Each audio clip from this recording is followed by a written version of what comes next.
To the hall. Let's have a huge round of applause as we welcome our Honorable Minister, Shri Rushikesh Ganesh Bhai Patel, Honorable Minister for Energy and Petrochemicals, Panchayat and Rural Housing, Legislative and Parliamentary Affairs, Government of Gujarat, joined by our dignitaries, Shri Rajnath Ram, Advisor Energy, Niti Ayog, Shri Ed Jega, Minister, Commercial, High Commission of Canada and India, Shri Derek Michael Shah, Chair, FICCI Green Hydrogen Committee and CEO and Managing Director, L&T Energy Green Tech, Shri Vipul Tuli, Chair, FICCI RE CEOs Committee and President and CEO, Renewables West Semcorp Industries, Ms. Jyoti Vij, Director General, FICCI. Let's have a huge round of applause, ladies and gentlemen, as we welcome our dignitaries with us.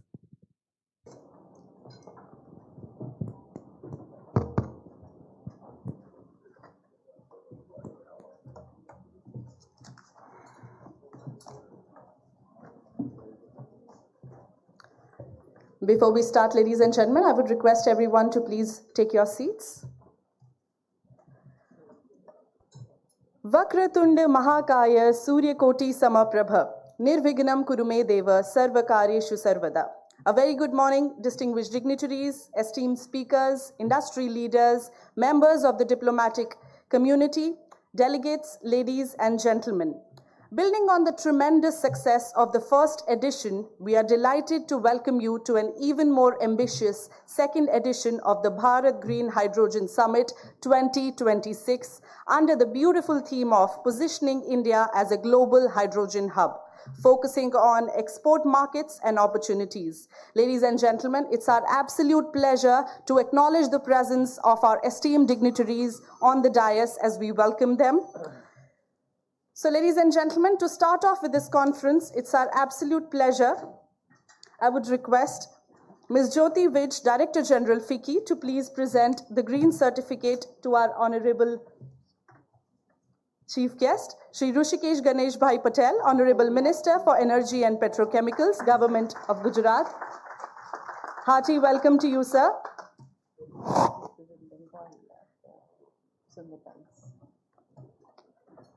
Sir, to share with you, Green Certificate is a token of commitment to honor our esteemed guest with a grove of 11 trees being planted under your esteemed name. Thank you so much for taking the time out and being present with us today, sir. So, ladies and gentlemen, to formally commence the summit, it is my absolute pleasure to invite Ms. Jyoti Vij, Director General, FICCI, to kindly deliver the opening remarks. Hearty welcome, ma'am.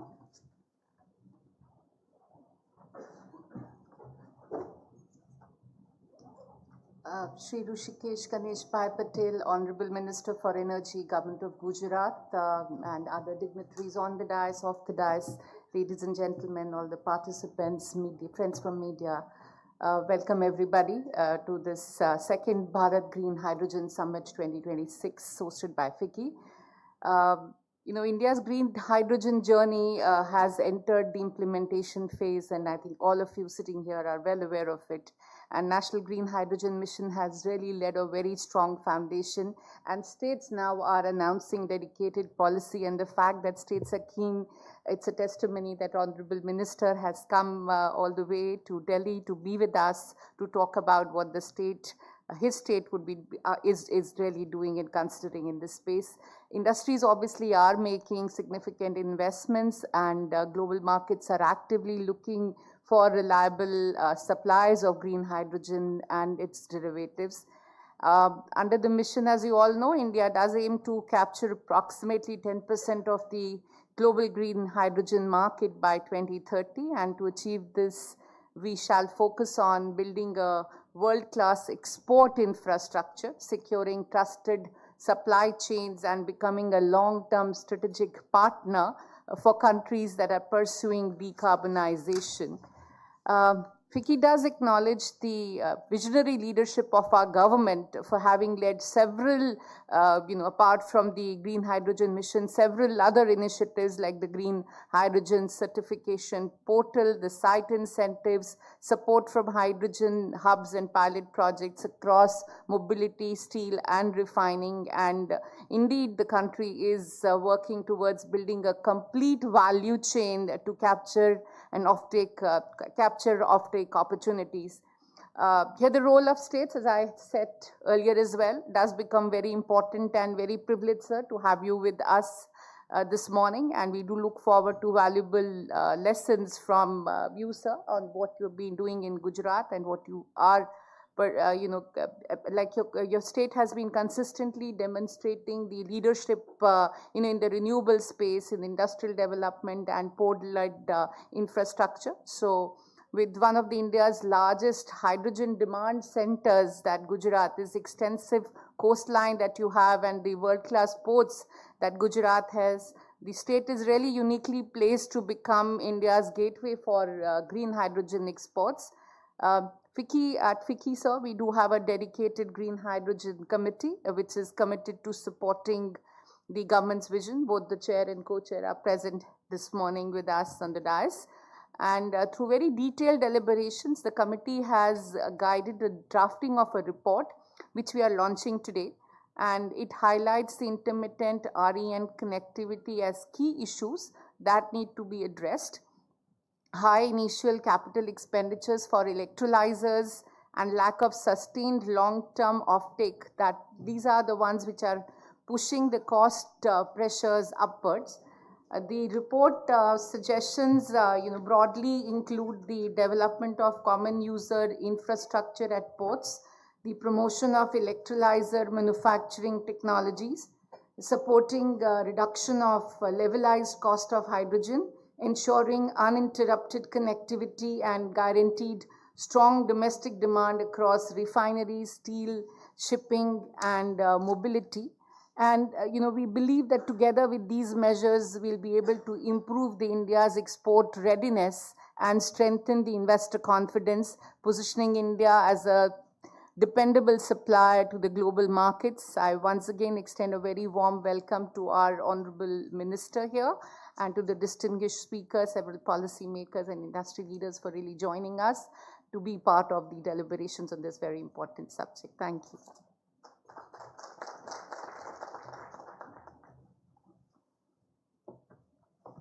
Thank you so much, ma'am, for setting the context. We would also like to acknowledge the presence of Ashwini Kumar, sir, Principal Secretary, Energy and Petrochemicals Department, Government of Gujarat. Thank you, sir, for joining us today with us. So, ladies and gentlemen, with that, moving ahead, I would take the honor to invite Shri Rajnath Ram, Advisor, Energy, Niti Aayog, to deliver the technical address. Hearty welcome, sir.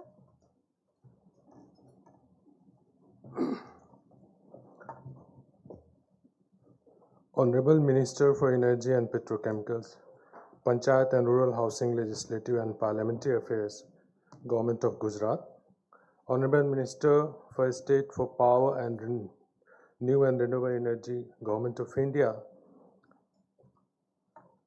DG FICCI, Mr. Michael Shah, Chair FICCI Green Hydrogen Committee and CEO and MD L&T Energy Green Tech, Mr. Jagger, Minister Counselor, High Commissioner for Canada and India, and the delegates. Very good morning to all of you. It has been almost 3 years that we launched the National Green Hydrogen Mission, the country. While mission focused to create a 5 million ton production capacity of green hydrogen by 2030, but actually commissioned as of now is roughly around 0.8 million ton per annum. And there are some very important projects that has been driven by the private players. JSW is the one. Then there are some port level, some pilot scales are being driven. And there are some projects on the mobility side and also on the rail side. It shows that the Indian industries are committed for a green hydrogen journey. Though the cost of hydrogen is a major concern, currently in India it's roughly ranging around rupees 387 to 560 rupees per kg, whereas the global front like China, etc., and the Gulf states has really they have nearly brought out at the level of the grey hydrogen. And they have also set up a long-term visibility and the strategies to how the green hydrogen could be taken into their system. We all know that the potential applications areas of green hydrogen belong to the refineries, fertilizer, steel, shipping, heavy mobility, city gas distribution, storage, and certainly the exports. Ammonia derivative supposed to be a major driver for the green hydrogen demand. I think slowly the market will pick up, but there is a need to bring all actors together, including government, for building market and bringing down the cost to a competitive level.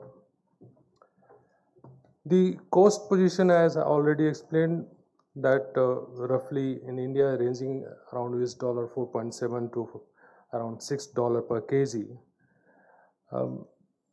It is considered a competitive if we compare with the Western world, but the Asian countries are really driving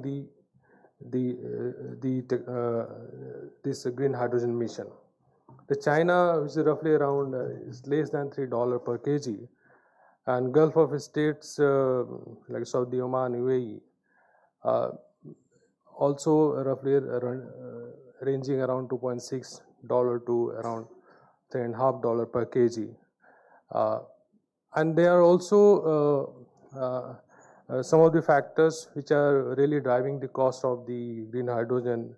That's certainly the power cost and the electrolyzer cost. These are the two costs which are really affecting the green hydrogen competitiveness. As far as technology is concerned, technology is not a challenge. Technology is it's 100-year-old technology. Electrolysis is a 100-year-old technology. But these are the two important components that needs to be focused on. I think 4 levers must be given due consideration for bringing down the cost.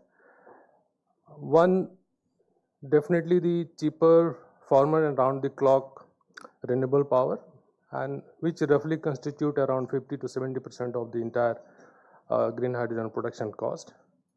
Second aspect must be taken care of the domestic manufacturing, deeper into value chain, the stacks, membranes, catalysts, power electronics. When those are the things need to be given due consideration. The existing grid-based electrolytic hydrogen, some of the industries like chloralkali chemicals, etc., can also take a faster adoption and come into the overall value chain. Cheaper finance, unlocking the bankable long-term offtake. Those are the things. Long-term cheap finance, if it is made available, then certainly it will bring down the cost. So another important aspect is the demand aggregation. I think the SECI, although is taking care of, they have already aggregated around 7.4 lakh ton per annum green ammonium demand across the 13 fertilizer units. It shows a competitive kind of framework where these initiatives have helped them. But at the same time, this model needs to be also extended beyond the fertilizer and refineries to the other chemical, methanol, shipping, heavy mobility, and then other kind of industrial heats. But we must not forget that state level initiatives have also helped the industry to take the green hydrogen into their mainstream and faster adoption of the green hydrogen. And a study indicate that if we combine all the state incentives together, it's already ranging around 5 lakh crore kind of incentive. And 90% of that belongs to the 7 states, which are rich states. Gujarat is one of them. They're the leading states. Out of these incentive, the large focus is also given on the how to reduce the power cost. So in terms of uh, duty waivers or some kind of uh, rationalization of cross subsidies uh, and providing some kind of capex finance.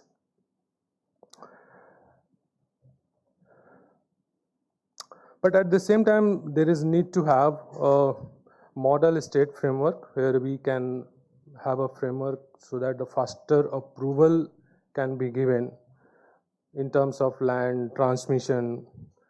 Of course, the single window, although it has been talked many of times. So this will also bring down the project execution timeline, and there is also need to have a competition on the delivered cost and speed of the project, but not the size of the project. Some aspect like cluster certification is also important. So shifting from the isolated kind of project to the some kind of clusters based model where the sharing of some of the infrastructure will also bring down the cost. There is also need to have a dedicated green hydrogen export and marketing strategy, and I'm sure the report is going to be launched today will also help the industry in a much bigger way. Certification and the mutual recognition with the importing markets are as important as the cost infrastructure, as the cost and the infrastructure at the same time is also required to build up because the huge infrastructure is required to mitigate the cost of export also. So from my side, the 6 point strategy I think we need to adopt. One, certainly produce the hydrogen at more competitively. Aggregation of demand, build a cluster, give due focus on the manufacturing, and work on the harmonization of the standards and the certification processes so that we can trade the product internationally. Thank you very much.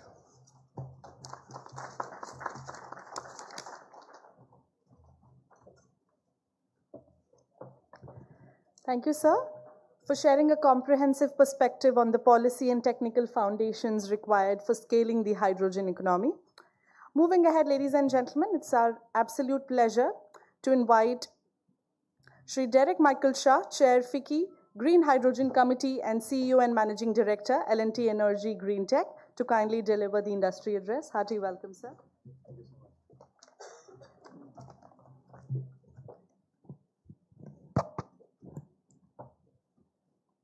A very good morning to Shri Rushikesh Bhai Patel ji, Honorable Minister of State of Energy, Government of Gujarat. Shri Rajnath Ram ji, Advisor, Energy Niti Ayog. Mr. Ed Jager, Minister, Commercial, High Commission of Canada, India. Mr. Vipul Tulli, Chairman and Director, SEMCOC, India. Distinguished dignitaries, senior representatives from the Government of India and the state government, industry leaders, ladies and gentlemen. It is indeed a great privilege to address this distinguished gathering of the second Bharat Green Hydrogen Summit. Speaking from the perspective of FICCI, the collective voice of India's green hydrogen ecosystem, this forum brings together developers, OEMs, renewable energy companies, technology providers, financiers, logistic partners, ports, and future off-takers, all committed to advancing India's green hydrogen ambitions. The theme of today's summit, positioning India as a global green hydrogen hub, is both timely and significant. The global energy transition is no longer a future aspiration. It is unfolding before us. Countries across the world are investing aggressively to secure clean energy supply chains, decarbonize industries, and build new engines of economic growth. Green hydrogen has emerged as the center of this transformation. India recognized this opportunity early through the National Green Hydrogen Mission, which aims to produce 5 million tons of green hydrogen annually by 2030, and has already laid a strong foundation for the sector. And the government has backed this demand aggregation and has already resulted in contracts, as Mr. Ram said, over more than 720,000 tons per annum of green ammonia supply for the fertilizer sector. More than 862,000 tons per annum of green hydrogen production capacity has already been allocated under the SITE program, while incentives for 3 gigawatts of annual electrolyzer manufacturing capacity has already been awarded. While policy support and the market enabling mechanisms must continue to evolve, the defining challenges before us now is execution, translating ambition into commissioned projects and operational capacities. And that is where India's opportunities lies. India possesses several large advantages that few countries can match. We have some of the world's most competitively priced renewable tariffs, vast stretches of land suitable for utility-scale renewable energy projects, a rapidly expanding renewable energy base, a growing domestic manufacturing ecosystem, and a strategically geographically location of more than 6,100 kilometers of mainland coastline, providing access to major international markets. Combined with a progressive policy framework and a domestic demand base, these strengths provide India with a unique opportunity to emerge as a global leader in the hydrogen economy. And this brings to me my first point, building integrated green hydrogen hubs. I think this was also a point brought out by Mr. Ram, that India's next phase of growth cannot be built around isolated projects. It must be built around integrated green hydrogen hubs, where renewable energy generation, hydrogen production, electrolyzer manufacturing, water supply, storage, transmission, infrastructure, logistics, port authorities, and end-use industries develop together. It enables multiple developers to share common infrastructure rather than building standalone facilities. This reduces the cost, improves asset utilization, and accelerates project execution. These are not merely industrial clusters. They are the building blocks of India's emergence as a global supplier of green hydrogen and its derivatives. Integrated hubs, however, can succeed only with reliable, affordable, and timely access to renewable energy. And this brings me to my second point, renewable energy and transmission, enabling India's green hydrogen ambition. India has built one of the world's largest and fastest growing renewable energy transmission networks. However, achieving the National Green Hydrogen Mission target will require approximately 250 to 275 terawatts of clean energy every year, equivalent to nearly 7 to 8% of India's current annual electricity consumption. Meeting this ambition will require renewable energy generation, transmission, planning, and green hydrogen project development to progress in a coordinated and synchronized manner so that the power can be evacuated efficiently and the projects meet commissioning schedules at globally competitive costs. Dedicated green energy corridors, timely land acquisition, streamlined right-of-way processes, time-bound connectivity, approvals, faster interstate transmission clearances, and general network area reforms will significantly strengthen project viability and accelerate implementation across the country. Reliable renewable energy creates the foundation for competitive green hydrogen production, and equally important is the technology that converts this renewable energy into green molecules. And this brings me to my next most critical enabler, that is the indigenous electrolyzer technology. Again, a point brought up by Mr. Ram about the technology of electrolyzers. Electrolyzer technology lies at the heart of the green hydrogen value chain, determining the efficiency, reliability, and cost competitiveness of the green hydrogen. Building globally competitive indigenous technologies through innovation, research and development, localization of critical components, and manufacturing at scale will strengthen supply chain resilience, create intellectual property, and position India as the global manufacturing hub for electrolyzers and associated equipments. Technology leadership, complemented by innovative financing and improved project bankability, will be essential to accelerate large-scale deployment. What about green financing and bankability? Which very briefly, obviously, Mr. Ram touched, because these are all common points, and I'm glad that it's might be looking repetitive, but it requires to be spoken again and again, because there are nuances to these particular points and has to be looked at it suitably. Green hydrogen projects are capital intensive and involve long investment horizons. Their success depends also on the access to competitive, patient capital. As the sector matures, improving project bankability through long-term offtake agreements, stable policy frameworks, creditable certification systems, and robust risk-sharing mechanisms will enable greater access to competitively priced green finance, reducing the cost of capital and accelerating large-scale investments across value chain. Together, reliable infrastructure, indigenous technology, and competitive finance will strengthen the foundation of India's green hydrogen ecosystem. Equally important is the creating sustained market demand that gives developers and financiers the confidence to invest on scale. And that's again the next point, demand creation must continue. A thriving green hydrogen ecosystem requires supply demand to grow in parallel. The proposed hydrogen purchase obligation provides an important starting point by creating an assured domestic market for green hydrogen.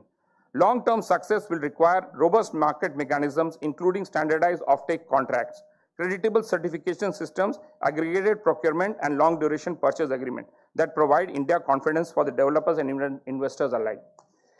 I think I need to just conclude by saying that the necessity, ladies and gentlemen, is that history tells us that nations become globally industrial hubs not because they possess only a competitive advantage, but because they successfully combine natural resources, manufacturing capability, infrastructure, and policy support, and execution excellence into one integrated system. India has that opportunity, and today we need to convert that opportunity into vision and demand. Thank you so much.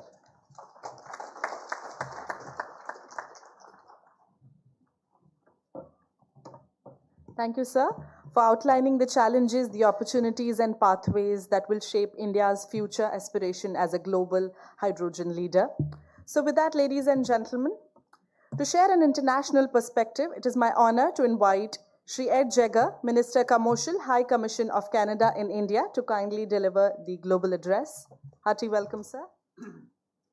Thank you. Minister Patel, fellow panelists, distinguished guests, colleagues from government and industry, ladies and gentlemen, good morning. Ms. Vij, thank you very much to you and Vicky for giving me this invitation to join you this morning and for the honor of addressing this inaugural session and to give you one international perspective anyways from Canada. It's a pleasure to speak to you on a subject, excuse me, that not long ago might have felt aspirational, but today is something much more concrete, a live, funded, bilateral partnership. I want to start there because it changes the tone of what I have to say. In March of this year, our Prime Minister Mark Carney, came here to India, and he and Prime Minister Modi produced a strategic energy partnership between our two countries, naming hydrogen explicitly alongside LNG, LPG, uranium, solar, and critical minerals, and backed by commercial agreements worth more than 5.5 billion Canadian dollars. Now that's not a communique, that is a foundation. And so when I speak today about Canada-India hydrogen cooperation, I'm not describing a hope, I'm describing something already under construction and asking, how can we build on it? Let me point to three concrete pillars of that foundation because each tells you something different about how this relationship is likely to grow. The first is research and innovation. One example, Simon Fraser University and the Hydrogen Association of India have signed an MOU to advance joint research, innovation, and technology development in hydrogen, the kind of institutional link that outlasts any single government or deal cycle. And it puts Canadian and Indian engineers and scientists in the same room, working on electrolyzer design, storage, industrial applications over years, not news cycles. The second is government architecture. At the India Energy Week in Goa this January, our governments relaunched the Canada-India Ministerial Energy Dialogue, signed an MOU on renewable energy cooperation between India's Ministry of New and Renewable Energy and Canada's Ministry of Energy and Natural Resources, with hydrogen and its derivatives named specifically for a dedicated joint working group. And that gives this relationship a standing table, a place where hard, unglamorous work of aligning standards, timelines, and expectations can actually happen. And the third example is subnational engagement. And I'll flag this one because it's often underappreciated. Saskatchewan's India office, based at our High Commission here, has been making the case directly to Indian audiences, including at the Global Hydrogen Renewable Energy Summit in Kochi this spring, for deeper cooperation across green hydrogen, reliable energy, and clean technology. And that's a Canadian province choosing to invest its own time and presence here. And it tells you it's not just an Ottawa story. Well, some of the things that Canada brings and what we've learned, one example is only a few days old. Last week, Prime Minister Modi inaugurated India's first hydrogen fuel cell powered train running the Jint-Sonipat section in Haryana, one of the longest and most powerful hydrogen train sets in the world. And the fuel cells powering it were supplied by Ballard Power Systems of Burnaby, British Columbia. And that order did not happen overnight. It's a product of more than a decade of quiet, patient work between Ballard and India Railways Modernization and Workshop Authorities. And so it's a useful reminder that success in this sector rarely comes from a single announcement. It comes from sustained engagement, and I hope it's a preview of more orders to come.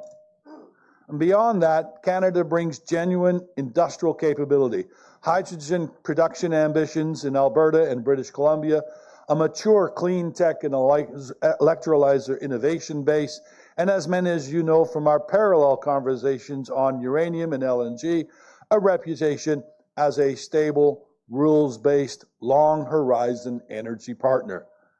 And that last point matters more than it might seem.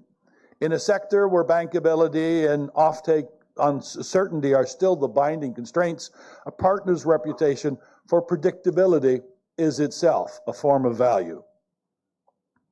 Let me be candid, though, because I think candor serves this audience better than promotion. Canada's own hydrogen production ambitions are largely concentrated in the East Coast, Nova Scotia, Newfoundland, Labrador, where the wind resource is strong and port access to Europe is excellent. Everwind's Fuels Point Tupper project in Nova Scotia is a genuine success story so far. It has secured major new financing this year and has built real partnerships with the local communities as equity partners in the surrounding wind development. But it's also true that not every project has gone that way. A parallel Newfoundland project ran into serious offtake and financing difficulty and filed for creditor protection earlier this year. I raise this not to be discouraging, but I think it's the honest lesson under everything I've said today. The projects that are succeeding are with real offtake commitments, patient and well-structured financing, and partners who stayed engaged for the long haul, not speculative capacity built ahead of demand. And that is precisely why the institutional architecture that we've built with India, the ministerial dialogue, the working groups, the university partnerships, matters more than any single announcement. Green hydrogen is not a sector where you can build first and find customers later. It rewards partnership, sequencing, patience, and penalizes speed for its own sake. And so, FICCI's framing today of this event rightly identifies what will determine whether green hydrogen scales in India: infrastructure, offtake, financing, standards and certification, technology, and trade partnerships. Let me focus on a couple where I think Canada has the most to offer. One is on standards and certification. That may be the single highest leverage area for near-term cooperation. Green hydrogen cannot become a genuine traded commodity without internationally trusted carbon intensity certification. This is technical, unglamorous work, and exactly what the dialogue we launched in Goa is built to do. On financing, the same pattern I described in Newfoundland holds lesson. Patient capital cannot move first. It needs a mature risk and insurance framework and usually offtake certainty before it commits. If India and Canada want to mobilize large-scale institutional capital into the sector, the sequencing matters. Policy certainty, bankable offtake structures first, large capital sector. And on trade architecture, I'd point you to the comprehensive economic partnership that our two governments are negotiating, with both sides committed to concluding by the year's end. Green energy and green technologies, including hydrogen, sit within the broader ambition of that agreement, and a concluded CEPA will not by itself solve certification or financing questions, but it provides the durable trade architecture that lets the commercial relationships build on top of it, and lets them last. And so, I must say that, India's ambition to become a global hydrogen hub is entirely credible, and it's an ambition that Canada wants to be part of, not as a spectator, but as a supplier, a research partner, and a co-architect of the standards and financing structures that this industry still needs. We have, in the last half a year or more, moved from goodwill to a signed and funded named partnership. The task now is to do the patient structural work on certification, on financing, on trade rules that turns that partnership into scaled bankable projects. It's not the exciting work, but it is the work that determines whether ambitions like the one that this summit has actually get built. And Canada is ready to do that work with you. Thank you.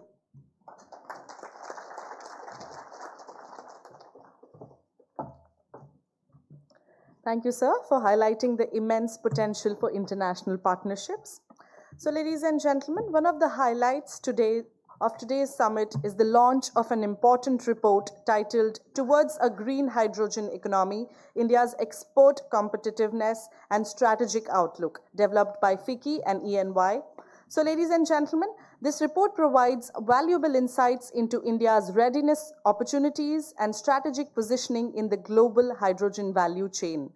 Can I please request all our dignitaries on the dais to do the honors? And I would also like to invite Arpan Gupta, Director FICCI, and Somesh Kumar, Partner ENY LLP, to please join us on the stage as we unveil this report.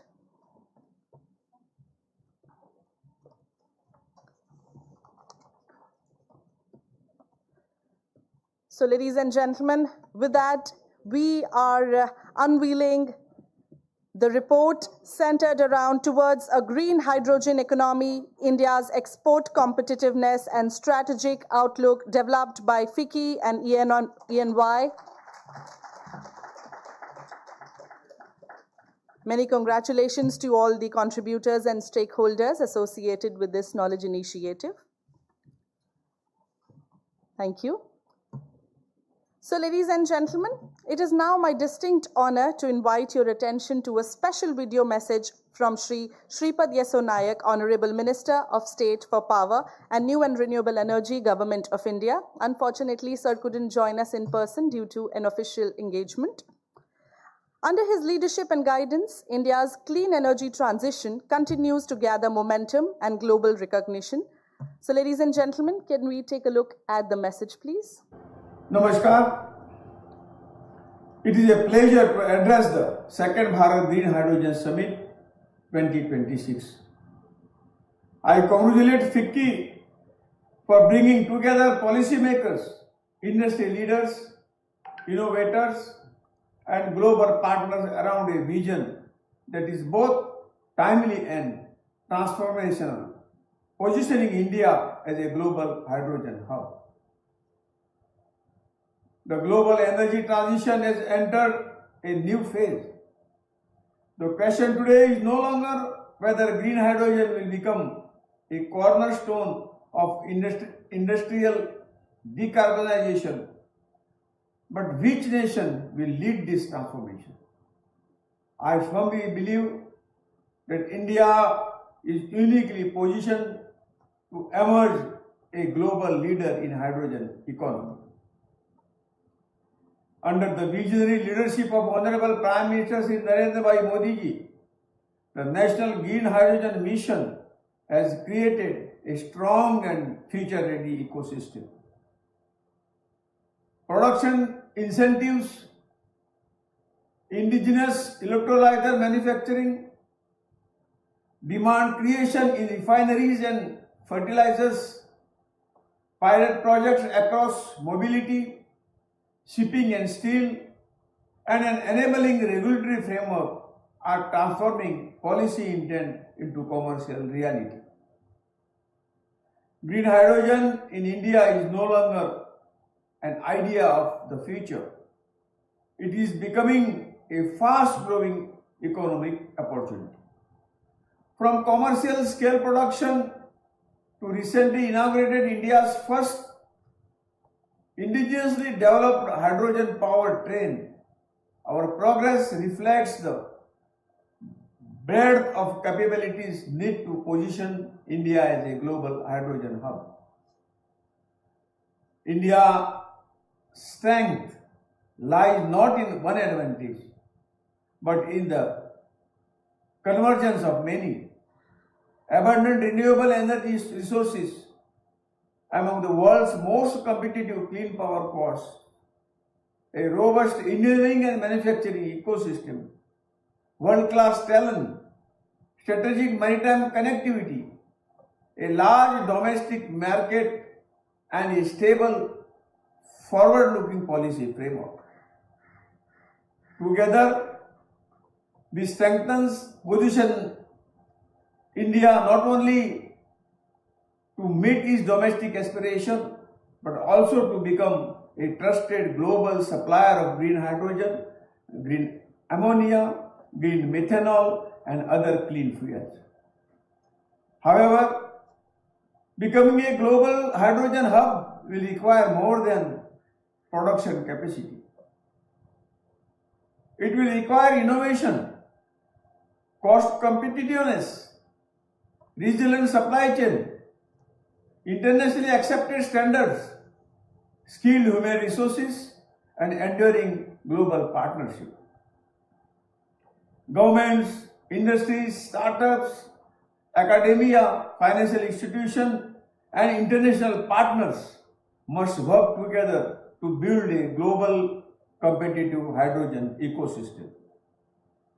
I am confident that this summit will generate actionable ideas, foster strategic collaboration, and accelerate investment that strengthen India's position across the global hydrogen value chain. Let us work together to make Made in India green hydrogen the world's trusted symbol of clean energy, technological excellence, and sustainable industrial growth. My best wishes for the success of this summit. Thank you. Jai Hind. Namaskar. Thank you, Honorable Minister Saab, for your insightful and inspiring message. Ladies and gentlemen, I now have the privilege and pleasure of inviting Shri Hrishikesh Ganesh Bhai Patel, Honorable Minister for Energy and Petrochemicals, Government of Gujarat. Gujarat has emerged as one of India's leading destinations for renewable energy and green hydrogen investments, and we would like to hear your thoughts, sir. Let's have a huge round of applause, ladies and gentlemen, as we invite sir to please deliver the state address. Hearty welcome, sir. Good morning. Thank you, Vicky, inviting me. Such a second hydrogen mission, Vicky's gathering.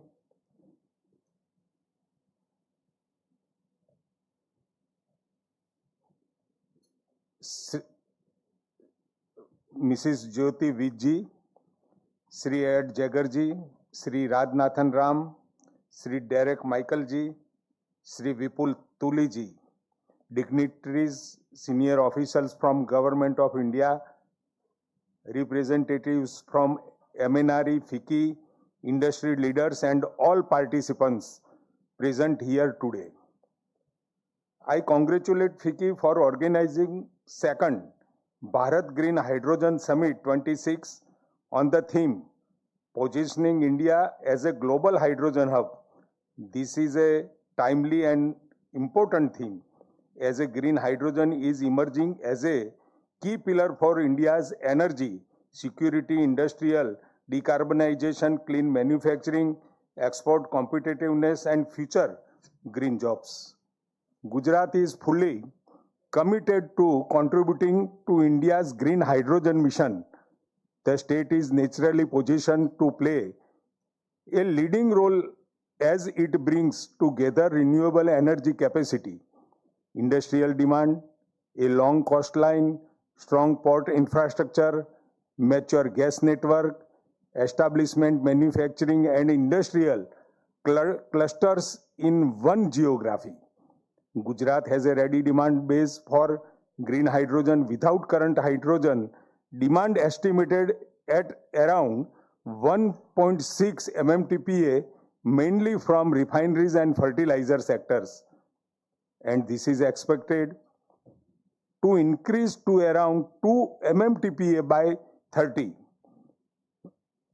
through growth in existing industries and new applications such as steel, transport, gas blending and industrial also. The state also has a strong ammonia and fertilizer ecosystem which makes green ammonia one of the most promising near-term opportunity for Gujarat, both the domestic decarbonization and for export-oriented value chains. On the supply side, Gujarat has around 51.5 gigawatt of installed renewable energy capacity, providing a strong base for cost-competitive electrolyzer-based green hydrogen production. Gujarat's coastline of about 2,340 kilometers along with one major port and 48 non-major ports including Mundra, Kandla, Dahej and Pipavav gives the state a natural advantage for green ammonia, green methanol, storage, liquefaction, bunkering and export linked infrastructure. Gujarat also has a mature natural gas and CGD ecosystem with 4 LNG terminals of around 32.5 MMTPA capacity, expected to expand of 41 MMTPA, supporting future green hydrogen blending and industrial fuel switching. The desalination infrastructure at Dahej and ongoing water supply initiatives in key coastal districts of the state are also a catalyst for large-scale electrolyzer-based projects and port-linked green hydrogen clusters. To convert this potential into action, the government of Gujarat has launched the Gujarat Green Hydrogen Policy 25. The policy aims to achieve 3 MMTPA of green hydrogen production capacity by 35, supported by approximately 30 gigawatt of electrolyzers capacity and 75 gigawatts of renewable energy capacity. It is expected to facilitate around 5 lakhs crore of investment, create nearly 6 lakhs direct indirect green jobs. The Gujarat Green Hydrogen policy is not limited to production alone. It covers the complete ecosystem including green hydrogen production, biomass-based green hydrogen, industrial consumption, blending with CNG and PNG, refueling stations, fuel cell buses heavy-duty vehicles, green hydrogen hubs, manufacturing, R&D, skilling, startups and innovation.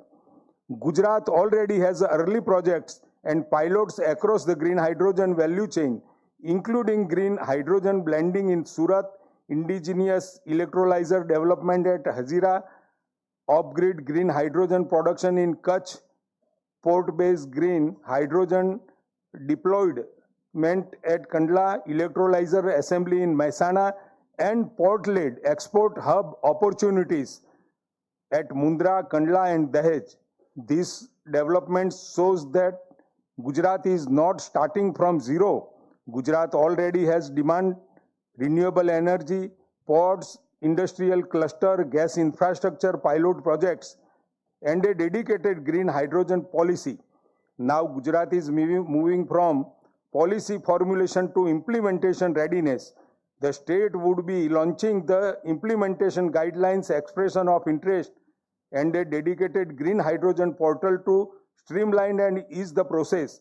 We invite industries to work with Gujarat not only for setting up individual projects, but for building a full green hydrogen ecosystem for the production to export. और साथ में बताया कि Gujarat gateway बन जाए. हमारे gateway में गुजरात में कोई भी दरवाजा नहीं रखा है. जितने भी स्टेक होल्डर से जो आगे बढ़ना चाहता है और ग्रीन हाइड्रोजन मिशन के साथ जुड़ना चाहते हैं, सभी के लिए वेलकम है. बिना किसी शर्त Gujarat government is assisting for the green hydrogen missions. You all are welcome to Gujarat and take advantage the geographically situation at Gujarat. Thank you.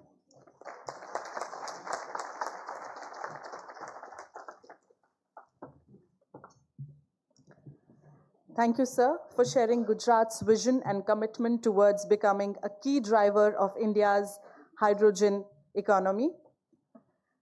It's always a pleasure hearing you, sir. So, ladies and gentlemen, as we conclude the inaugural session, I now take the honor to invite Shri Vipul Tuli, Chair FICCI RECEO's Committee and President and CEO Renewables West, Semcop Industries, to please deliver the concluding remarks. Over to you, sir. Thank you very much. A very short but very, very insightful session. Thank you very much. I just want to share 3 or 4 very quick thoughts with you and frame what we've been talking about. I think number one, I think we all recognize, but it's worth reiterating, that given recent global events, green hydrogen, green ammonia, and its derivatives have become more of a strategic priority for India. It becomes really a pathway to energy security, which is one of the highest priorities. And not just for power, but it's really for the hard-to-abate sectors, whether it's urea, whether it's steel, whether it's refining, whether it's heavy transportation, etc. So, if anything, green hydrogen has become more strategic, and it really speaks to the vision and foresight of the national leadership that the mission was started a while ago and it has progressed this way. I think second, I would say that the way policy commitment, industry's response and technology innovation have converged to bring India to where we are is really something remarkable. We should feel proud of it. And even when there are some headwinds in terms of demand slowdown, etc., please, we have to keep the faith and realize how far we have come. This is one of the few industries today, thanks to this policy plus industry partnership, where India is actually one of the global frontrunners in the industry. Just think about that. It's a new emerging industry, and India is already one of the global frontrunners. That's a remarkable achievement. Part of it, of course, is because of cost competitiveness and what we've all collectively been able to do on renewables and on electrolyzers and so on, which has been mentioned by all of you. I just want to say that after some slowdown in demand, contracts are now starting to be signed, and in that also India is one of the forerunners. But now that global volume is coming up, this is really the time for us to be gearing up and getting ready to actually supply some of those electrolyzers, supply some of the RE, supply the hydrogen, supply the ammonia, and conclude those contracts, and many of the things have been taken. I'll just mention 4 things which I feel specifically to add to what has already been said. I think one, continuing to offer bankable offtake contracts. And India has done well in that, particularly the mandates that have come for key industries, whether it is the smaller plants that the refineries have put out there, that has really geared up, charged up the industry. The fertilizer one, of course, has been talked about already, but the mandates for steel, or the encouragement for steel or for heavy transport, I think those are, bringing those out and making those happen could be further triggers to this industry.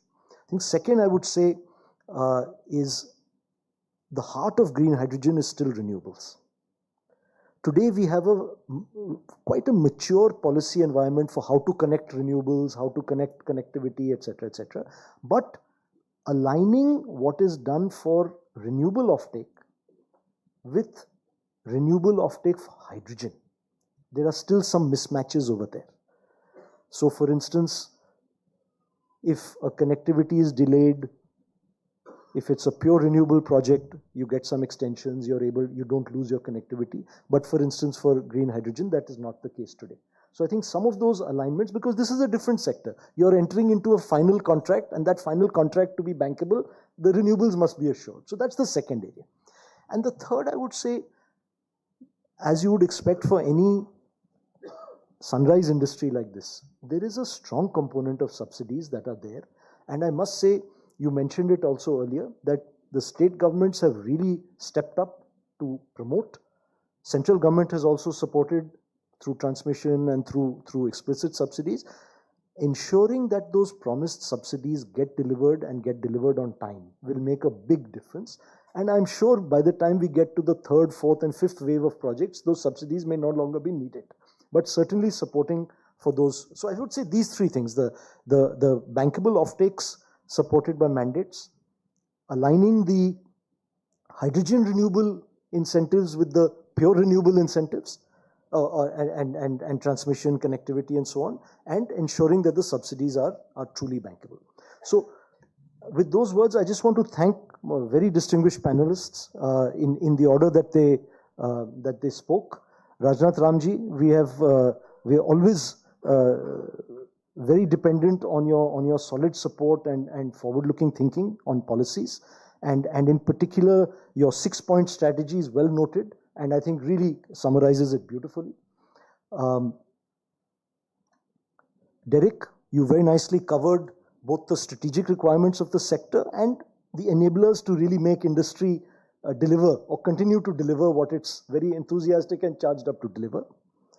Ed, thank you very much, and the way you laid out the strategic partnership between India and Canada, and its very concrete underpinnings, whether it's R&D and innovation, the government architecture, or the subnational agreements, and certainly I would look forward to supporting and encouraging maybe a visit of the FICCI members to Canada to explore the hydrogen aspects and also the broader energy aspects. That's something Jyoti, with your support and permission, perhaps that's something we can try and get done. In absentia, many thanks to Shripad Yasonayak ji, our Honorable Minister, and the way he's always supported, but also today laid out or reiterated the commitment of the Government of India to support the industry. And last but not least, really many thanks to Rishikesh Bhai, Ganesh Bhai Patel ji. The way you, and with support of Ashwini ji and the team, the way you have created a bankable, reliable policy ecosystem for clean energy in Gujarat. Really, my sense is that if as Rajnath Ramji said, we are looking for a model state framework. Perhaps we can look to you for,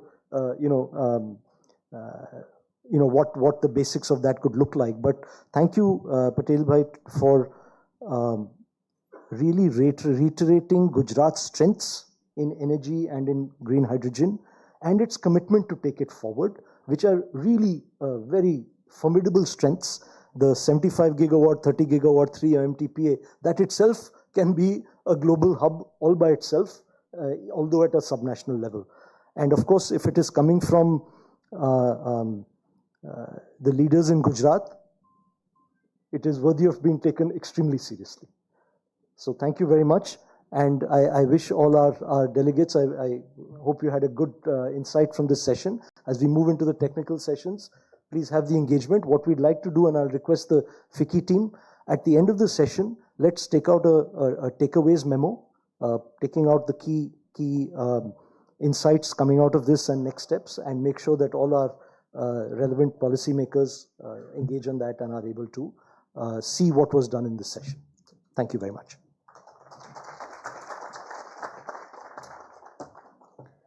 Thank you, Mr. Vipul, for summing it up for us.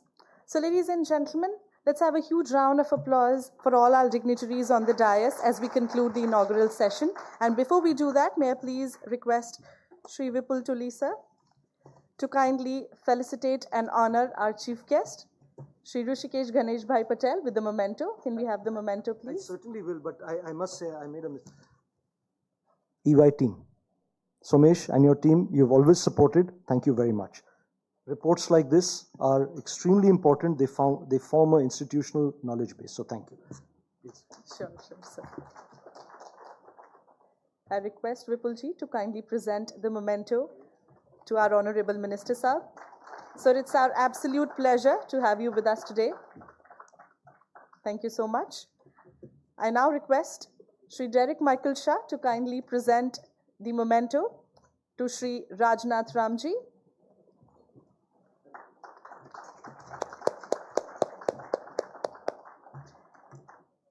And to Shri Ed Jagger.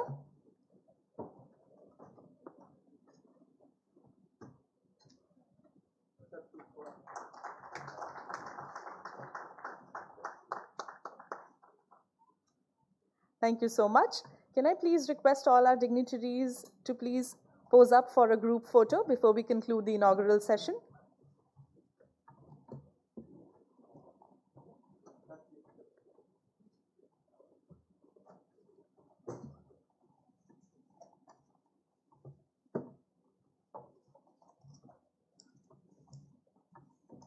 So, ladies and gentlemen, with that, we conclude the inaugural session of the second Bharat Green Hydrogen Summit 2026, centered around positioning India as a global hydrogen hub. It's our absolute pleasure to have our dignitaries on the dais joining us today, gracing the occasion with their presence. Thank you so much, Honorable Minister Saab. On behalf of the entire team of FICCI, we would like to thank you for gracing the occasion with your presence, sir, and of course all our dignitaries for joining us. I would request everyone to please remain seated. I request all the delegates to please remain seated while our Honorable Minister Saab takes away off the conference. Can I please request all the delegates, all the attendees to please take their seats?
for renewable energy transition.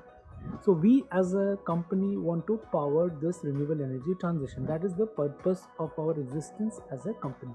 AMPEN is a leading energy transition partner of choice for India's corporates and utilities on their energy transition journey, helping them save considerably on energy costs and meeting their sustainability targets. With a balanced portfolio of over 5 gigawatt peak spread across 23 states, AMPEN has created a business model of renewable energy generation. We have three types of solutions. First is for the commercial industrial business, where we offer commercial industrial customers green energy from solar or wind or a combination to give them almost 20 to 40% reduction in their energy costs.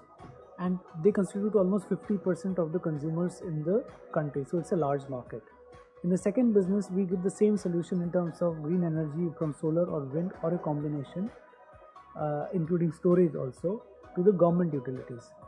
In the third business line, which is called the Energy Transition Enablers business, we are using the manufacturing and the service capability of India to power this transition through solar cell and module manufacturing, energy trading, energy storage, and a green hydrogen business.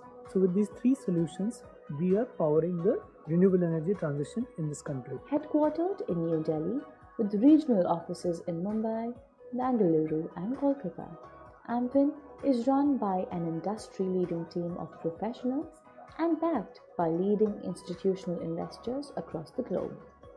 Driven by a firm commitment to upholding high corporate governance standards, AMPEN aligns meticulously with International Finance Corporation's rigorous guidelines. AMPEN is a one-stop shop for energy and has developed a clear roadmap to take any customer to 100% RE. Let me give you a glimpse into the future. We basically are aiming for two things. First is to make power in India, to power the renewable energy transition in this country. Second is to make in India to power the global renewable energy transition. And in doing so, we will emerge as the leading energy transition company in this country. With the ability to offer complete end-to-end solutions to meet short-term, medium-term and long-term needs of its customers, AMPEN is well positioned to reach 25 gigawatt by 2030 and drive the country towards self-reliance in energy.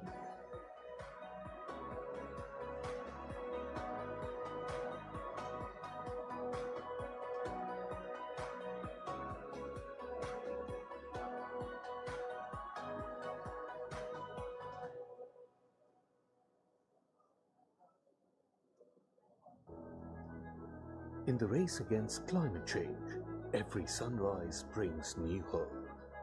At Wari, we are not just chasing the sun, we are harnessing its power to accelerate the global energy transition. From cutting-edge solar modules and turnkey EPC projects, we are powering a sustainable future across homes, businesses, and entire communities. At Wari, we are offering a complete solutions to our end customers to reduce their carbon footprint as well as to reduce their cost of the energy.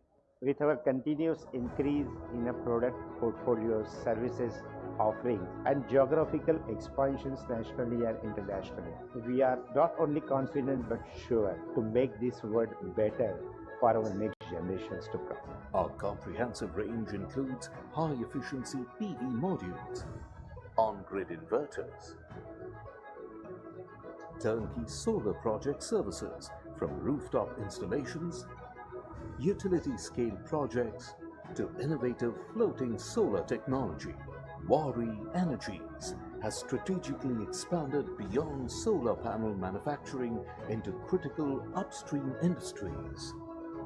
We plan to foray into the business of aluminium frames and glass for solar panels, solar cables, transformers, reinforcing our commitment to being a holistic renewable energy partner. Complementing our manufacturing prowess, we ventured into the IPP space, providing renewable energy solutions for businesses transitioning to green energy. We're not just selling products, We are delivering solutions. We also provide cutting-edge battery storage and green hydrogen.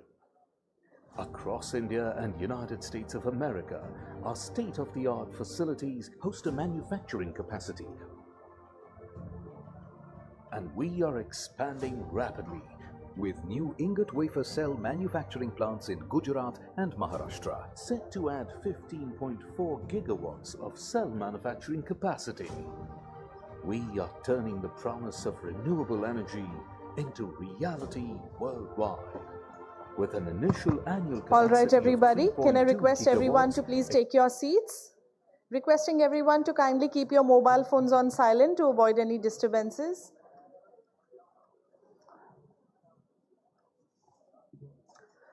All right, ladies and gentlemen. So we shall now be getting started with the technical session centered around enhancing ease of doing business for green hydrogen. So ladies and gentlemen, as India advances its green hydrogen ambitions, creating an enabling ecosystem for large-scale deployment will be critical. This session focuses on the infrastructure policy and regulatory enablers required to strengthen India's hydrogen readiness and improve ease of doing business across the value chain. It's my absolute pleasure to invite on the stage our speakers and guests for today. May we please acknowledge the presence of Shri Sanjay Sharma, Director, Solar Energy Corporation of India. Hearty welcome, sir. Shri V.K. Singh, Member, Power Systems, Central Electricity Authority. Shri Ravi Gupta, Lead Consultant, Petroleum and Natural Gas Regulatory Board.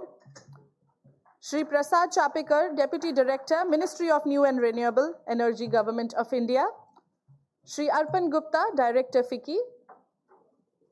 Let's have a huge round of applause, ladies and gentlemen, as we welcome our dignitaries on the dais.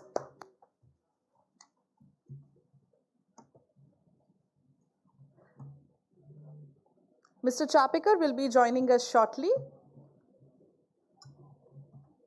So as in FICCI, we will honor our green certificate ceremony. May I please request our team to bring the green certificate? May I please request Arpanji to kindly present the green certificate to Shri Sanjay Sharma sir. Hearty welcome, sir.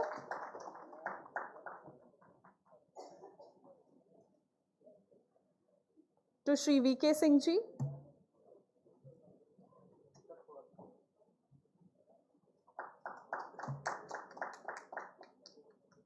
To Shri Ravi Gupta ji.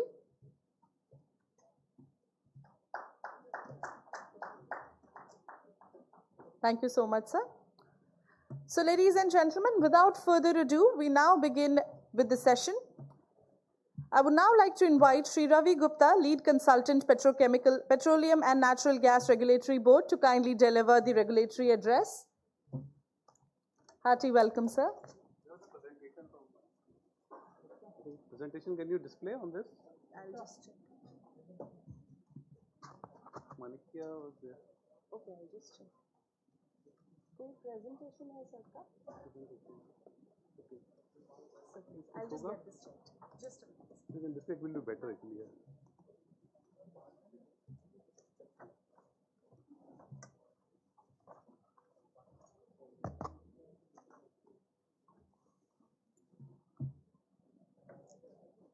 Good afternoon, everyone. I represent Petroleum and Natural Gas Regulatory Board. I may be the odd man out here because we are dealing in green hydrogen. We are speaking of green hydrogen. But my job is being done half of by Honorable Minister. I think he was referring time and again the PNG, CNG blending with green hydrogen. So my part is covered on that part only because we are the regulators for the downstream segment for maybe it's refining, processing, storage, transportation, distribution, marketing and sales of the finished product or the natural gas, petroleum products, excluding the production part because Director General of Hydrocarbon is the regulator for that portion. So we are the regulator for the downstream segment in the country. So our interest is we are 2 decades old organization. I think we were formed by the Parliament of Act by Parliament in 2006 and our interest is to ensure, protect the interest of consumer entities, ensure uninterrupted and adequate supply to the and promote competitive markets in the nation. We generally give the equal opportunity to all the stakeholders in this downstream segment of oil and gas. So we are into refining and processing, storage, pipelines, petroleum installations, LPG plants, retail outlets. We cover all the domain of this segment, right from the production of finished product and reaching to the consumer end. But we have a mention, because why green hydrogen is relevant to us right now, or hydrogen. We are dealing in the grey hydrogen in refineries, but green hydrogen, we have a mention in National Green Hydrogen Mission. You must be aware of this document. This is a Bible of this green hydrogen mission right now, wherein 6.4 clause mentions that MOPNG will facilitate uptake of green hydrogen. I think presentation has come. With the remote, I can this use?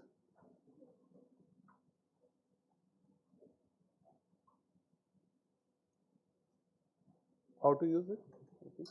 अर्पण जी बताएं या आगे कैसे move करेगा? Move करके या ठीक है.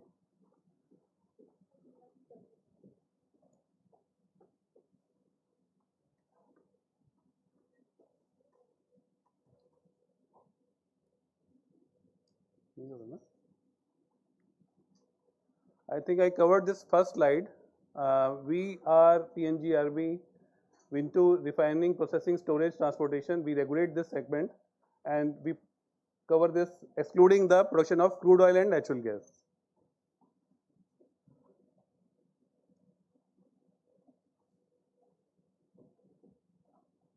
Again, this is the same slide. We cover this segment.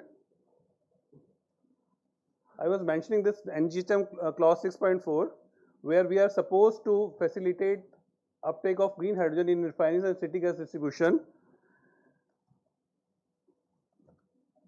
and to make the development and facilitation of regulations through PNGRB, MOPNG, and we have together to make this regulations for the green hydrogen.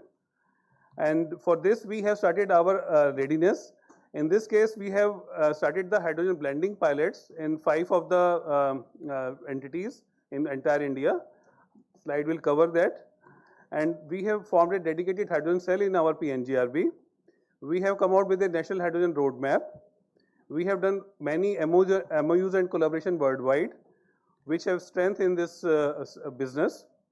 Then we have formed a national, one of the scientific advisory committee, wherein academia, industry partners, and the standard making organizations are there to make us ready for the hydrogen standards once this comes in a big way, because we are talking of the silos right now. We are making hubs right now, hydrogen valleys we are talking of, but hydrogen has to travel to the consumer end.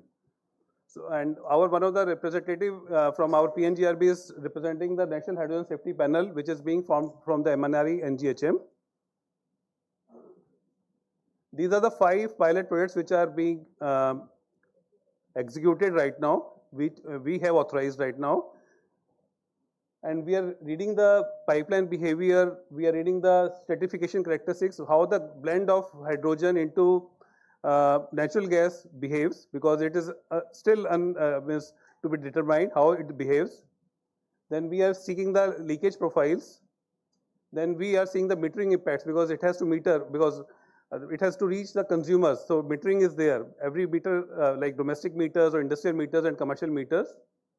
Then consumer end performance, because how the burning stove, how their burners, industrial burners, our domestic PNG stoves are likely to behave in that case. These are the 5 pilot projects which are being currently monitored. 4 have been completed, because pilot means something, duration has to be fixed actually. So it varies from 1 year to 3 years, and the percentage of blending within natural gas was from 2 to 8%. For CNG vehicles, it has to be limited to 2%. There is a limitation, because our vehicles and the cylinders are not compatible for higher percentage than the 2%. And for the domestic purpose, we have reached to 8% in Gujarat Gas Limited. Honorable Minister was referring to the Surat, in which NTPC colony is there, and domestic consumers of 200 township owners are there, where we are supplying the gas. And then one Torrent Gas Limited, Gorakhpur. This entire, I think, 1 megawatt of electrolyzer is being plant there, and it is supplying gas to the entire geographical area of Gorakhpur, wherein it is going to the gas to the CNG vehicles as well as to the domestic consumers. So this pilot is on.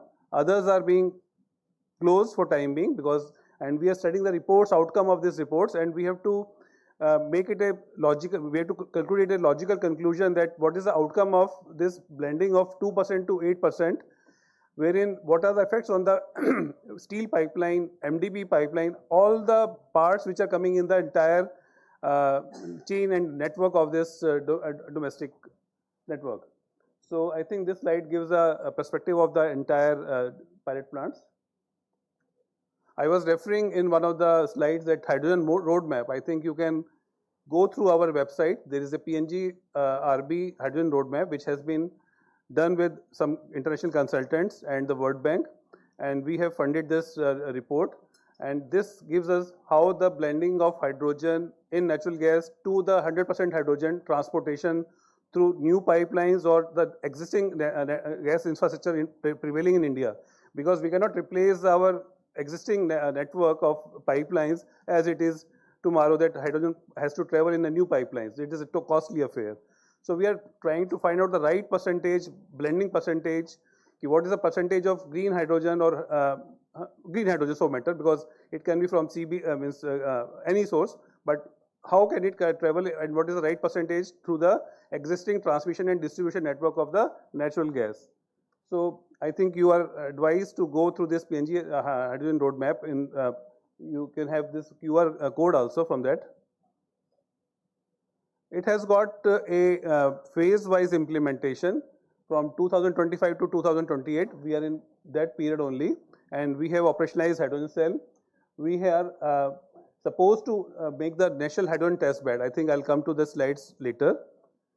Capacity building and pilot plant learning, which we are right now in the phase, because these reports are being vetted by our scientific advisory committee, and these are being generated by DNV and BVQI from their entities. Then our ultimate destination is to 100% hydrogen transportation through pipeline. That will be in that period of phase 2.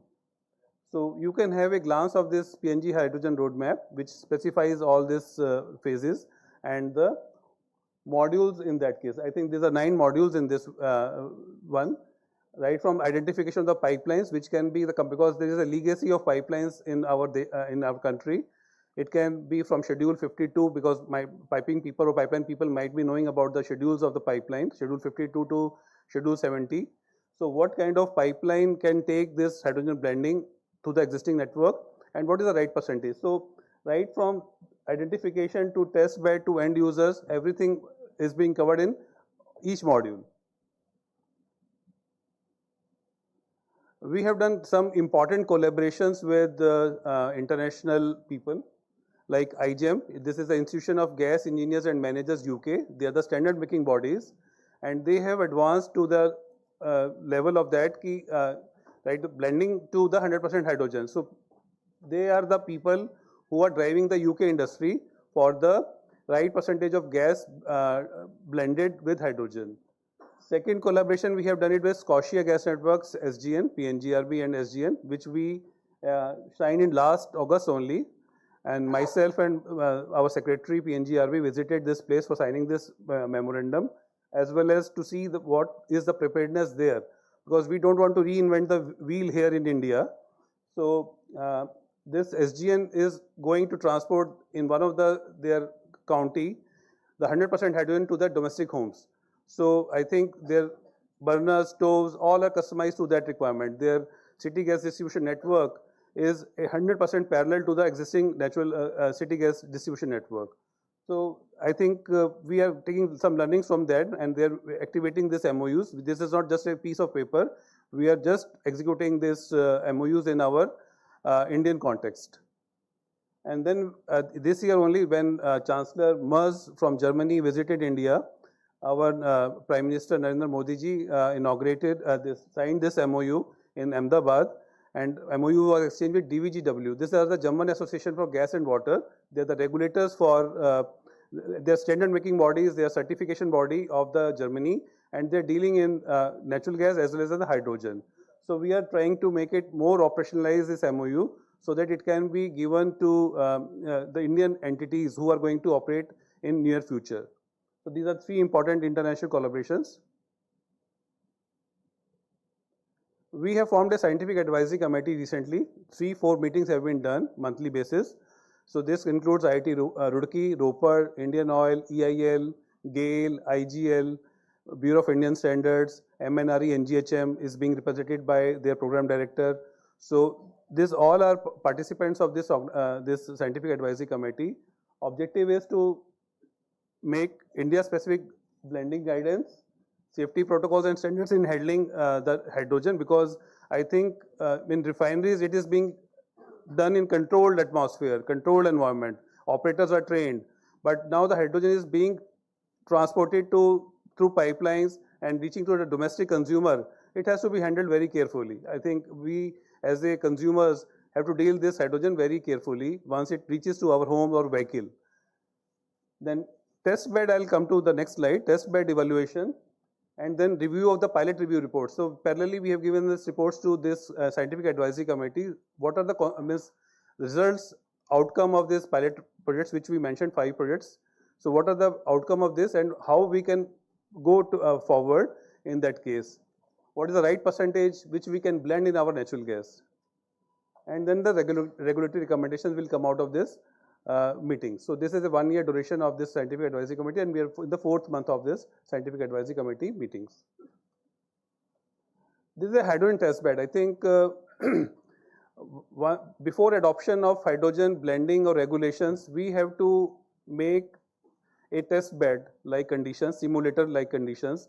Like natural gas network has got compressors while it is coming from Mundra to Batinda or some other place, Loni, Jamnagar Loni pipeline is LPG pipeline, but the cross-country pipelines has got compressors, has got flanges, walls, T's, elbows, instrumentation, everything is there in that network. So we have to create a simulator in our some premises. So we have assigned GAIL for the high pressure transmission pipeline. They are the nodal agency for high pressure transmission pipelines, and IGL for the city gas distribution network. So they have to create, because city gas distribution is a MDP based network. This is a plastic network, but for gas cross country pipeline it is a metallic pipelines.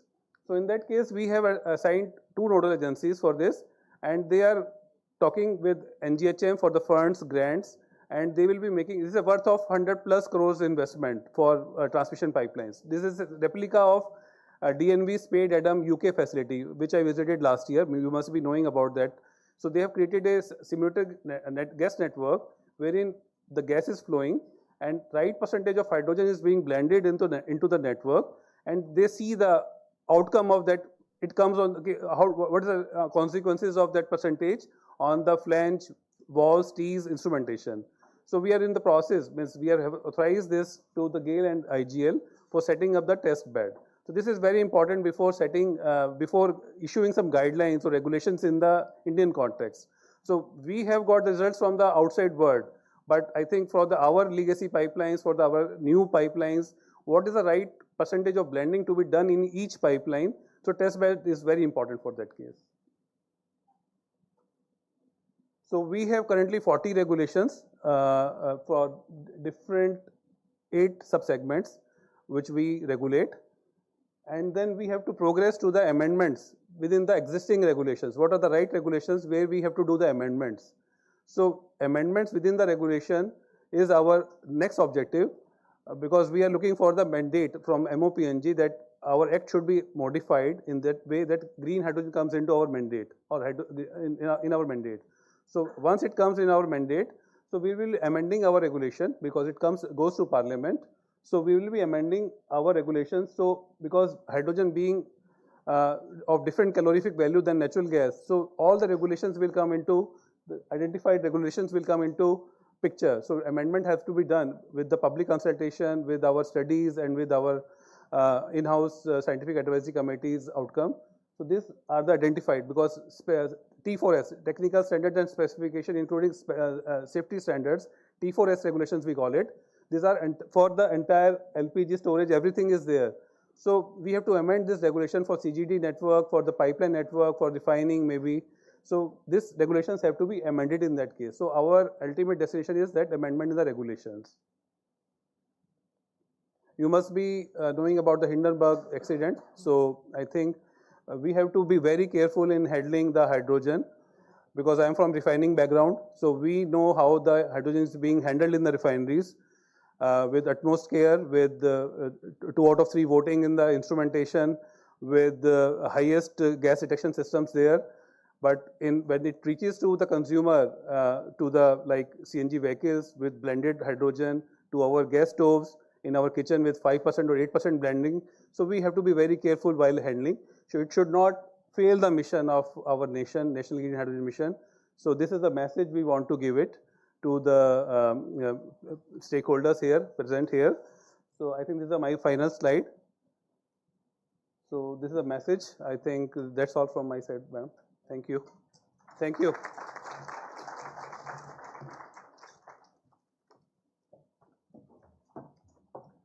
Thank you so much, sir. So ladies and gentlemen, with that, I would now like to invite Mr. Prasad Chapekar, Deputy Director, Ministry of New and Renewable Energy, Government of India, to kindly deliver the address. Hearty welcome, sir. Thank you, Vicky. Actually, my boss was supposed to be here, but as it has he has some other commitments suddenly came up, and I hope I'll do a job as good as him, as well as him. I'm just going to give you a brief overview of the mission, what we have accomplished so far, and where do you want to go in the next 2 or 3 years. Mission was launched around 3.5 years back. That time only the budget was known, everything else was unknown. So we had to invent on the fly. Our first tenders were for minimum incentive claimed under site. Then for electrolyzers, we had incentives based on the performance of the machine rather than any financial bidding. Then we went for the aggregation of green ammonia. Parallelly, each refinery was doing its own tenders. I mean, some of them have done, some of them will do soon. So we have taken many different paths because we were not sure which was going to work. This is the mission budget part of it. We also took certain steps on the regulatory aspects, that ISTS waiver was provided for 25 years for RE plants, for GH2. There was some issues in the SEZ, RE plants in SEZ. That was taken care of. We have removed the requirement for environmental clearance for standalone green ammonia projects. That was taken care of. So we have taken several regulatory steps as well as actual subsidy to be given for hydrogen. We also ran or are on the process of doing the pilot projects for road transport. The initial results have now begun to come in and pretty encouraging actually. For example, NTPC was hoping that the mileage of FCEVs would be around 12 or so per kg of hydrogen. They actually consistently got a mileage of a proper running bus, not like uptown conditions on highways, of around 14 to 16 kilometers per kg. So that sort of around 15-20% more than what they thought. So that sort of gives us indicator that we are in the right direction. This is what has happened so far in a very short. I told you like one by one, but each of these took a lot of time to deliberate and come out. So the next step will be towards, we have already announced that, so probably Aseki will probably speak more about Sanjay Sharma sir. The next phase will be the green methanol tenders, which will come out shortly. I hope within 2 months, but let's see. That is for 500,000 tons of green methanol for bunkering either in India or abroad, and depending on the requirement of the ports. That is the next step which will be seen. A very encouraging fact is that over the past year, if you see past calendar year, past 1 year, generally the world has seen a downturn in the announced projects, offtake agreements, etc. But India, you will see a very sharp increase. You have export, especially in the export projects. You have Acme IHI announced, L&T Itochu announced, Reliance announced, Junojul announced, AM Green was announced, AM Green Uniper. So we have a lot of progress. Plus, we also signed the contracts for the domestic green ammonia supply.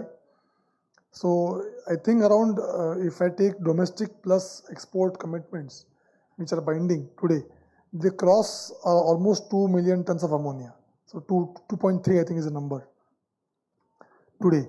And I am being told that in the coming 6 months, we'll get to see many more of such announcements. So at least for Indian perspective, the things are beginning to go up very dramatically. And since the plants take a lead time of 3 to 4 years for construction, you will see a sudden step increase around 2028-29 period. That you will see the capacity which is commissioned will suddenly go up by 4, 5, 6, 7 times suddenly. That is because of the hard work the ministry, the companies are putting today. That I can say this with some confidence that you will see a huge uptake in the hydrogen. I mean, different derivatives, hydrogen, ammonia, refineries, everything. This despite no mandates, mind you. That was the initial, when the mission was thought of in the beginning, like 5 years back. It was thought there will be mandates, but this did not come in the mission document finally. So despite there being no mandates, our companies, to their credit, have managed to achieve these milestones. So I think it's really creditable for them, and as a ministry, we're trying to promote everything. Now the next frontier is to ensure that for such projects where offtake is confirmed, the transmission comes up on time and the required quantum. That is our next sort of agreement, because we know very well that transmission delays, like a DISCOM can take 6 months of delay without any problem, but a firm delivery contract cannot be delayed even by a day.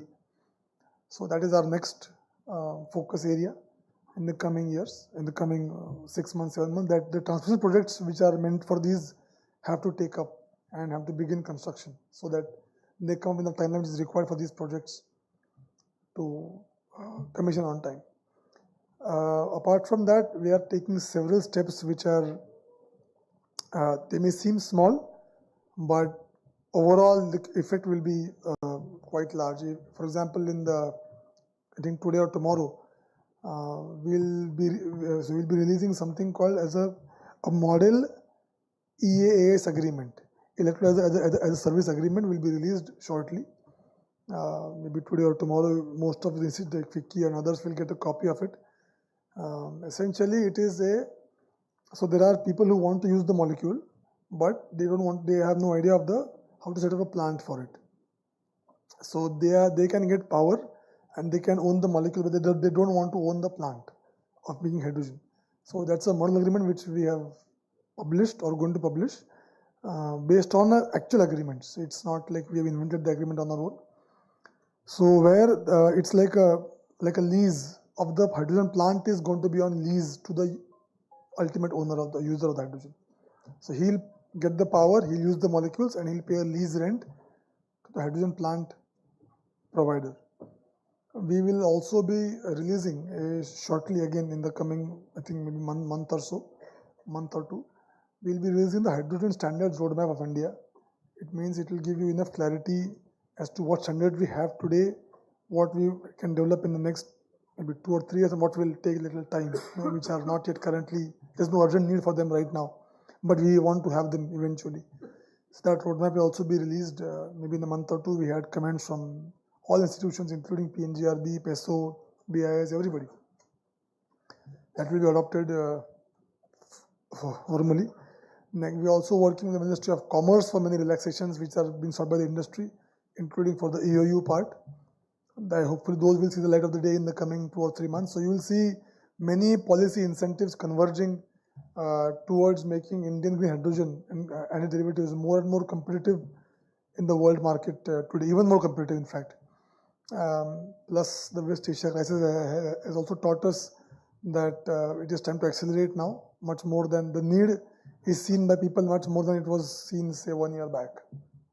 That's also a good news from the hydrogen sector's point of view. I can go on, but I think I will stop here.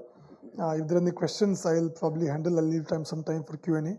So thank you once again for inviting me here and giving me this opportunity to have a talk with all of you. Thank you.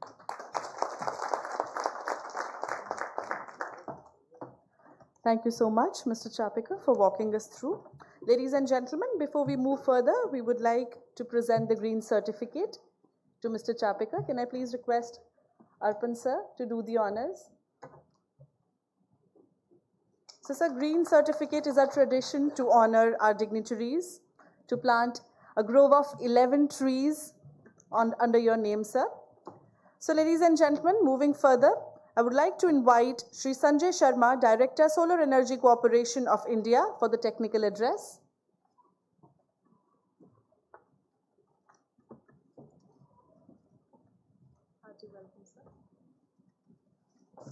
Thank you very much for inviting me. Good afternoon to all of you. Mr. Chapekar has elaborated what we have done till date, and I think probably you may be aware that we have put India as a global hub for the production of green hydrogen and its derivatives. Around the globe, India's efforts have been appreciated, and thanks to the leadership, our Ministry MNRE, including Mr. Chapekar, is the key member, Team Seki, who have done this wonderful job, and last but not least, our able producers and developers, ACME, who is the leader, then apart from that, NTPC, SCC, and OCURE and others. We have already concluded few tenders in ammonia. Basically, we have done 13 auctions, wherein the capacity of 724,000 metric ton was required per annum production. Apart from that, we have already concluded the electrolyzer manufacturing tenders in 2 phases, 3 gigawatt, 1500 megawatt each. Before that, we have also done green hydrogen production tenders in 2 trenches and a total capacity of 862,000 metric ton per annum, which was required. Few electrolyzer tenders have units have already been commissioned, like LNT and Ohmium, I think. We are into the just moving towards gaining the speed. What MNRE has done, they have done the wonderful job. Next tender he has just touched upon that we are coming out with the methanol tender, 500,000 metric ton per annum, that is under final stage of finalizing the tender conditions. We are just waiting for few inputs from MNRE to go ahead, mainly the subsidy and PSM. Apart from that, this 500,000 metric ton per annum requirement we have received from Kandla port. Apart from that, we have also received some demand from the Paradeep, 350,000 metric ton per annum. VOCPT in south is also very keen, and they are going ahead with the installation of the infrastructure, bunkering and all that, but their demand has not come. International or total demand, Mr. Chapekar has already told, and we are proud to say that we are on the right direction with the right pace, and we are beating all across the globe. So I have to address some this thing. It is privileged to be part of this session, ease of doing business. This is the relevant topic for green hydrogen. I would like to use my time this afternoon not to speak on green hydrogen now in isolation, but to place within the broader arc of India's renewable energy journey, because I believe that journey holds the most instructive lessons for what lies ahead. India today stands among the largest and fastest growing renewable energy market in the world, moving steadily, and based on the data we have gathered from all India level, we are much ahead of achieving this 500 gigawatt of renewable energy installations before 2030. But if we look closely how this scale has achieved, the story is not merely one of the capacity addition. It is at its core a story of continuous improvement, ease of doing business for institutions, learning, adapting, progressively reducing the friction and risk that stand between the investment decision and a commissioned project. Green hydrogen now asks us to repeat this learning, but at a higher order of complexity. It is not simply another renewable energy program, it represents the entire new industrial ecosystem, one that must integrate power, water, land, storage, certification, quality assurance, and other things also. For investment of this scale, the complexity of materialized industry needs four things: policy certainty, infrastructure readiness, contractual bankability, and reduced transaction cost. Allow me to briefly draw upon some initiative what we have taken and learning from the renewable energy sector, and I believe that can be meaningfully strengthen India's green hydrogen ecosystem also. The first lesson concerned long-term demand visibility. Over the past decade, India's experience with aggregated procurement across solar, wind, hybrid, round-the-clock, firm and dispatchable energy demonstrated that when demand is aggregated and backed by long-term offtake agreements, it fundamentally transforms project bankability. Lenders price risk more favorably, developers commit capital with greater confidence, and the entire value chain benefits from this predictability. The same principle now needs to be extended to green hydrogen and its derivative, which we are in the running phase. The second learning relates to the financial instruments. The introduction of the insurance surety bond is an alternative to conventional bank guarantees, has meaningfully reduced the blockage of bank limits and ease of working capital burden on developers. Given that the green hydrogen projects require substantially higher capital outlay than the conventional RE projects, this instrument becomes even more consequential going forward. At third, I believe particularly instructive, innovative emerge from the green ammonia tender, which involves sequential auctions across the 13 fertilizer plants. Conventionally, bidders would have needed to block earnest money corresponding to their cumulative capacity across the all auctions, an approach that would have locked up capital and discouraged participation. Instead, innovatively, we have devised at SECI, maybe for the first time, a revolving earnest money framework was adopted, under which a bidder's EMD is utilized only to the extent of capacity awarded or won. Where a bidder is unsuccessful in a particular round of auction, that EMD becomes available again for the subsequent rounds. A single design choice preserved capital efficiency, widened participation, and strengthened price discovery, and its stand as a genuine ease of doing business innovation worth replicating in other aspects also. A parallel principle was applied to the net worth eligibility. Similarly, we have done the same process for the net worth eligibility. Until unless a developer has won, its net worth remains intact and he is considered for the next rounds of auctions.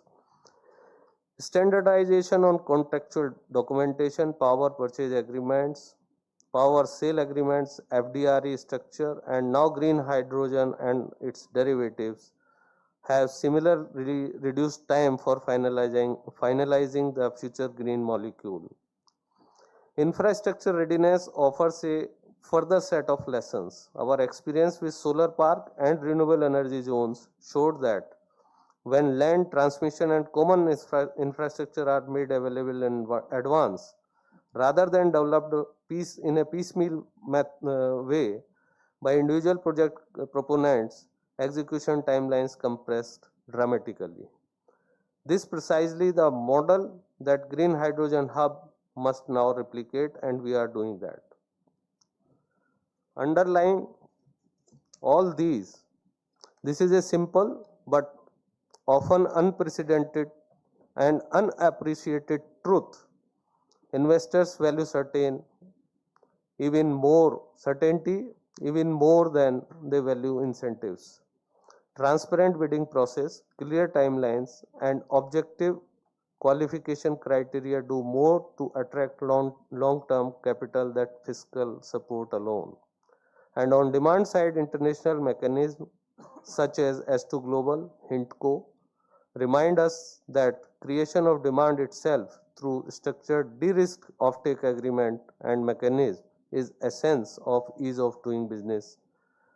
SECI is also in touch with Japan government, JOGMEC. SECI is also in touch with other Netherlands private players.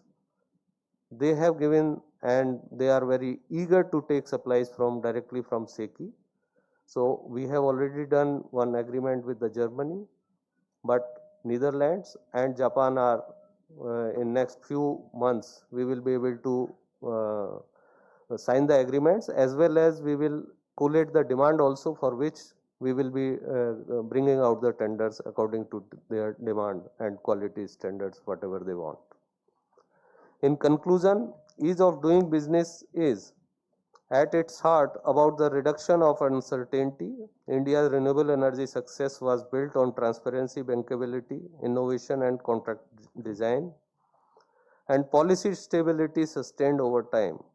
These same principles, not only single incentive or scheme, will determine the success of our green hydrogen ambitions.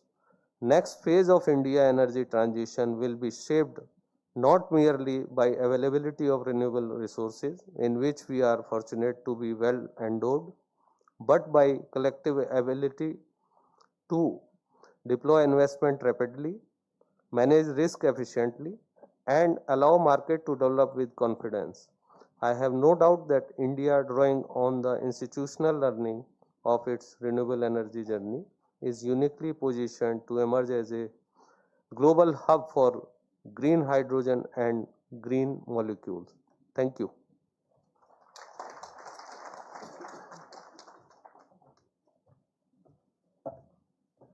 Thank you so much, sir, for beautifully setting the context.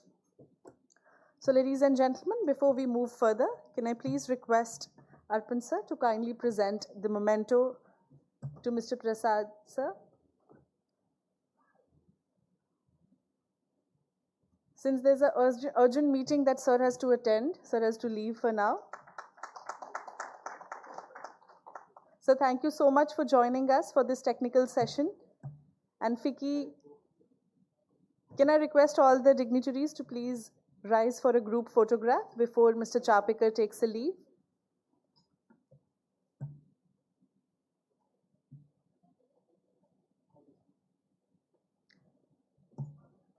Thank you, Mr. Chapekar.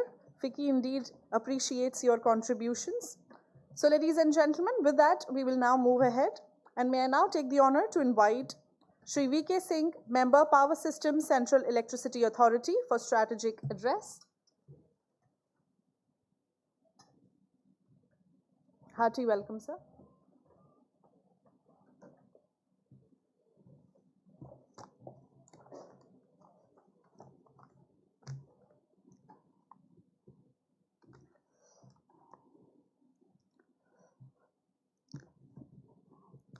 My fellow delegates, industry leaders, ladies and gentlemen, good afternoon to all of you.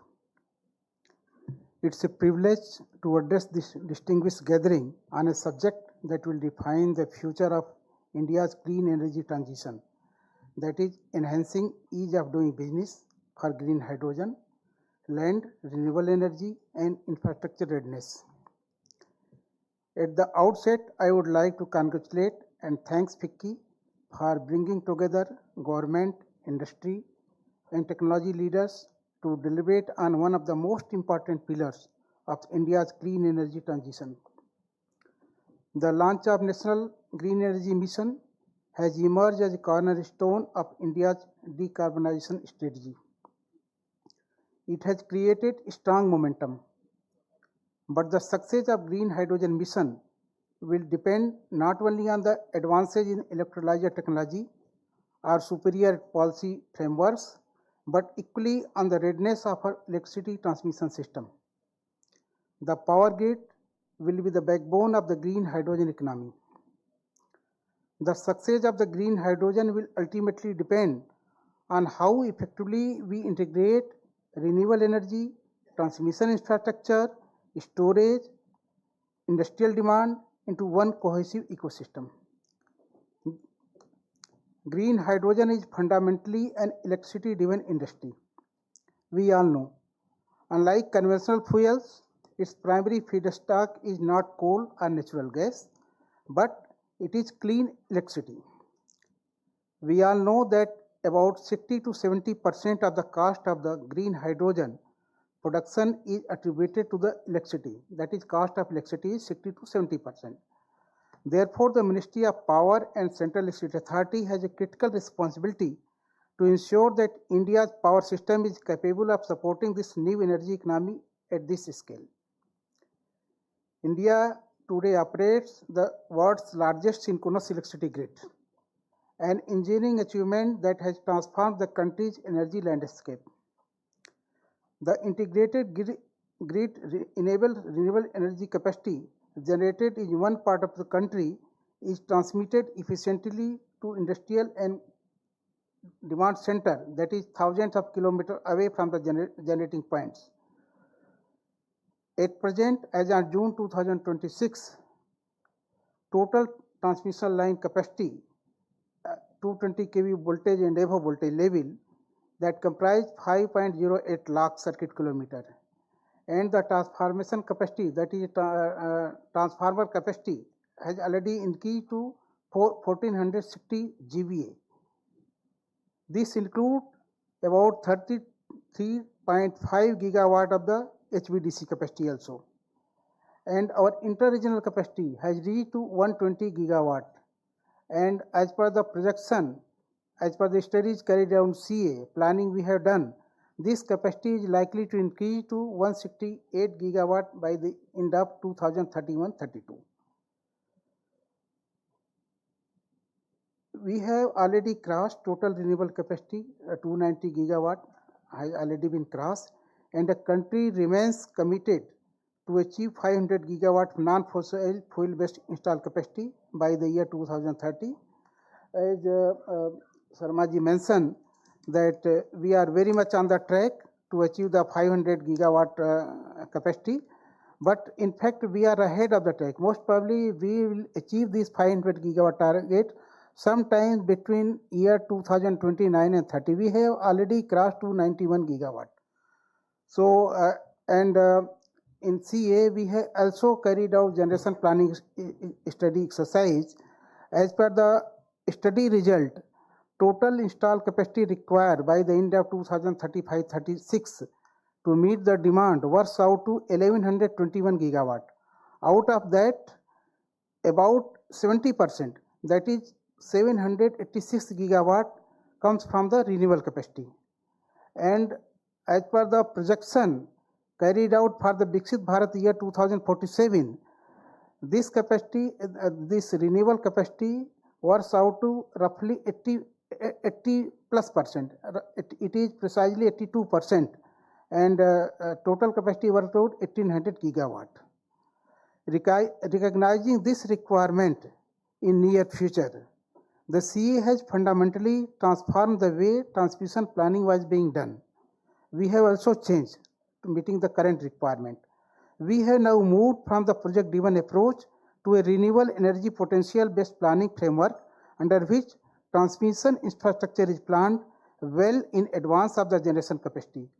We are getting the potential from the Ministry of Renewable MNRE and from the state government. We discuss in different meetings, and once this target is firm, then in CA we planning exercise being done without waiting whether industry is coming, demand is coming. Earlier we used to wait for the generation project and demand, but now we are planning based on the potential base. So this ensure that grid is ready when renewable energy projects are commissioned, thereby minimizing delay and reducing renewable energy curtailment. Of course, even today also we have the little curtailment, but because of certain issues, all of us know that is ROW, of course transmission is taking time because of many other issues. But planning exercise we have started ahead. To support this transition, CA estimated that by 2032, India will require approximately 6.5 lakh circuit kilometer of transmission line and nearly 2,412 GVA of transformation capacity, including multiple new HVDC corridors. The order for few corridors has already been awarded. That project has been awarded in the recent density meetings, and award has been placed.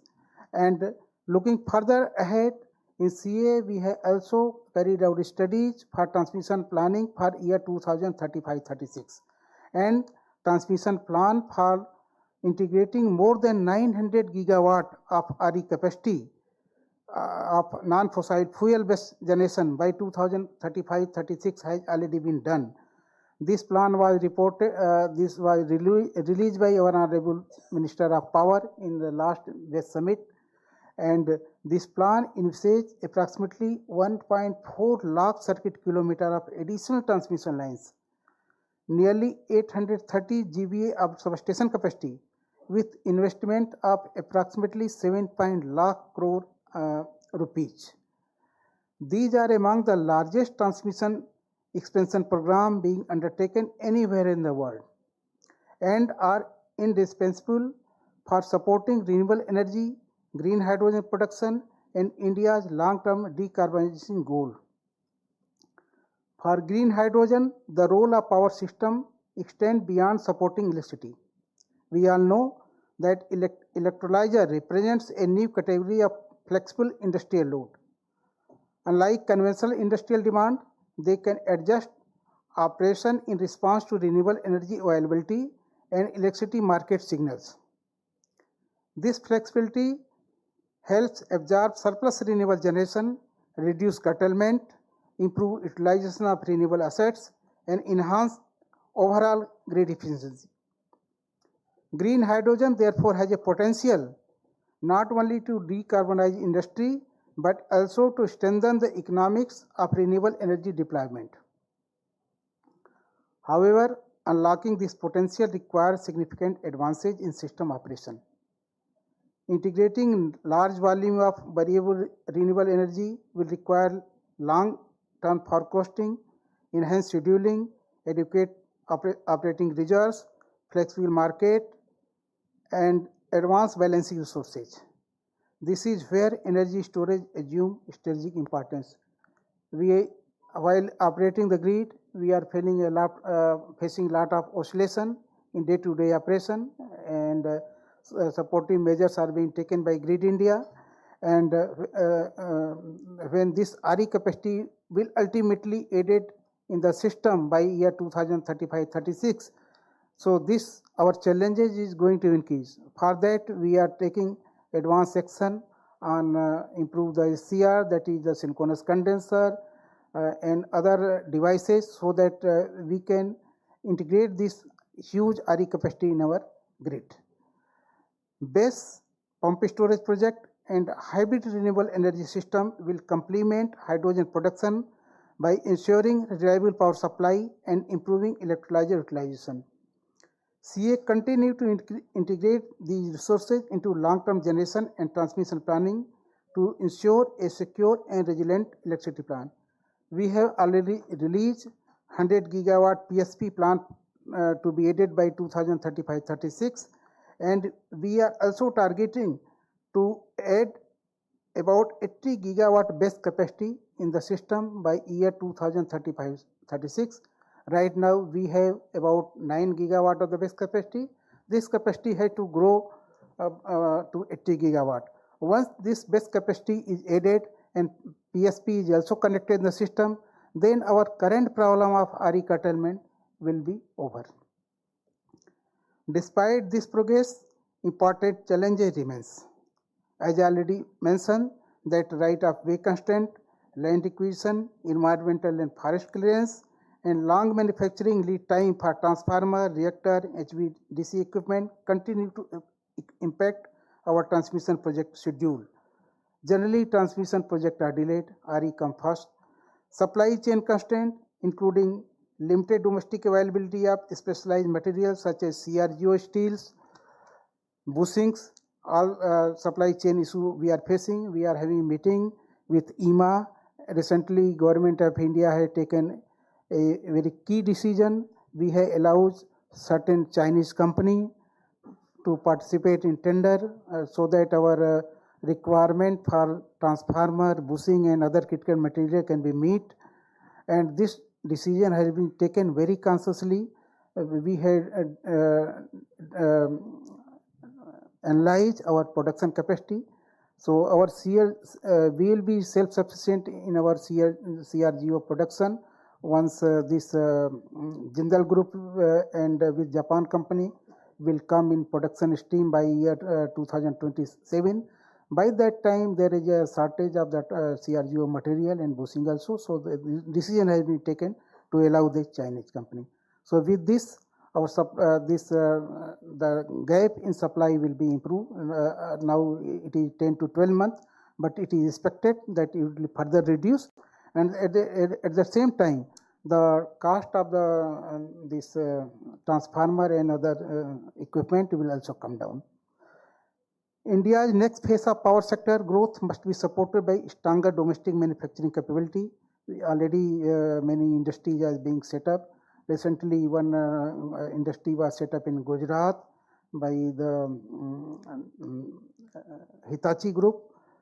And a transmission investment expand strengthening indigenous production of transformer, conductor, GIS equipment, HVDC technologies, reactors, power electronics, and associated equipment will be essential for enhancing energy security.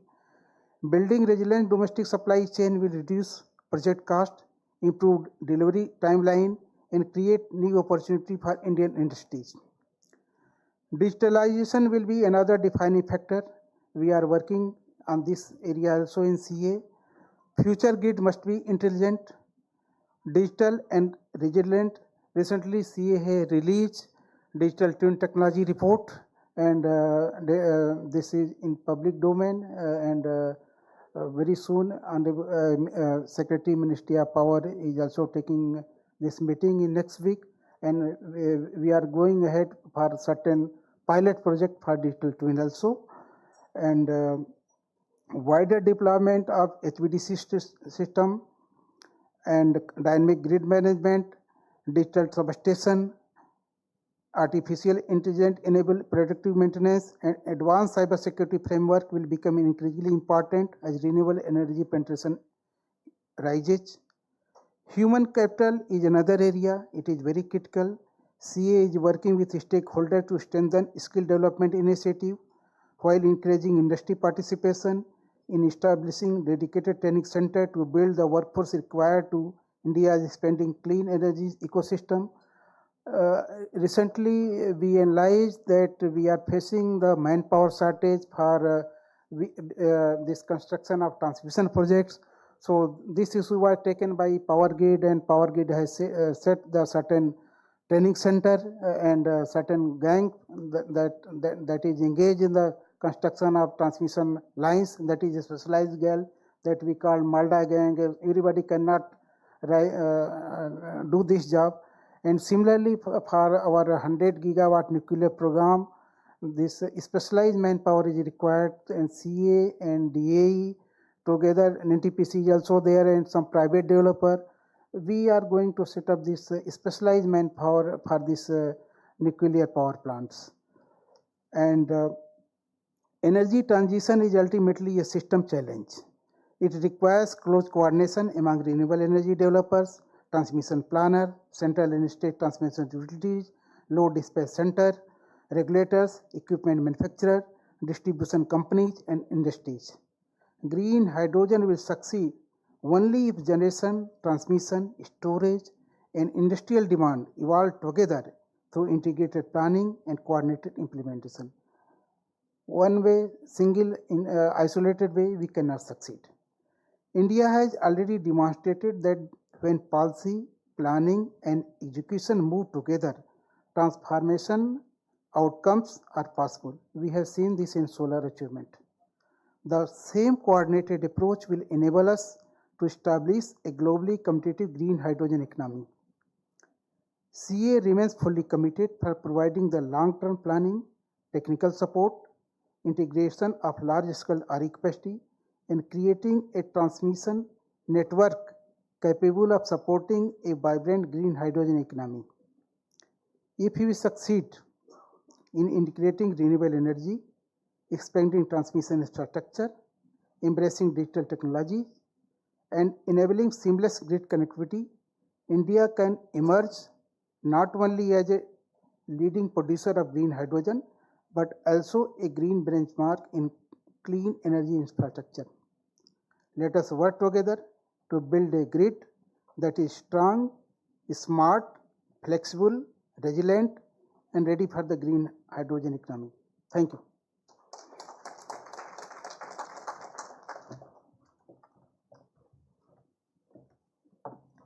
Thank you so much, Mr. Singh, for the summary. So, ladies and gentlemen, I now request your attention to a special video message from Sri Jorgo Chadzimarkis, CEO Hydrogen Europe. Can we have the video message, please?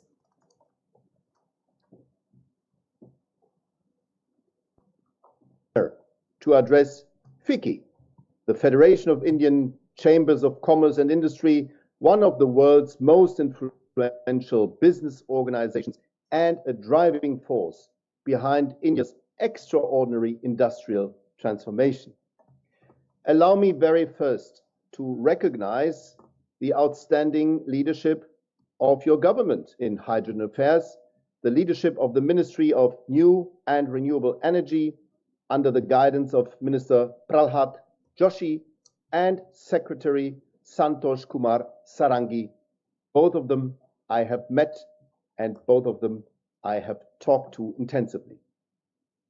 Through the National Green Hydrogen Mission, India has demonstrated something that the world desperately needs: bold political vision combined with decisive implementation. Ambition has become action in India, and policy has become investment, and investment is becoming industry. The International Energy Agency's Global Hydrogen Review 2026 confirms what many of us have believed for years. The hydrogen economy has crossed a historic threshold. The era of promises is over. The era of business has begun. And nowhere is this transformation more visible than in India. Under the outstanding leadership of Mr. Sanjay Sharma, SECI has become an international benchmark for transparent auctions, investor confidence, and innovative market design. Increasingly, countries around the world are not asking whether India will become a hydrogen leader. They are asking how India did it. The evidence is impressive. Japan, for example, has committed around $3 billion through its Contract for Difference program to support green ammonia imports from the ACME IHI project in Odisha. Reliance Industries has signed a 15-year, also $3 billion green ammonia offtake agreement with Samsung in Korea, with production beginning from its 5,000-acre gigafactory complex in Gujarat in 2029. AM Green has concluded one of the world's largest renewable ammonia agreements, supplying 500,000 tons of RFNBO, renewable fuels of non-biological origin, compliant green ammonia, every year to Uniper from Germany, from Kakinada starting in 2028. And only weeks ago, H2 Global signed its Memorandum of Understanding with the VO Chindambranar Port Authority, making it the first Indian port to partner in developing future green hydrogen and clean fuel trade corridors. These are not pilot projects. These are not political announcements. These are global business deals. Another historic milestone is now approaching. The free trade agreement between the European Union and India has been politically agreed and is expected to be formally signed in the coming months. This agreement will do far more than reduce tariffs. It will strengthen trust, it will accelerate investment, and it will create one of the world's most important partnerships for clean industrial growth. Because today's energy transition is no longer only about climate. It's about competitiveness. It's about resilience. It's about economic security. Europe will continue producing strategic molecules wherever it is economically sensible. But Europe's resilience will also depend on trusted international partners. India is unquestionably one of the most important, if not the most important of them. The India-Middle East-Europe Economic Corridor, known as IMEC, can become far more than a logistics route. It can become the world's first great corridor for strategic molecules, renewable hydrogen, ammonia, methanol, sustainable aviation fuels, and the clean industrial value chains for tomorrow. Europe contributes world-class engineering, industrial technology, and market demand. India contributes scale. India contributes speed. India contributes entrepreneurial confidence. Together, we can build supply chains that are not only sustainable, but resilient. The next chapter of the global hydrogen economy will not be written in Brussels alone. It will not be written in New Delhi alone. It will be written together. Together with FICCI, together with the MNRE, together with SECI, and together with the whole government of India and, of course, the European leadership. One of the best opportunities to test this is to come to the European Hydrogen Week. As of 26 October until 30th, India has been a partner country 2 years ago. This year, Japan is a partner country, and I'm sure that we will have a lot of opportunities for Indian companies to show what they can, to show how integrated they are in the business that I described above. And together with the companies that are already investing in this shared future, we will build this hydrogen market. Let us build one of the defining industrial partnerships of the 21st century. I thank you very much for the honor to speak to you.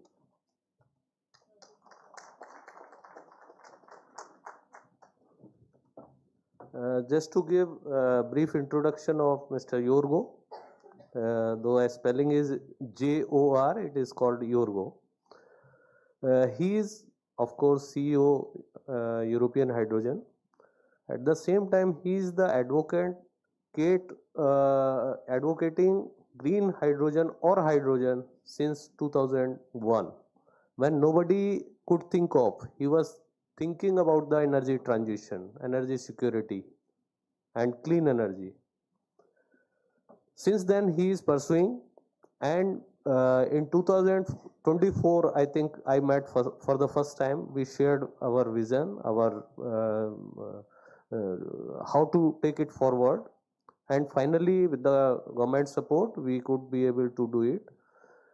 Our developers are facing a lot of problems in complying with the European conditions of RFNBO, and he is advocating from Indian side, and he is fighting with the government that we should relax it so that the Indian cheap hydrogen can be exported to Europe. He has been 2 times MP, and right now his wife is MP of European Union. So this is just a brief introduction. He is a wonderful man. Thank you. Thank you so much, Sanjay sir, for sharing the context. So ladies and gentlemen, as we move further, I would now like to invite Shri Arpin Gupta, Director FICCI, to kindly deliver the concluding remarks. Welcome, sir.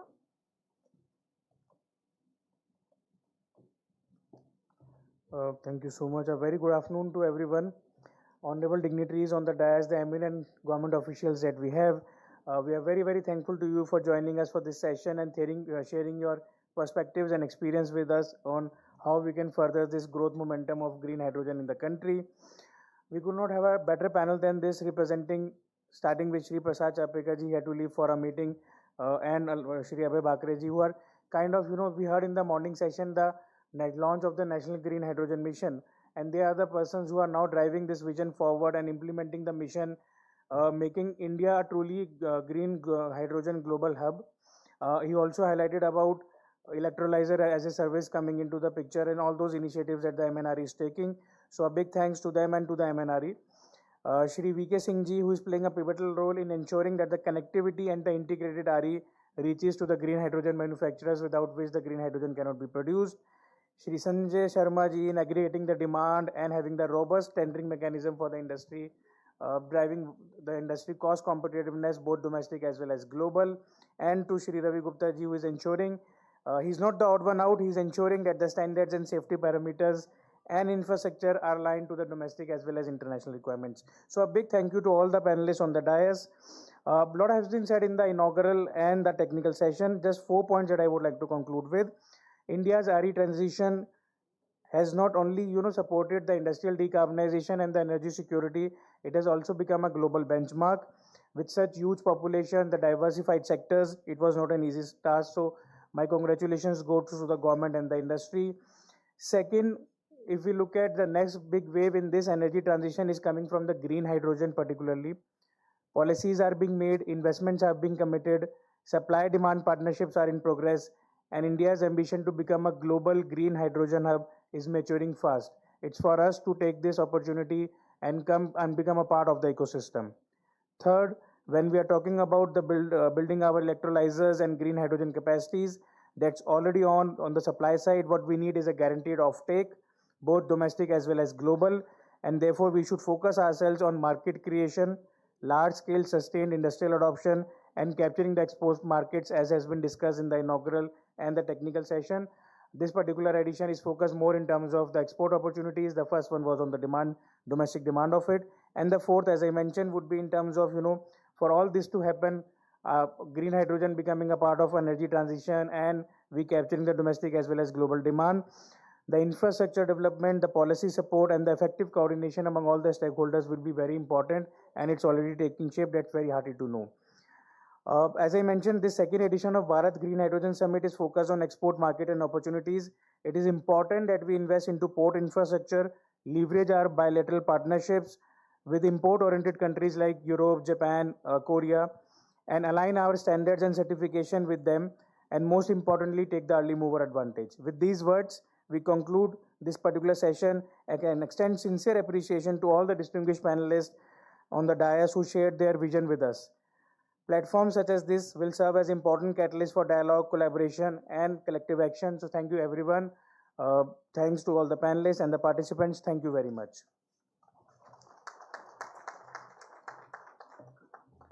Thank you so much, Mr. Arpan, for summarizing the concluding remarks. Before we conclude, can I please request Arpan sir to kindly present the mementos? Starting off with Shri Sanjay Sharma. Thank you so much, sir, for joining us today. To Shri V.K. Singh. Thank you so much, sir. To Shri Ravi Gupta, sir. Thank you so much, sir. May I please request everyone to remain seated for a minute? I now request all the dignitaries to please rise up for a group photograph.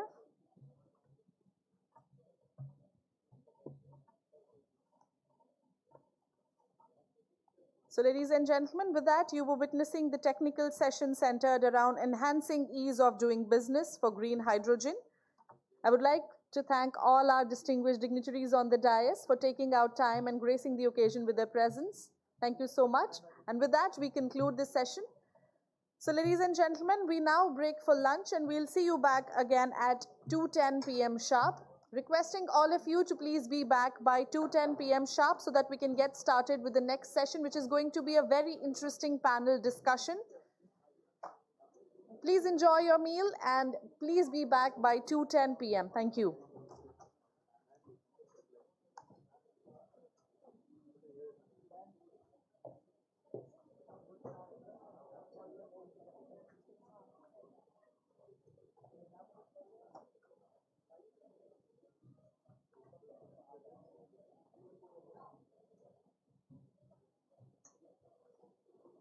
मैं ऊर्जा हूँ. I am energy and I am at the heart of life. From the atta in bread that nourishes, to concrete that strengthens homes, to pharmaceuticals that heal, energy enables the manufacturing of everything. When you send an email or order via e-commerce, take a metro to the airport and take flight, energy drives everything from data centers to our economies. At Ampen Energy Transition, energy is at the heart of what we do, and we do it right for you. We are a part of your every living moment as we lead India's march towards renewable energy transition. India plans to become a developed country. To get there, energy is essential. And India is blessed with a lot of renewable energy. So the government has set up targets for renewable energy transition. So we as a company want to power this renewable energy transition. That is the purpose of our existence as a company. Ampen is a leading energy transition partner of choice for India's corporates and utilities on their energy transition journey, helping them save considerably on energy costs and meeting their sustainability targets. With a balanced portfolio of over 5 gigawatt peak spread across 23 states, Ampen has created a business model of renewable energy generation. We have 3 types of solutions. First is for the commercial industrial business, where we offer commercial industrial customers green energy from solar or wind or a combination to give them almost 20 to 40% reduction in their energy costs. And they constitute almost 50% of the consumers in the country, so it's a large market.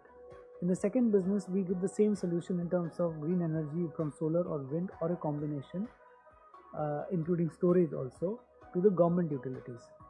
In the third business line, which is called the Energy Transition Enablers business, we are using the manufacturing and the service capability of India to power this transition through solar cell and module manufacturing, energy trading, energy storage, and a green hydrogen business. So with these 3 solutions, we are powering the renewable energy transition in this country. Headquartered in New Delhi with regional offices in Mumbai, Bengaluru, and Kolkata, Ampen is run by an industry-leading team of professionals and backed by leading institutional investors across the globe. Driven by a firm commitment to upholding high corporate governance standards, AMPIN aligns meticulously with International Finance Corporation's rigorous guidelines. AMPIN is a one-stop shop for energy and has developed a clear roadmap to take any customer to 100% RE. Let me give you a glimpse into the future. We basically are aiming for two things. First is to make power in India to power the renewable energy transition in this country. Second is to make in India to power the global renewable energy transition. And in doing so, we will emerge as the leading energy transition company in this country. With the ability to offer complete end-to-end solutions to meet short-term, medium-term and long-term needs of its customers, AMPIN is well positioned to reach 25 gigawatt by 2030 and drive the country towards self-reliance in energy.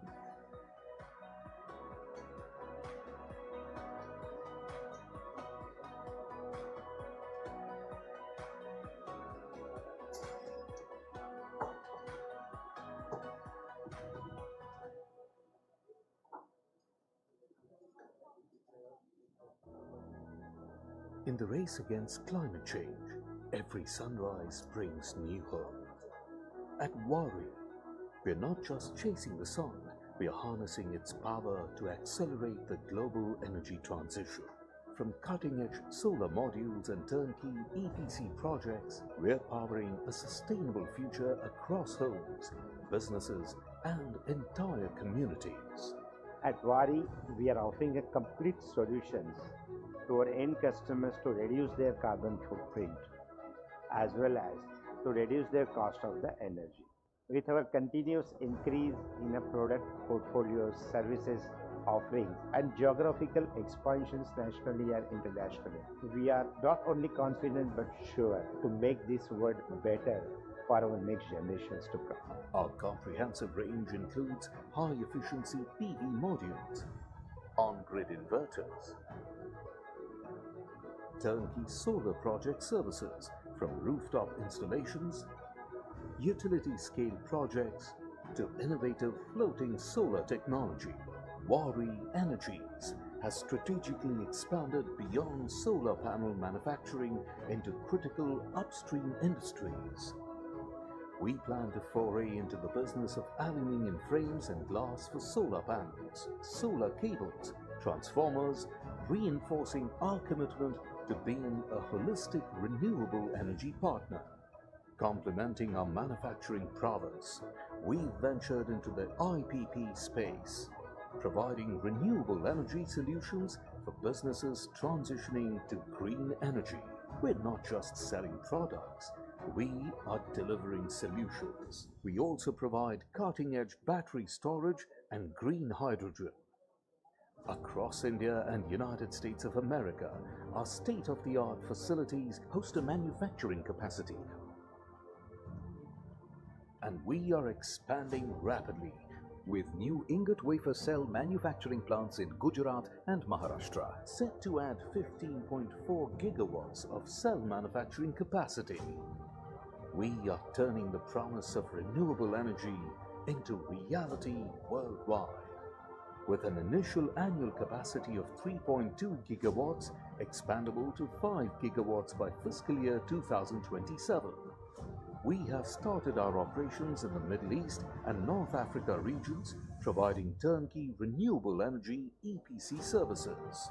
At Wari Energies, our PV models are built to international quality standards, ensuring reliability and performance across the globe. We take pride in delivering solutions that power our customers' growth with trust, consistency, and long-term value. At the heart of everything we do lies an unwavering commitment to quality. Our in-house NABL accredited labs conduct over 50 rigorous tests, ensuring our products not only meet but exceed global standards. It's this commitment to excellence that has earned us recognition as the overall highest achiever in RETC PV Module Index Report, top performer as per PVEL Reliability Report, and Bloomberg Tier 1 module supplier, Waaree Energies has achieved an A rating in the prestigious PV Tech Module Bankability Report Q4 2024. The first Indian solar PV manufacturer to receive the prestigious EcoVadis Gold Medal for Sustainability Excellence. But our vision extends beyond energy. At Waaree, we believe in transforming lives through meaningful CSR initiatives. Our commitment spans healthcare and education, touching thousands of lives across communities and bringing significant socio-economic impact to the life of locals. I would like to urge all of you to join Waaree's vision to make this world greener. We are leading the charge, delivering innovative, reliable solutions to customers around the globe for accelerating the global clean energy transition. The future of energy is here, and it's brighter than ever. मैं ऊर्जा हूँ. I am energy, and I am at the heart of life.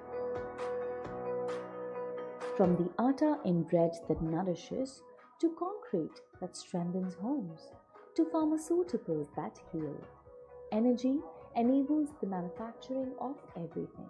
When you send an email or order via e-commerce, take a metro to the airport and take flight, energy drives everything from data centers to our economies. At Ampin Energy Transition, energy is at the heart of what we do, and we do it right for you.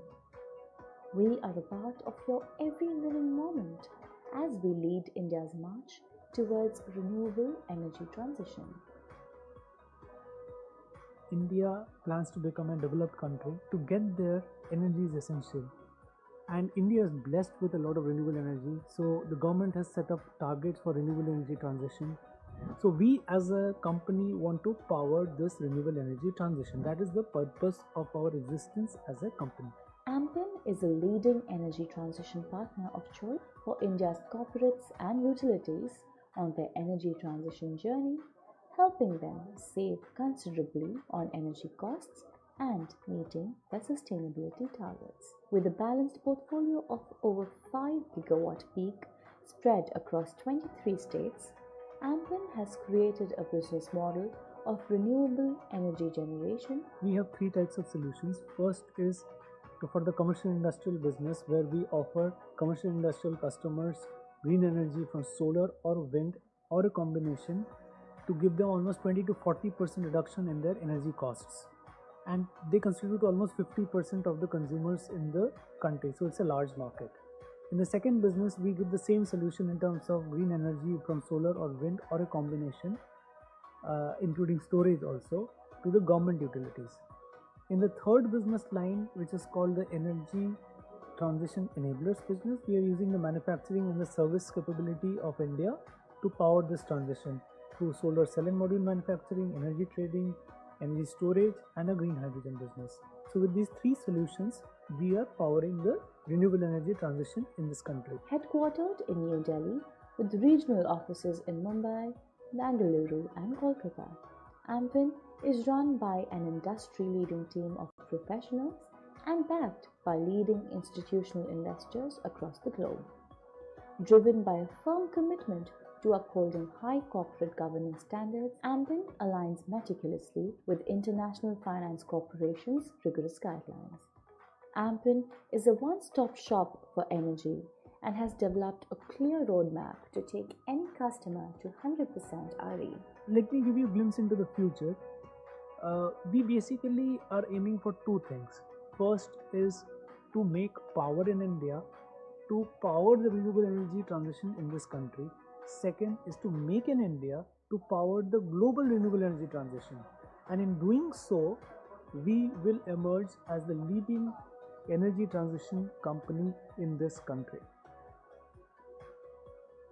With the ability to offer complete end-to-end solutions to meet short-term, medium-term and long-term needs of its customers, Ampin is well positioned to reach 25 gigawatt by 2030 and drive the country towards self-reliance in energy.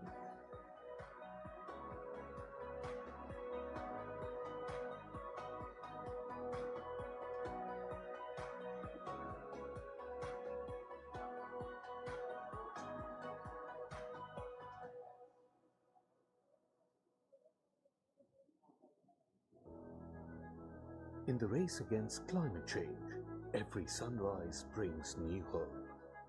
At Wari, we're not just chasing the sun, we are harnessing its power to accelerate the global energy transition. From cutting-edge solar modules and turnkey EPC projects, we're powering a sustainable future across homes, businesses, and entire communities. At Wari, we are offering a complete solutions to our end customers to reduce their carbon footprint as well as to reduce their cost of the energy. With our continuous increase in our product portfolios, services, offerings and geographical expansions nationally and internationally, we are not only confident but sure to make this world better for our next generations to come. Our comprehensive range includes high-efficiency PV modules, on-grid inverters, turnkey solar project services from rooftop installations, utility-scale projects to innovative floating solar technology. Wari Energies has strategically expanded beyond solar panel manufacturing into critical upstream industries. We plan to foray into the business of aluminium frames and glass for solar panels, solar cables, transformers, reinforcing our commitment to being a holistic renewable energy partner. Complementing our manufacturing prowess, we've ventured into the IPP space, providing renewable energy solutions for businesses transitioning to green energy.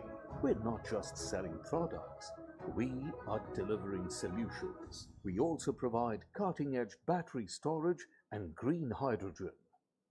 Across India and United States of America, our state-of-the-art facilities host a manufacturing capacity. And we are expanding rapidly with new ingot wafer cell manufacturing plants in Gujarat and Maharashtra, set to add 15.4 gigawatts of cell manufacturing capacity. We are turning the promise of renewable energy into reality worldwide. With an initial annual capacity of 3.2 gigawatts, expandable to 5 gigawatts by fiscal year 2027. We have started our operations in the Middle East and North Africa regions, providing turnkey renewable energy EPC services. At Wari Energies, our PV models are built to international quality standards, ensuring reliability and performance across the globe. We take pride in delivering solutions that power our customers' growth with trust, consistency, and long-term value. At the heart of everything we do lies an unwavering commitment to quality. Our in-house NABL accredited labs conduct over 50 rigorous tests, ensuring our products not only meet but exceed global standards. It's this commitment to excellence that has earned us recognition as the overall highest achiever in RETC PV Module Index Report, top performer as per PVEL Reliability Report, and Bloomberg Tier 1 Module Supplier. Wari Energies has achieved an A rating in the prestigious PV Tech Module Bankability Report Q4 2024.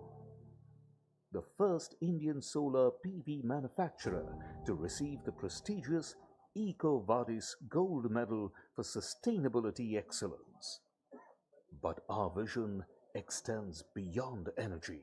At Wari, we believe in transforming lives through meaningful CSR initiatives. Our commitment spans healthcare and education, touching thousands of lives across communities and bringing significant socio-economic impact to the life of locals. I would like to urge all of you to join Wari's vision to make this world greener. We are leading the charge, delivering innovative, reliable solutions to customers around the globe for accelerating the global clean energy transition.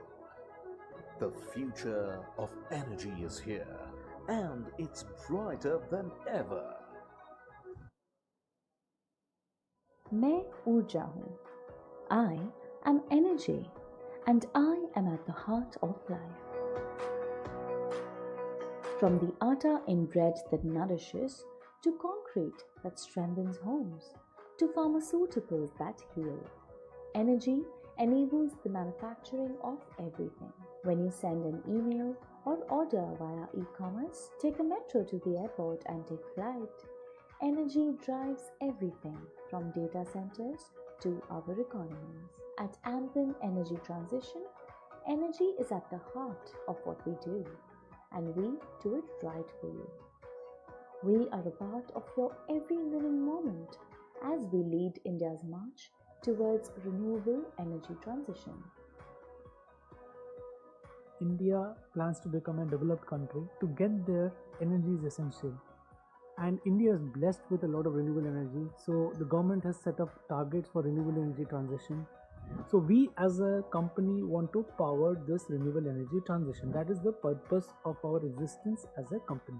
Ampin is a leading energy transition partner of choice for India's corporates and utilities on their energy transition journey, helping them save considerably on energy costs and meeting their sustainability targets. With a balanced portfolio of over 5 gigawatt peak spread across 23 states, Ampin has created a business model of renewable energy generation. We have 3 types of solutions. First is for the commercial industrial business, where we offer commercial industrial customers green energy from solar or wind or a combination to give them almost 20 to 40% reduction in their energy costs.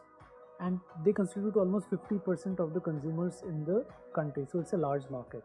In the second business, we give the same solution in terms of green energy from solar or wind or a combination, including storage also, to the government utilities.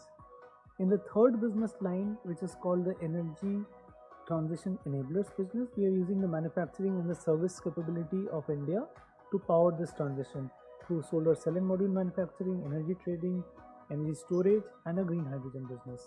So with these 3 solutions, we are powering the renewable energy transition in this country. Headquartered in New Delhi with regional offices in Mumbai, Bengaluru, and Kolkata, Ampin is run by an industry-leading team of professionals and backed by leading institutional investors across the globe. Driven by a firm commitment to upholding high corporate governance standards, Ampin aligns meticulously with International Finance Corporation's rigorous guidelines. Ampin is a one-stop shop for energy and has developed a clear roadmap to take any customer to 100% RE. Let me give you a glimpse into the future. We basically are aiming for 2 things. First is to make power in India, to power the renewable energy transition in this country. Second is to make in India to power the global renewable energy transition. And in doing so, we will emerge as the leading energy transition company in this country. With the ability to offer complete end-to-end solutions to meet short-term, medium-term, and long-term needs of its customers, Ampin is well positioned to reach 25 gigawatt by 2030 and drive the country towards self-reliance in energy.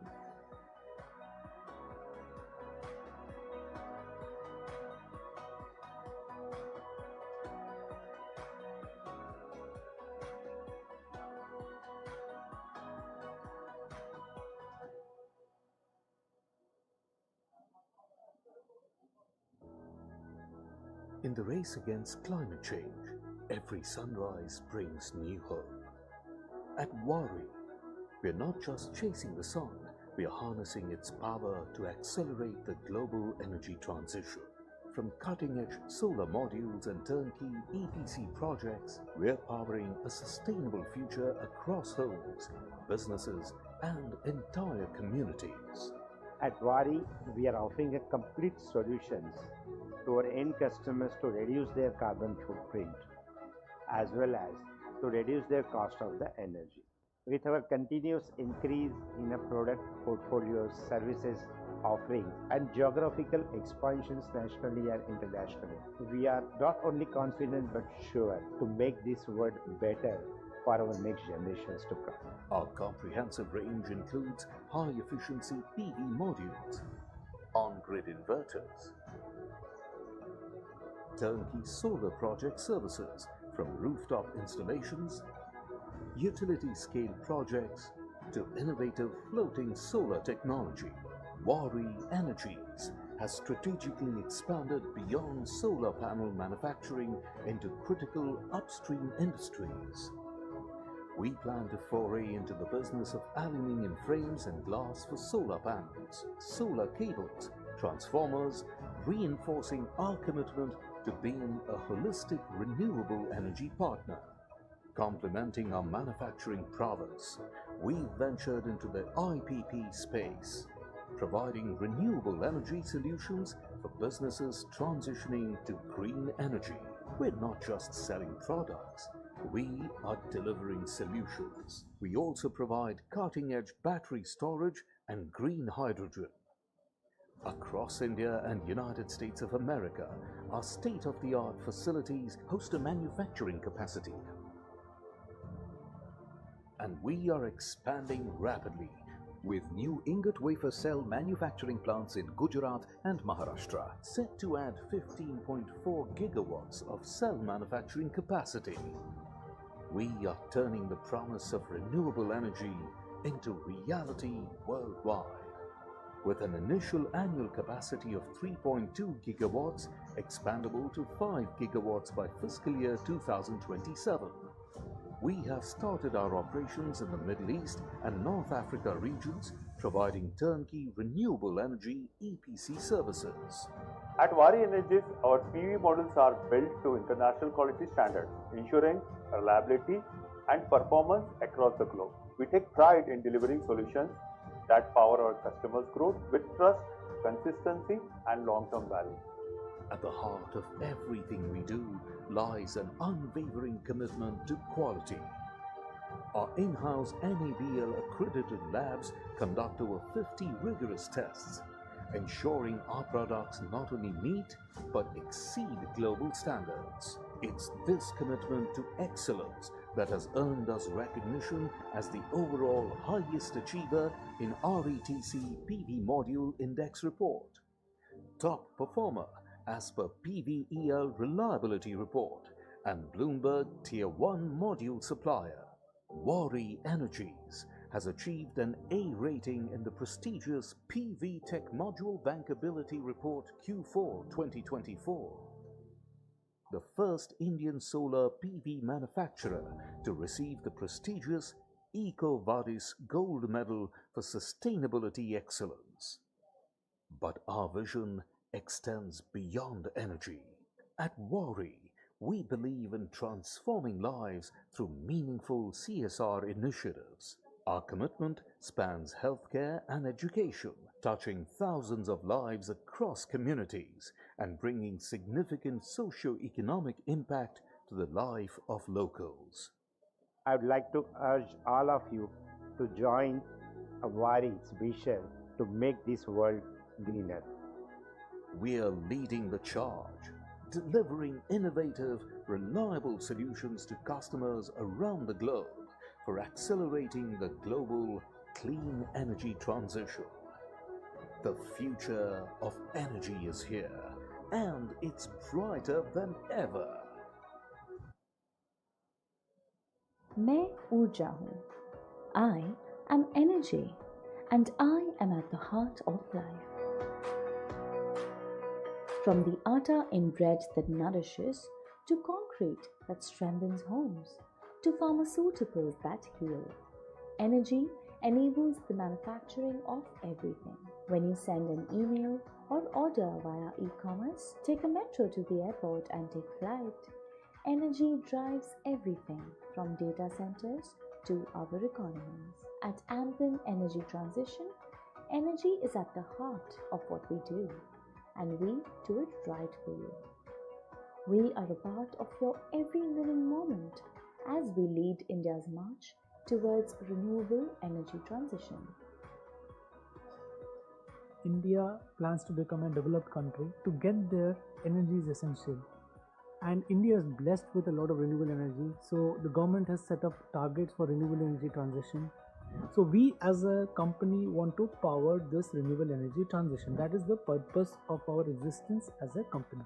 AMPIN is a leading energy transition partner of choice for India's corporates and utilities on their energy transition journey, helping them save considerably on energy costs and meeting their sustainability targets. With a balanced portfolio of over 5 gigawatt peak spread across 23 states, AMPIN has created a business model of renewable energy generation. We have three types of solutions. First is for the commercial industrial business, where we offer commercial industrial customers green energy from solar or wind or a combination to give them almost 20 to 40% reduction in their energy costs.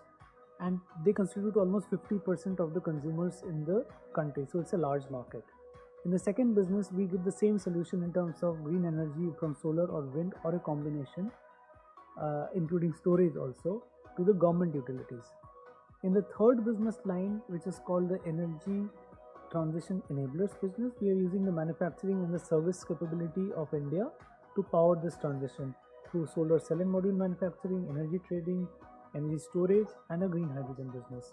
So with these three solutions, we are powering the renewable energy transition in this country. Headquartered in New Delhi with regional offices in Mumbai, Bengaluru, and Kolkata, AMPIN is run by an industry-leading team of professionals and backed by leading institutional investors across the globe.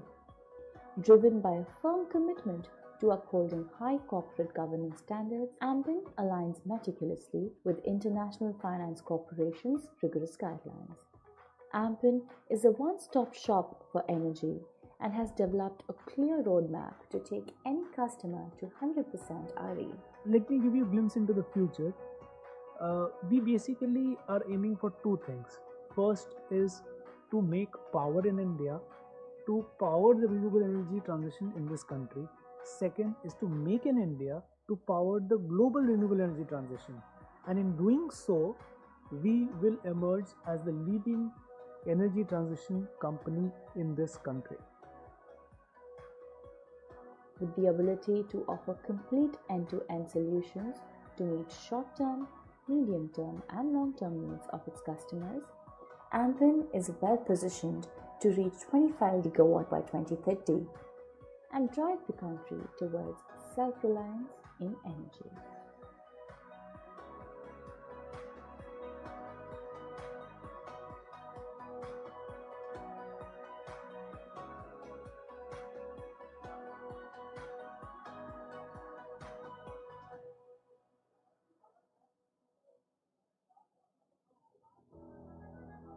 In the race against climate change, every sunrise brings new hope.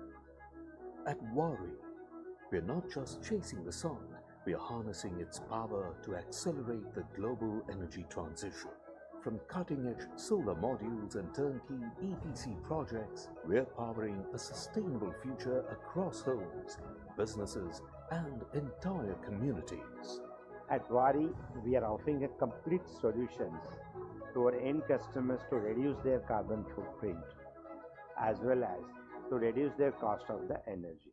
With our continuous increase in a product portfolio, services offerings and geographical expansions nationally and internationally, we are not only confident but sure to make this world better for our next generations to come. Our comprehensive range includes high-efficiency PV modules, on-grid inverters,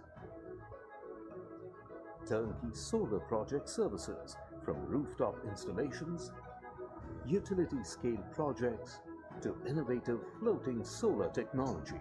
Wari Energies has strategically expanded beyond solar panel manufacturing into critical upstream industries.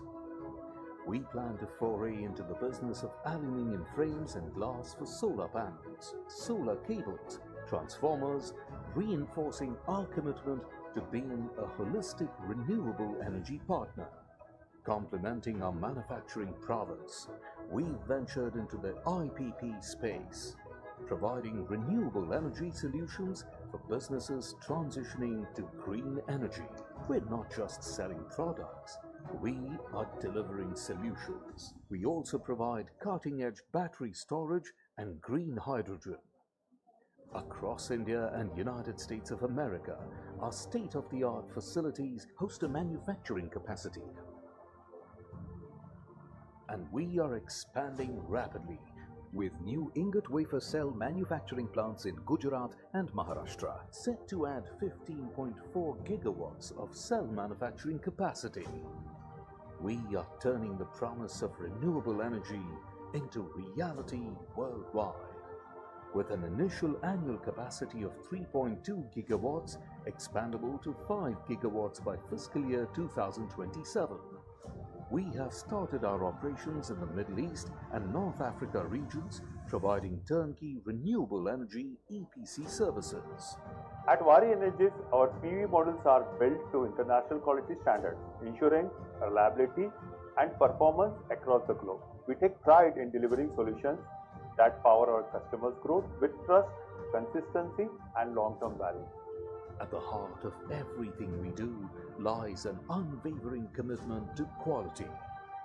Our in-house NABL accredited labs conduct over 50 rigorous tests, ensuring our products not only meet but exceed global standards. It's this commitment to excellence that has earned us recognition as the overall highest achiever in RETC PV Module Index Report, top performer as per PVEL Reliability Report, and Bloomberg Tier 1 Module Supplier. Vari Energies has achieved an A rating in the prestigious PV Tech Module Bankability Report Q4 2024. The first Indian solar PV manufacturer to receive the prestigious EcoVadis Gold Medal for Sustainability Excellence. But our vision extends beyond energy. At Vari, we believe in transforming lives through meaningful CSR initiatives. Our commitment spans healthcare and education, touching thousands of lives across communities and bringing significant socio-economic impact to the life of locals. I would like to urge all of you to join Vari's vision to make this world greener. We are leading the charge, delivering innovative, reliable solutions to customers around the globe for accelerating the global clean energy transition. The future of energy is here, and it's brighter than ever. मैं ऊर्जा हूँ. I am energy, and I am at the heart of life. From the atta in bread that nourishes, to concrete that strengthens homes, to pharmaceuticals that heal, energy enables the manufacturing of everything. When you send an email or order via e-commerce, take a metro to the airport and take flight, energy drives everything from data centers to our economies. At Ampin Energy Transition, energy is at the heart of what we do, and we do it right for you. We are a part of your every living moment as we lead India's march towards renewable energy transition. India plans to become a developed country. To get there, energy is essential. And India is blessed with a lot of renewable energy. So the government has set up targets for renewable energy transition. So we as a company want to power this renewable energy transition. That is the purpose of our existence as a company.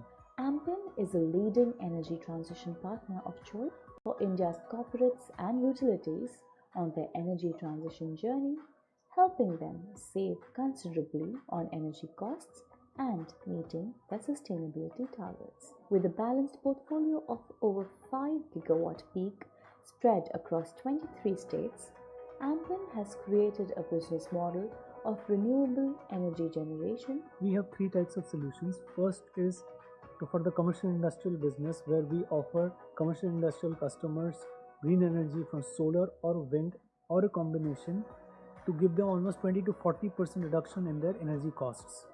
And they constitute almost 50% of the consumers in the country. So it's a large market. In the second business, we give the same solution in terms of green energy from solar or wind or a combination, including storage also, to the government utilities. In the third business line, which is called the Energy Transition Enablers business, we are using the manufacturing and the service capability of India to power this transition through solar cell and module manufacturing, energy trading, energy storage, and a green hydrogen business. So with these three solutions, we are powering the renewable energy transition in this country. Headquartered in New Delhi with regional offices in Mumbai, Bangalore, and Kolkata, Ampen is run by an industry-leading team of professionals and backed by leading institutional investors across the globe. Driven by a firm commitment to upholding high corporate governance standards, Ampen aligns meticulously with international finance corporations' rigorous guidelines. Ampen is a one-stop shop for energy and has developed a clear roadmap to take any customer to 100% RE. Let me give you a glimpse into the future.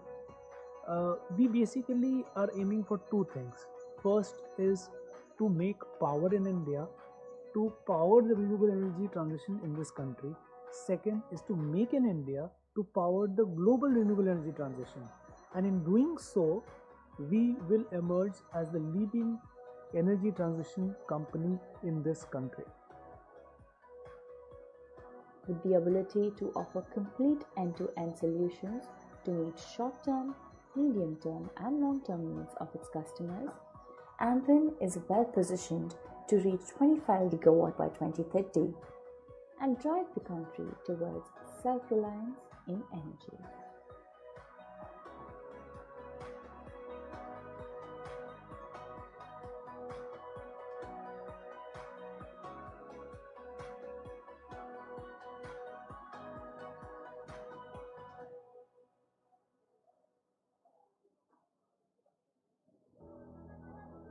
In the race against climate change, every sunrise brings new hope.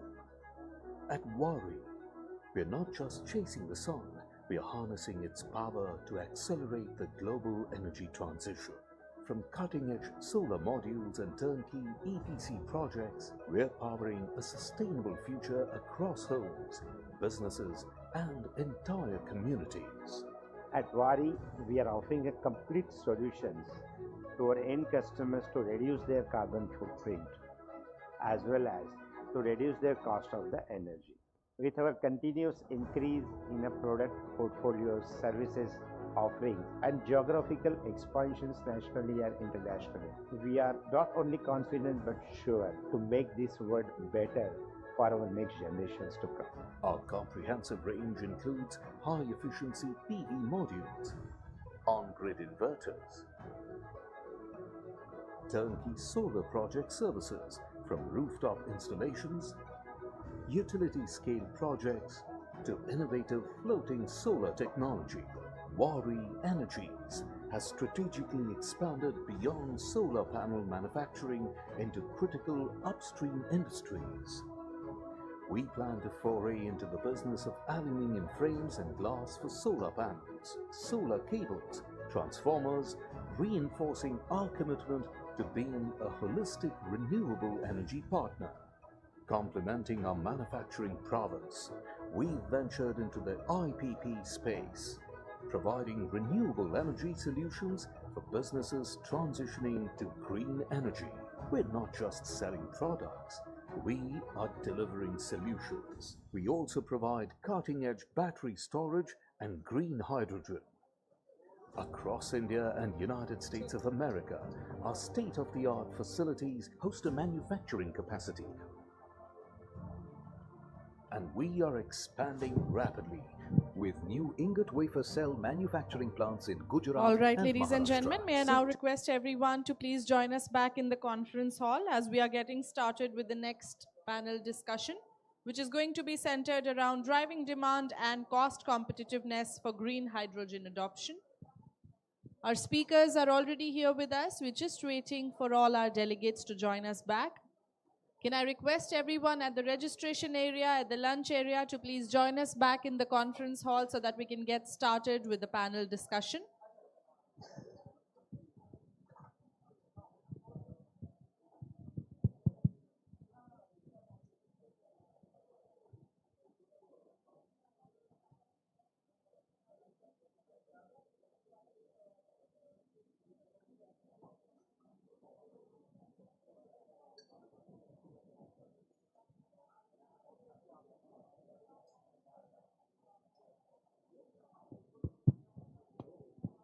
All right, everybody. Can I please request everyone at the registration area to please join us back in the conference hall as we are getting started with the next panel discussion.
All right, everybody, may I request everyone to please take your seats, settle down, and please keep your mobile phones on silent to avoid any disturbances. Meanwhile, I request our delegates near the registration area, near the lunch area, to please join us back in the conference hall as we are all getting started with the very first panel discussion in a few minutes from now. Meanwhile, can I please request everyone to please keep your mobile phones on silent? Thank you so much.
मैं ऊर्जा हूँ.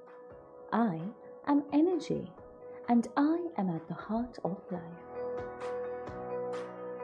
From the atta in bread that nourishes, to concrete that strengthens homes, to pharmaceuticals that heal, energy enables the manufacturing of everything. When you send an email or order via e-commerce, take a metro to the airport and take flight, energy drives everything from data centers to our economies. At Ampin Energy Transition, energy is at the heart of what we do, and we do it right for you. We are a part of your every living moment as we lead India's march towards renewable energy transition. India plans to become a developed country. To get there, energy is essential. And India is blessed with a lot of renewable energy. So the government has set up targets for renewable energy transition. So we as a company want to power this renewable energy transition. That is the purpose of our existence as a company.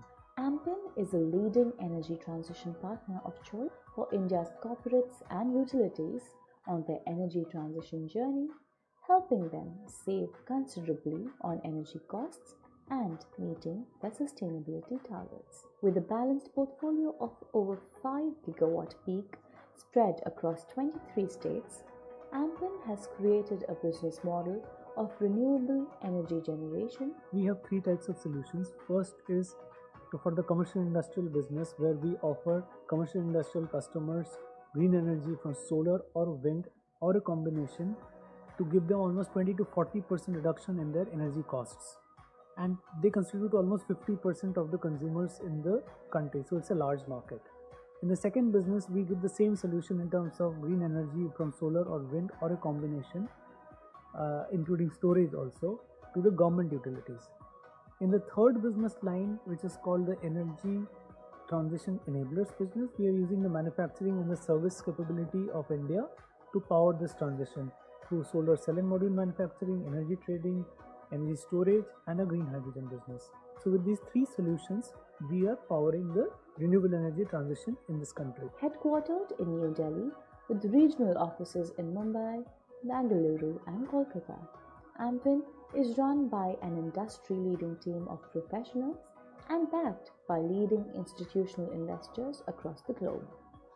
Driven by a firm commitment to upholding high corporate governance standards, Ampin aligns meticulously with International Finance Corporation's rigorous guidelines. Ampin is a one-stop shop for energy and has developed a clear roadmap to take any customer to 100% RE. Let me give you a glimpse into the future. We basically are aiming for two things. First is to make power in India to power the renewable energy transition in this country. Second is to make in India to power the global renewable energy transition.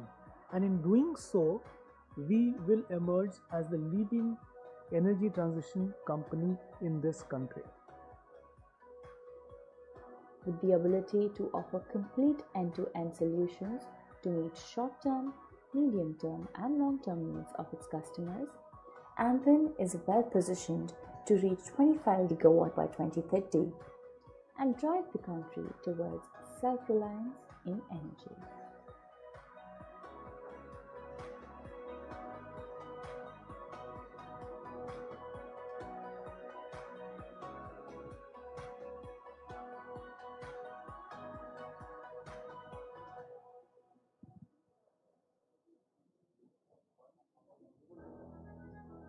In the race against climate change, every sunrise brings new hope. At Wari, we are not just chasing the sun, we are harnessing its power to accelerate the global energy transition.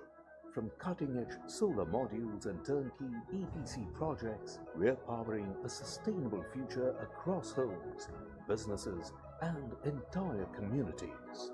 At Wari, we are offering a complete solutions to our end customers to reduce their carbon footprint as well as to reduce their cost of the energy. With our continuous increase in a product portfolio, services offerings and geographical expansions nationally and internationally, we are not only confident but sure to make this world better for our next generations to come. Our comprehensive range includes high-efficiency PV modules, on-grid inverters, turnkey solar project services from rooftop installations, utility-scale projects to innovative floating solar technology. Waaree Energies has strategically expanded beyond solar panel manufacturing into critical upstream industries. We plan to foray into the business of aluminium frames and glass for solar panels, solar cables, transformers, reinforcing our commitment to being a holistic renewable energy partner. Complementing our manufacturing prowess, we've ventured into the IPP space, providing All right, renewable everybody, we energy shall be getting solutions. started with the very first panel discussion in a minute from now. We're just waiting for one of our speakers to join us. Meanwhile, I would request all of you to please keep your mobile phones on silent to avoid any disturbances. Thank you so much.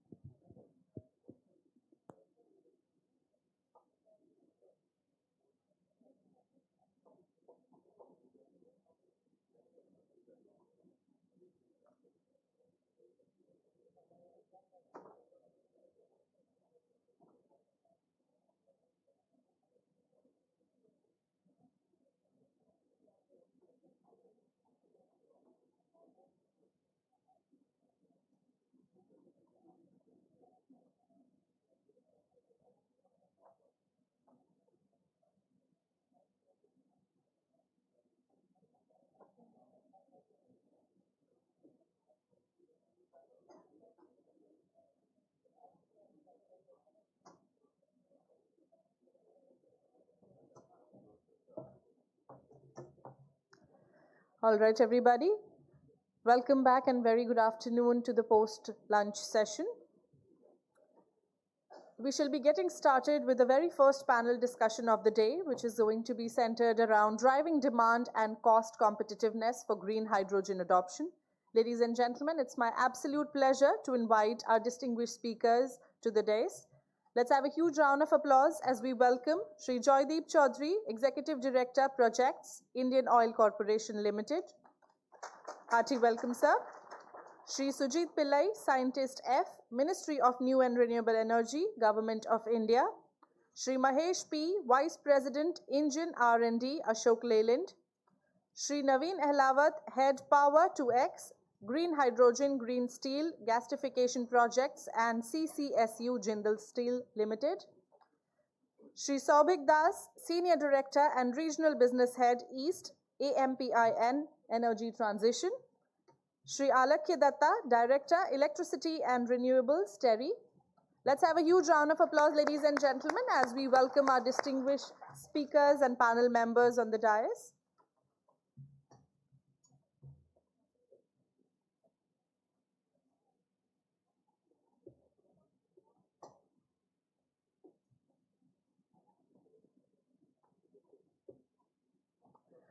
So, ladies and gentlemen, with that, I would now hand over to our moderator to please start with the proceedings of the panel discussion. Over to you, sir.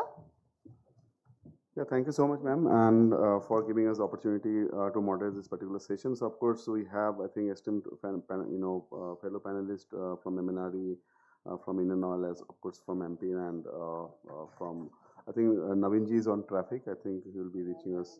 Okay, sir, you are here. So. So I think, of course, Maheshji from Ashok Leyland, thanks for joining, sir. So I think without, putting up the kind of a background, so I think I think the experts already there in the panel. So maybe I'll start, from the more on the government perspective, maybe Dr. Sujit Pillai, sir. So I think the first question that we'll start with, like, what is the typical, I would say, you see at the ministry, at the policy level? So when you're talking about the green hydrogen, so what is the cost competitiveness at present, and what are the typical three interventions that we're going to see in this particular sector? Because a lot of people are talking about renewable energy, I think we have the overcapacity of renewables. Then I think even just now, I think one colleague talks about how we can combine the CSP as well in case of hydrogen. So I think, so according to you, so what are the three important interventions in terms of making green hydrogen more competitive and, as you know, and of course make it more towards the global market? Yeah. Over to you, sir. Okay. Thank you, Alekhya, for that question. First of all, let me thank FICCI and the team at FICCI for their wonderful invitation. And let me just first of all say that today, given today's geopolitical situation, green hydrogen is even more important than ever for India. To achieve parity and reach the mission target of bringing down costs so that green hydrogen is less than grey hydrogen, cost of green hydrogen less than green hydrogen, three interventions are essential.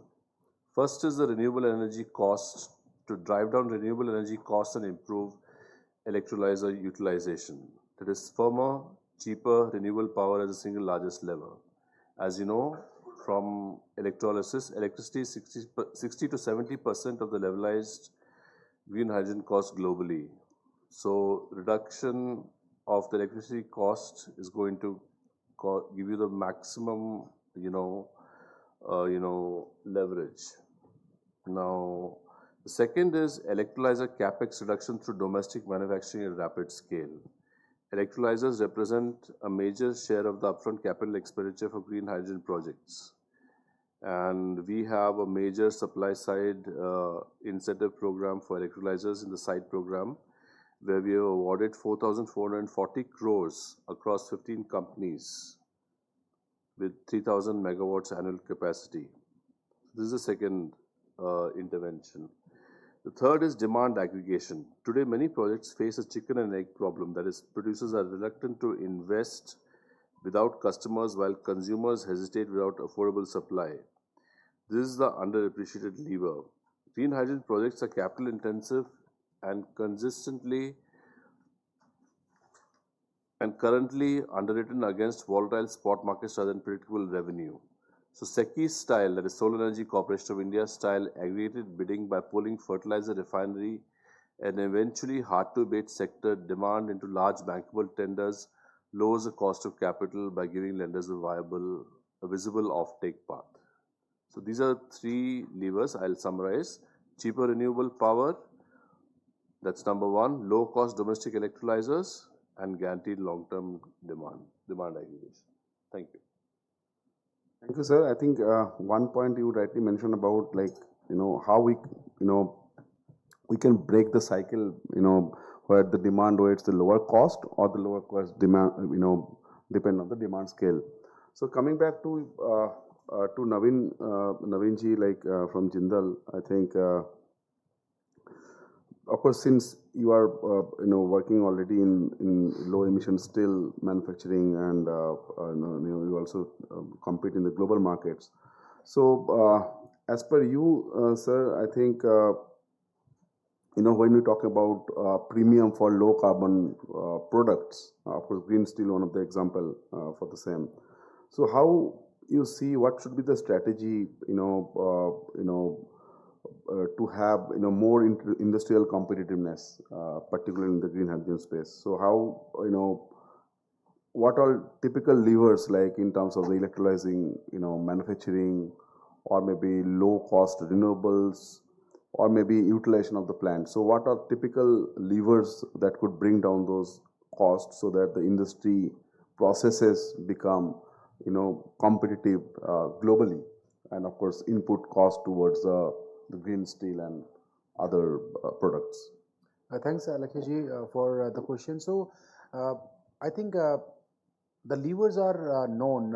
If you talk about steel, when we talk about the low carbon emission green steel, so one of the lever is green hydrogen, and this lever actually goes basically once we knock off the resource efficiency, operational efficiency, deployment of renewable energy in our operation, and carbon capture utilization will be coupling with green hydrogen. So let's talk about iron and steel sector. So if you talk about iron and steel sector, green hydrogen, basically the end use case, if we talk about the green hydrogen end use case, according to us, I think iron and steel sector is the most easiest and the quick win for deployment of scalable deployment of green hydrogen, across the globe.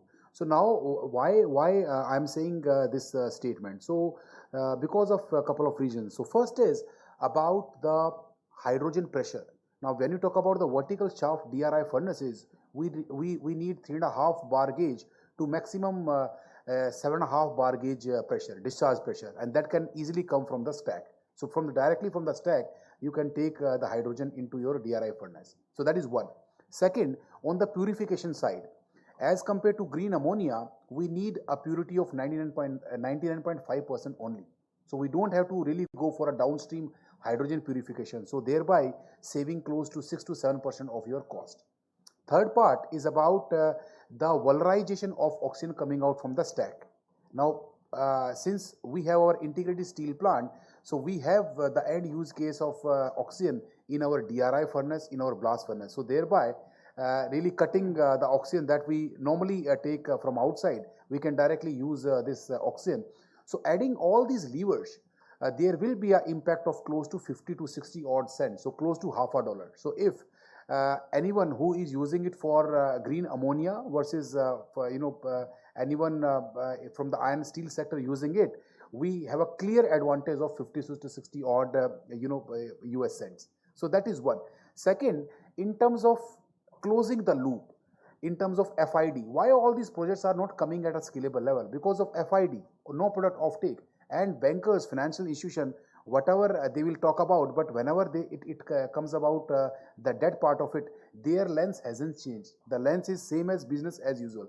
They're not saying that no, this industry has to also be developed. They will, they will ask all these intelligent questions in terms of, please show us who is the product off-taker, please show us what is the premium you are getting, please show us all those off-take agreements. But in our case, we have the steel coming out of it, and then that steel can easily go to the customer.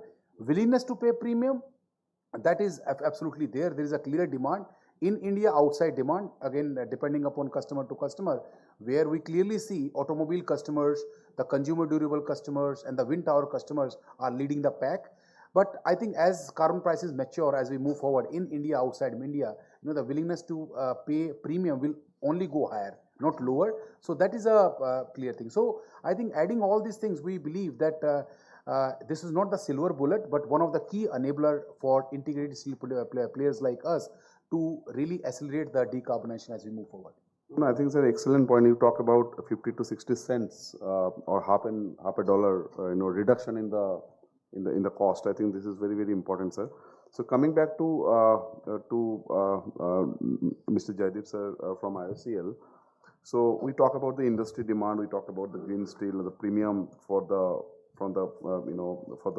products like iron and steel. So in the refinery sector, sir, how Indian Oil is seeing next 5 years, what should be the kind of a roadmap, and of course IOCL as one of the pioneering institutions on new technologies, like you have already demonstrated a lot of the hydrogen buses, and very recently I think IIT Madras has developed also the report talks about some highway corridors to be converted as a green hydrogen corridors. So in terms of the setting up the refueling infrastructure for the mobility solutions, as well as your internal use in the refinery operation. So how you see hydrogen and the demand that is there in next 5 years? Thank you, and good afternoon, everyone. So basically this aspect of hydrogen in the refining sector, or rather for Indian Oil, can be categorized into two sections, I think. One is the consumption of hydrogen in the refinery as an agent for the hydroprocessing activities in various process plants like DHDT and hydrocracker and so on and so forth. So that is for the captive consumption within the refinery. We have 9 refineries across the country, and the total hydrogen that we produce through the SMR process is close to about 600 kilotons per annum, which is a humongous amount. All of it is consumed in the refinery processing. So one aspect could be a gradual replacement of the hydrogen that we produce from methane or natural gas by the process of SMR with green hydrogen over a period of time. And we have already started the first project in our Panipat refinery, where we have set up we are setting up, it's a work in progress right now, of a 10 KTA plant. Panipat consumes about 140 KTA per year. But this is just the first step, which is about 10 KTA. So there is a long way to go if we actually really are determined to replace the entire gray hydrogen with green hydrogen in terms of refinery operations. Now, the other aspect is supplying hydrogen as a fuel for mobility, for transportation. And here IOCL has the logistical advantage of having about 55,000 selling points across the country, our retail outlets through which we sell our petrol and diesel. But getting the hydrogen molecule to the retail outlets is a massive challenge, because when you're talking about hydrogen, it's not the same as talking about petrol and diesel. Hydrogen is an entirely different animal altogether. And compressing and transporting hydrogen to various parts of the country just for fueling the automobiles, that's another challenge by itself. But having said that, we must realize one thing, that the molecule doesn't know whether it's green or gray or whatever. We have given so many names to hydrogen, so many colors. There appear to be more shades of hydrogen than there are on a painter's canvas. There is no shortage of hydrogen as far as the availability is concerned. In fact, there's a surplus of production in all our refineries. The problem with using hydrogen for the automobile industry is, I think, the downstream technology is still not mature. Whether it's the hydrogen fuel cell, or you use it as a combustion in an IC engine. So unless that ecosystem matures, I think just saying that we need to produce green hydrogen to fuel our automobiles is barking up the wrong tree. Hydrogen is available. We can use the hydrogen, but the technology downstream, the automobile technology, has still to mature. Once that happens, I think we can have a very mature ecosystem of both production as well as supplying the hydrogen molecules to the retail outlets from where they can be purchased and consumed by the consumers in their automobiles. Thank you so much. Thank you so much, sir. So I think coming back to Maheshji, I think from Ashok Leyland. I think, sir, is one of the leading, I think, the trucks, that you are producing. Of course, electric trucks, I think I know, sir, Ashok Leyland has done a lot of R&Ds and the work. So how do you see, sir, how hydrogen-powered commercial vehicles? What is the demand?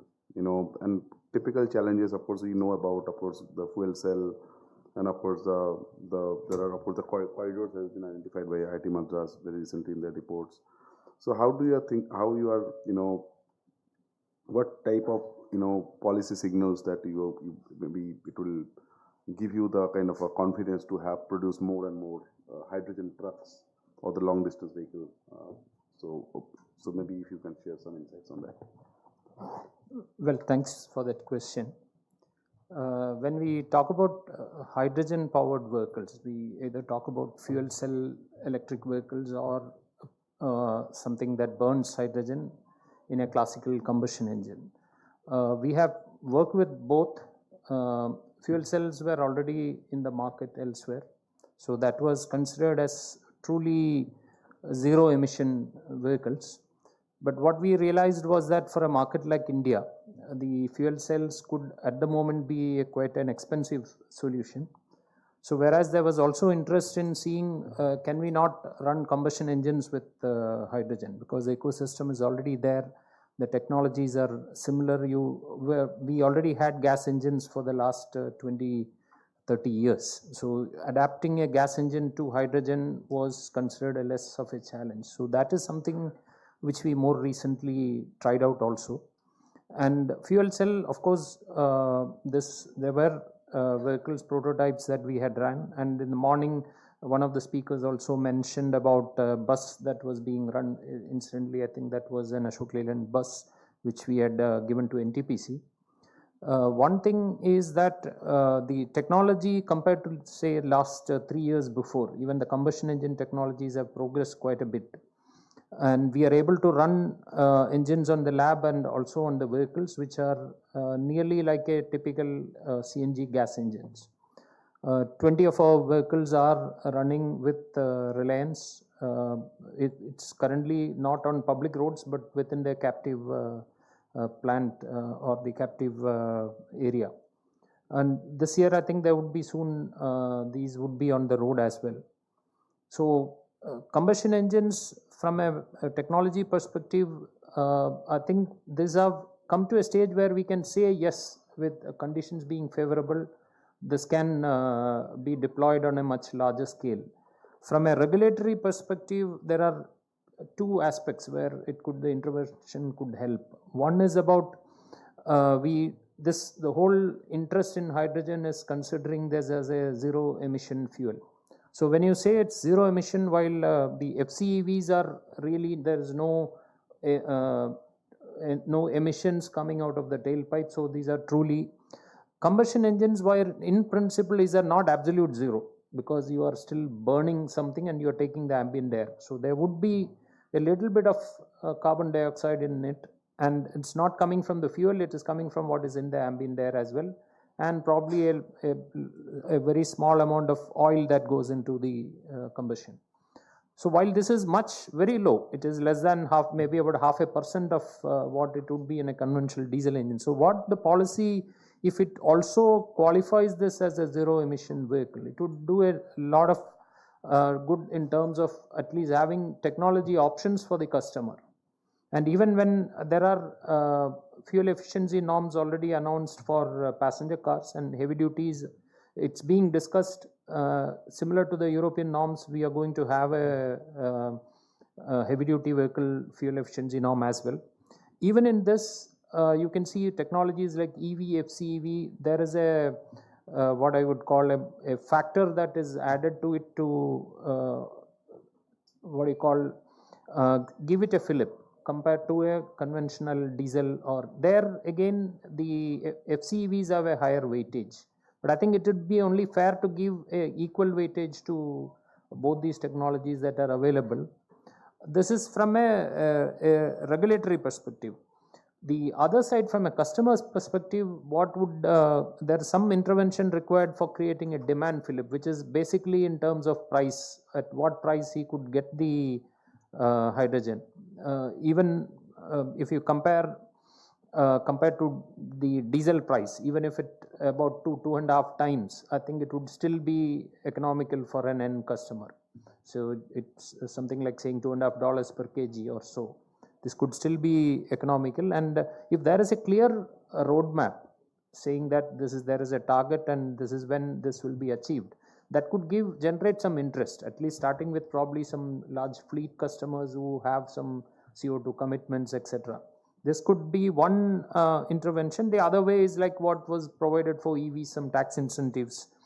And also equally important is to have a clear distribution and a network plan that is spelled out clearly, because the customers need this, because trucks especially, there are very long distance trucks.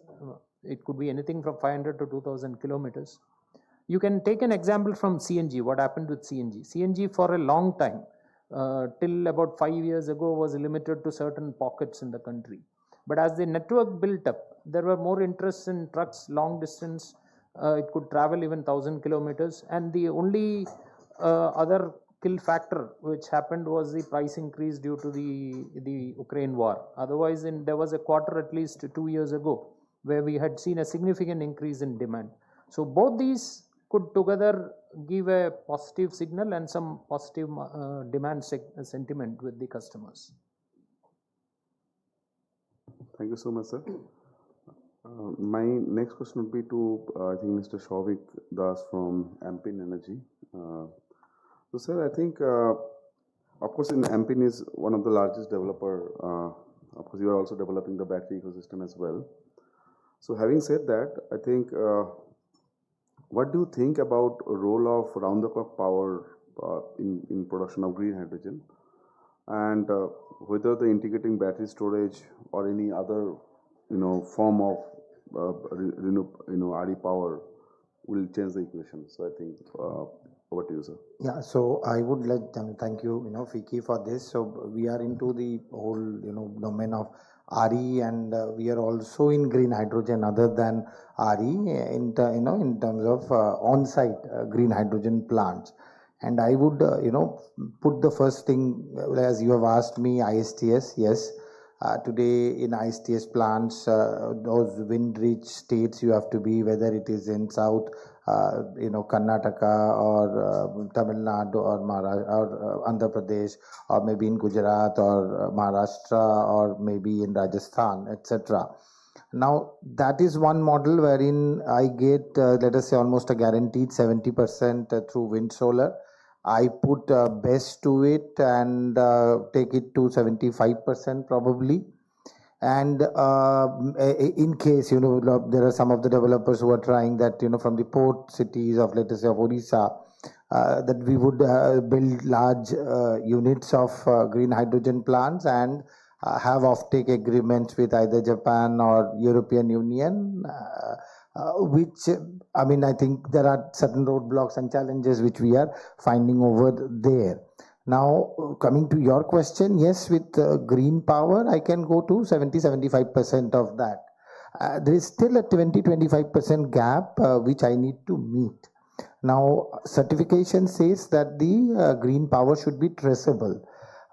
If we can also have a VPPA, let us say, wherein my green attributes are traceable, that can make it 100%, although it may not be a great, as far as the power cost is concerned, you would be paying for the gray power plus the green attribute. So there your cost would go up, but still you would, be able to do something on the 100% greening part. That's one part of that.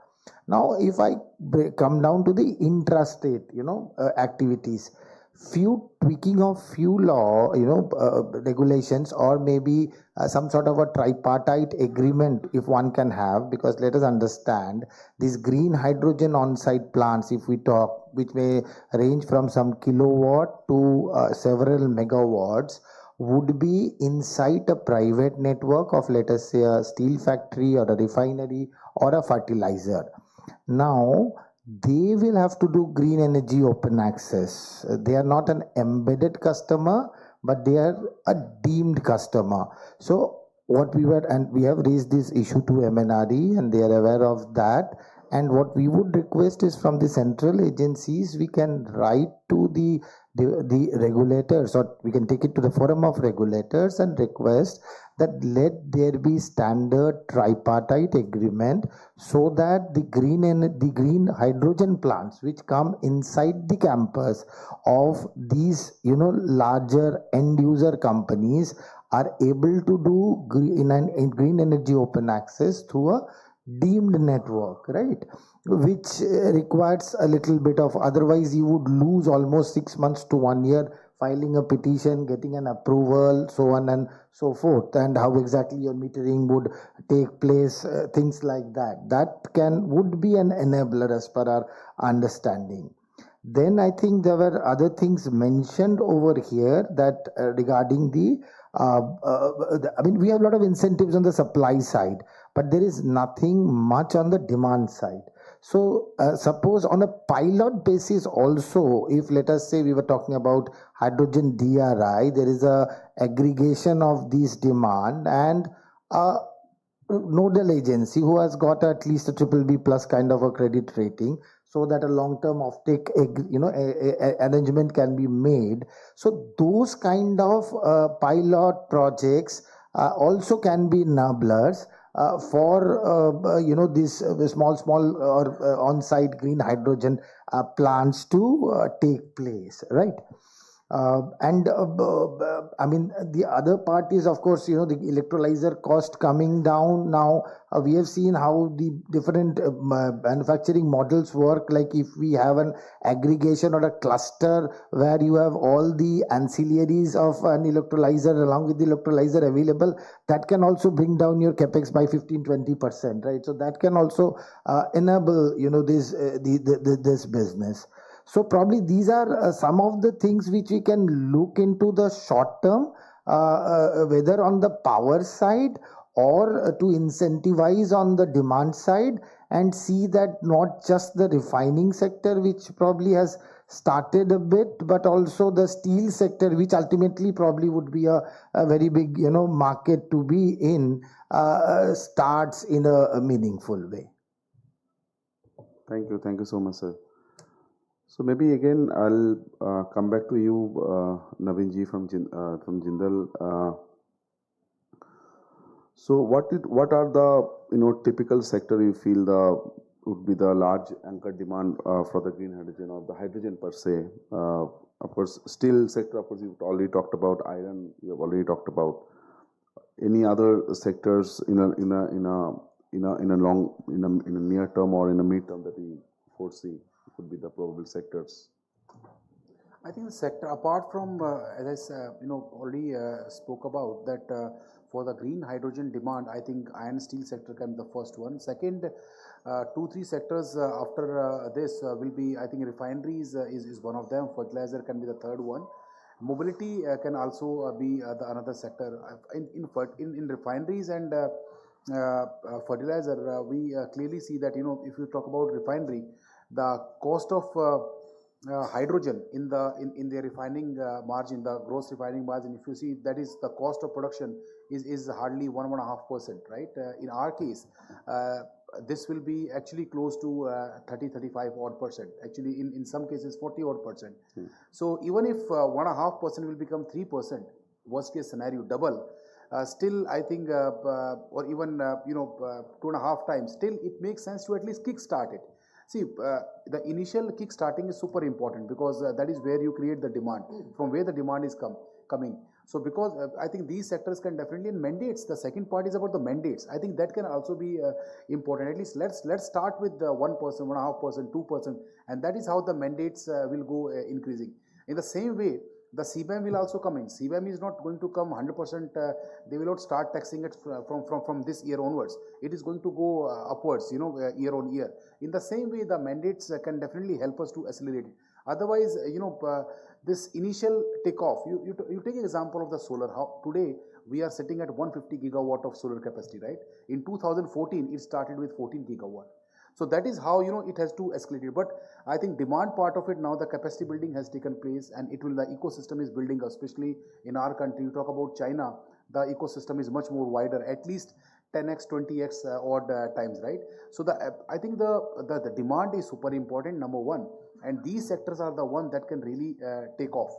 This, especially the refineries part, refinery sector, fertilizer sector, iron and steel sector. Though our requirement, the vertical shaft furnace, the entirely, the technology has to be shifted. But at least where the gas is taking place, like you talk about our plant, we are running India's or world's only coal gasification based DRI plant. So we have got vertical shaft furnace. ArcelorMittal, Nippon Steel, they have got vertical shaft furnace. At least some of the plants which are running on gas base, they can at least start doing it. Because this is the technology for the future. If we have to shift from the conventional BF and BOF route, then this is because the scrap base steel making will only take care of few grades. But when we talk about A to Z grade of steel, I think vertical shaft green hydrogen based DRI furnace is the only answer as we move forward. So this is, I think, the things that we have to start. So we have to start warming up. We cannot have the perfect solution. We cannot have the perfect recipe at this point of time. We have to start warming up, and I'm pleased to inform you that only a couple of weeks back we have commissioned the first phase of 5 gigawatt electrolyzer, and we are about to place another 25 megawatt of electrolyzer in next 2 odd months.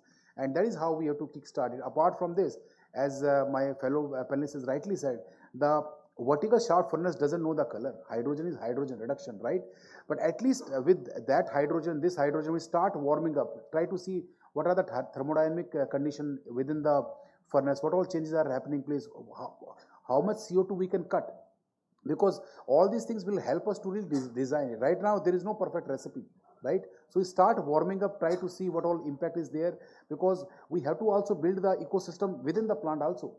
Because only for the annealing process, we have a very small hydrogen that we have. But if we have to go for a mega scale, megawatt scale level of hydrogen use within our, we have to ensure safety, we have to ensure a proper skilling, we have to ensure the pipeline, we have to ensure the right compressors, storage of the hydrogen. So all these things have to take place, and all these things cannot be built overnight. So we have to go for a phase-wise manner deployment of this. Thank you, sir. So I think one of my last questions to Jaideep sir from IOCL. So what are the other derivatives that you see which will be very critical in term, till the time with the entire hydrogen markets are mature? Yeah, I think that is very important, because rather than just looking at the molecule of hydrogen, it is these derivatives that are going to have a bigger market and maybe a more immediate market. So one is green ammonia, of course, which everyone is talking about, for two reasons. One is for the fact that ammonia is a much easier compound to transport compared to hydrogen. So that is one thing. The other thing is that it has multiple applications. Green ammonia can be used to convert into green urea maybe, and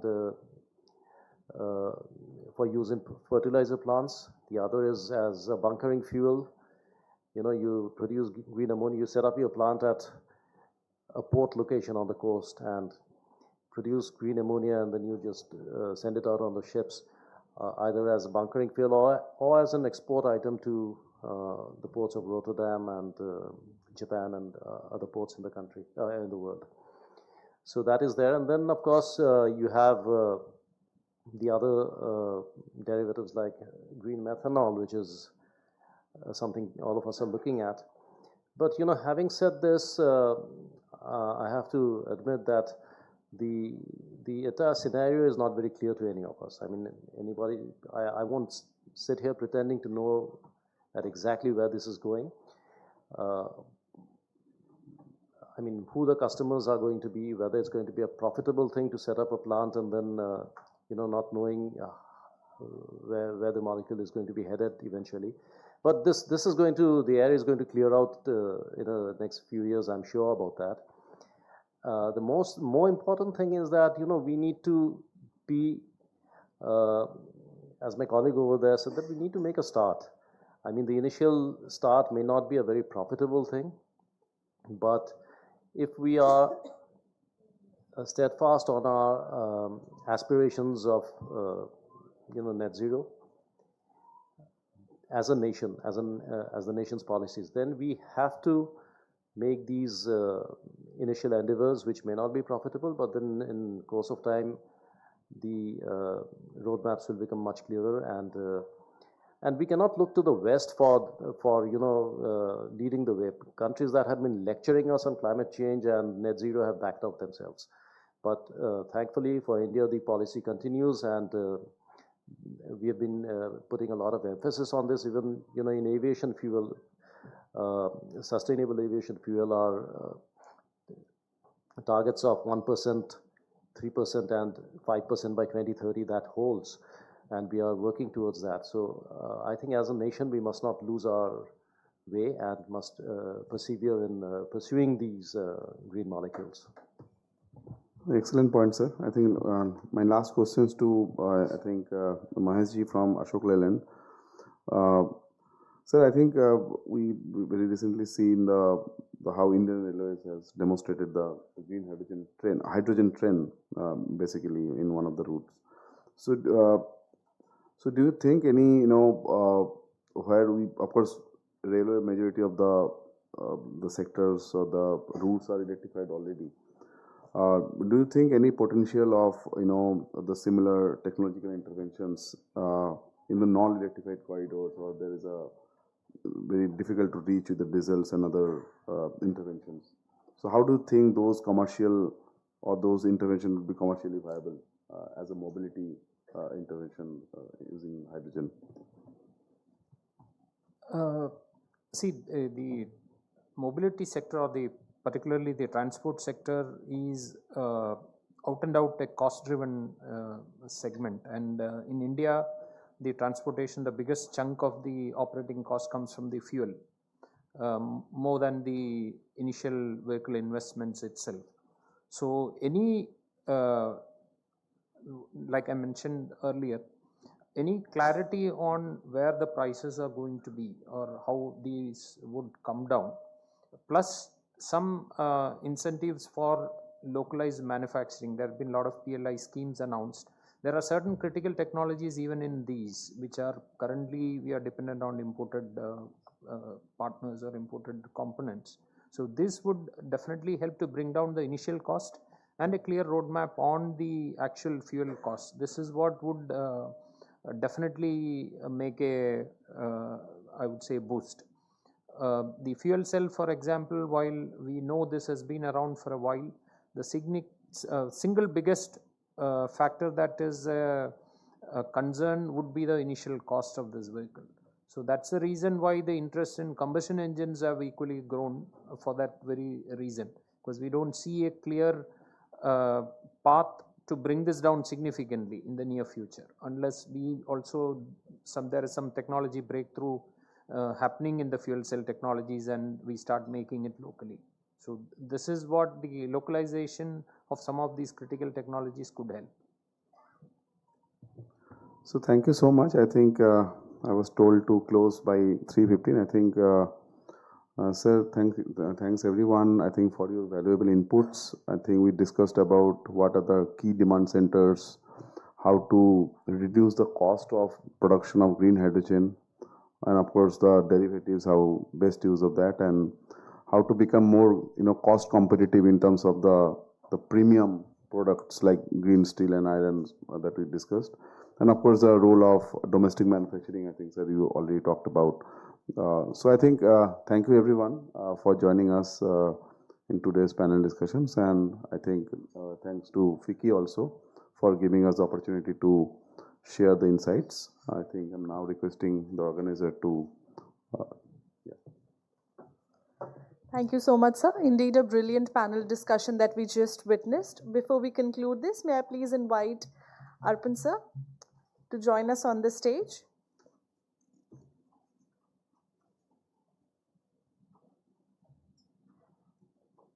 And may I also request Shri Alakya Datta, Director, Electricity and Renewable, the Energy and Resources Institute, to please felicitate, along with Arpan, sir. Starting off with Shri Joydeep Chaudhary.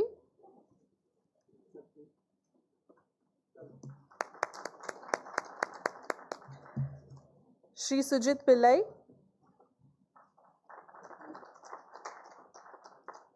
To Shri Mahesh P.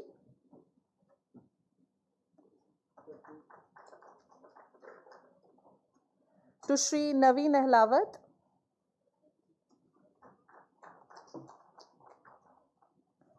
To Shri Saubhik Das.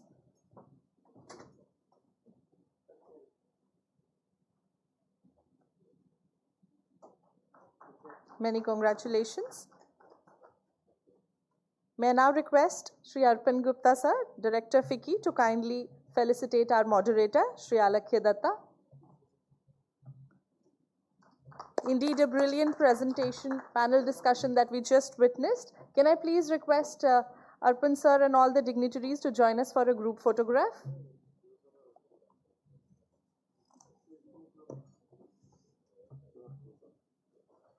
So, ladies and gentlemen, with that, we conclude the very first panel discussion.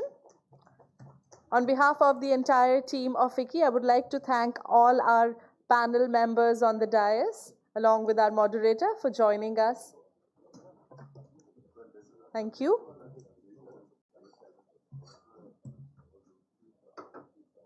We'll just take a moment to set the stage up for the next panel discussion.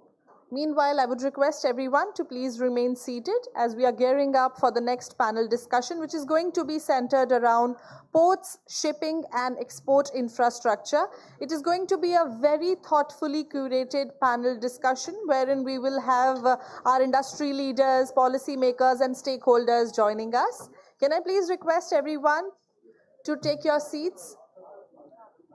We are just setting the stage up.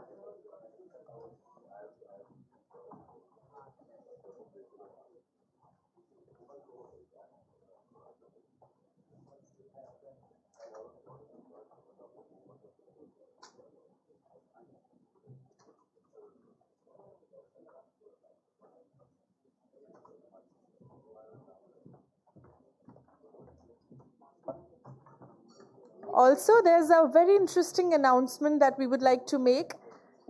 We will be having a knowledge draw towards the end of the panel discussion, the last panel discussion, which is the panel discussion 3. So I would request everyone to please stay put with us till the last panel discussion. And there's a gift as well for the knowledge draw. So I would request all of you to please be with us.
Rigorous tests, ensuring our products not only meet but exceed commitment to excellence that has earned us recognition as the overall highest achiever in RETC PV Module Index Report, top performer as per PVEL Reliability Report, and Bloomberg Tier 1 Module Supplier. Waaree Energies has achieved an A rating in the prestigious PV Tech Module Bankability Report Q4 2024. The first Indian solar PV manufacturer to receive the prestigious EcoVadis Gold Medal for Sustainability Excellence. But our vision extends beyond energy. At Waaree, we believe in transforming lives through meaningful CSR initiatives. Our commitment spans healthcare and education, touching thousands of lives across communities and bringing significant socio-economic impact to the life of locals. I would like to urge all of you to join Waaree's vision to make this world greener. We are leading the charge, delivering innovative, reliable solutions to customers around the globe for accelerating the global clean energy transition. The future of energy is here, and it's brighter than ever. मैं ऊर्जा हूँ. I am energy, and I am at the heart of life. From the atta in bread that nourishes, to concrete that strengthens homes, to pharmaceuticals that heal. Energy enables... All right, everybody. May I please request everyone to take your seats and settle down as we are getting geared up for the next panel discussion. May I please request everyone to take your seats.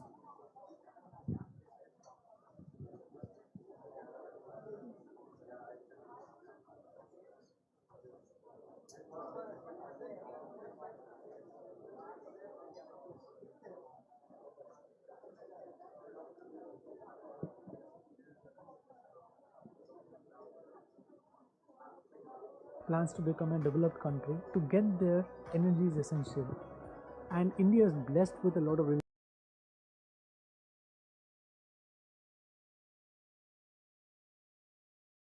Can I please request everyone to take your seats and settle down as we are getting geared up for the next session?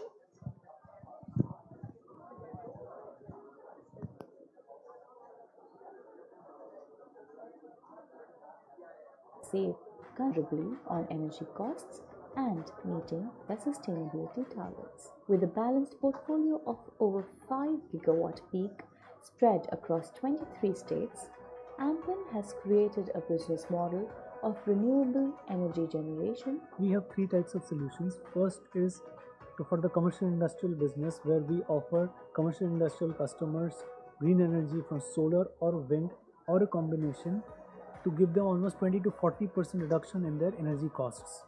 And they constitute almost 50% of the consumers in the country. So it's a large market.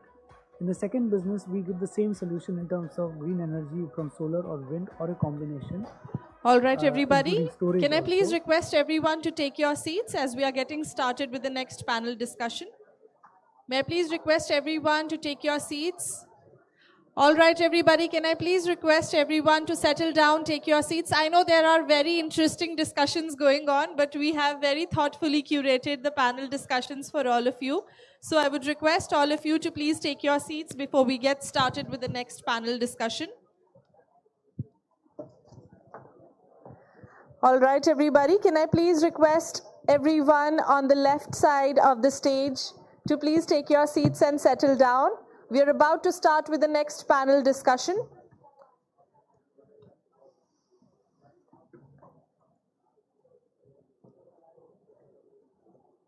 I see quite a few people at the high tea area, at the registration area. Can I please request all of you to please join us back in the conference hall so that we can get started with the next panel discussion?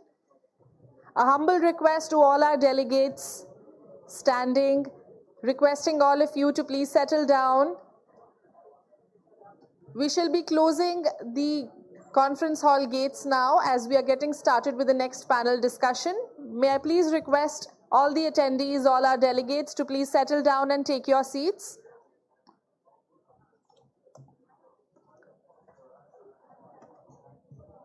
All right, everybody. So with that, we shall be starting off with a panel discussion 2, centered around ports, shipping, and export infrastructure. This session examines how India can build world-class export infrastructure and become a trusted supplier in the global hydrogen economy. May I please request all our distinguished speakers to join us on the stage. Can we please acknowledge the presence of Shri Gaurav Pundir, Director, Ministry of Commerce, Government of India. Hearty welcome, sir.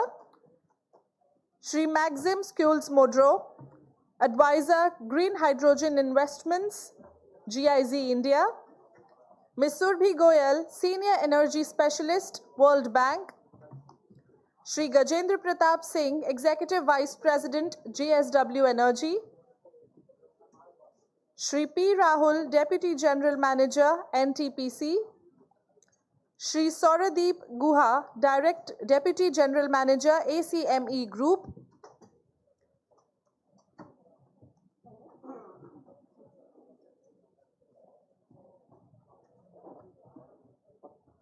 Let's have a huge round of applause, ladies and gentlemen, as we welcome all our panel members on the dais. So without further ado, I would now hand over to our moderator to please start with the proceedings of the panel discussion. Over to you, ma'am. Sure. Thank you so much. Just one question.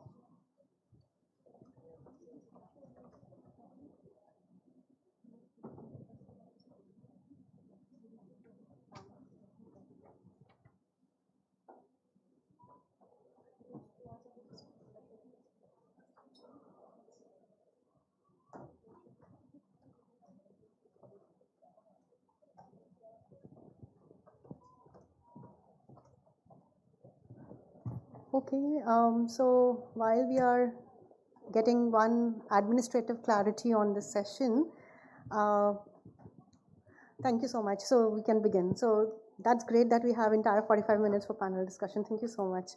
So I think we have had day-long discussions already, and this panel we would like to actually go a little bit deeper to understand that how actually the projects are being done on the ground. We have developers here, we have policymakers here, and we have advisors, international advisors also on the panel. So it's a very, very, I would say, deep panel expertise that we have collectively here. And we would definitely want to have some audience questions.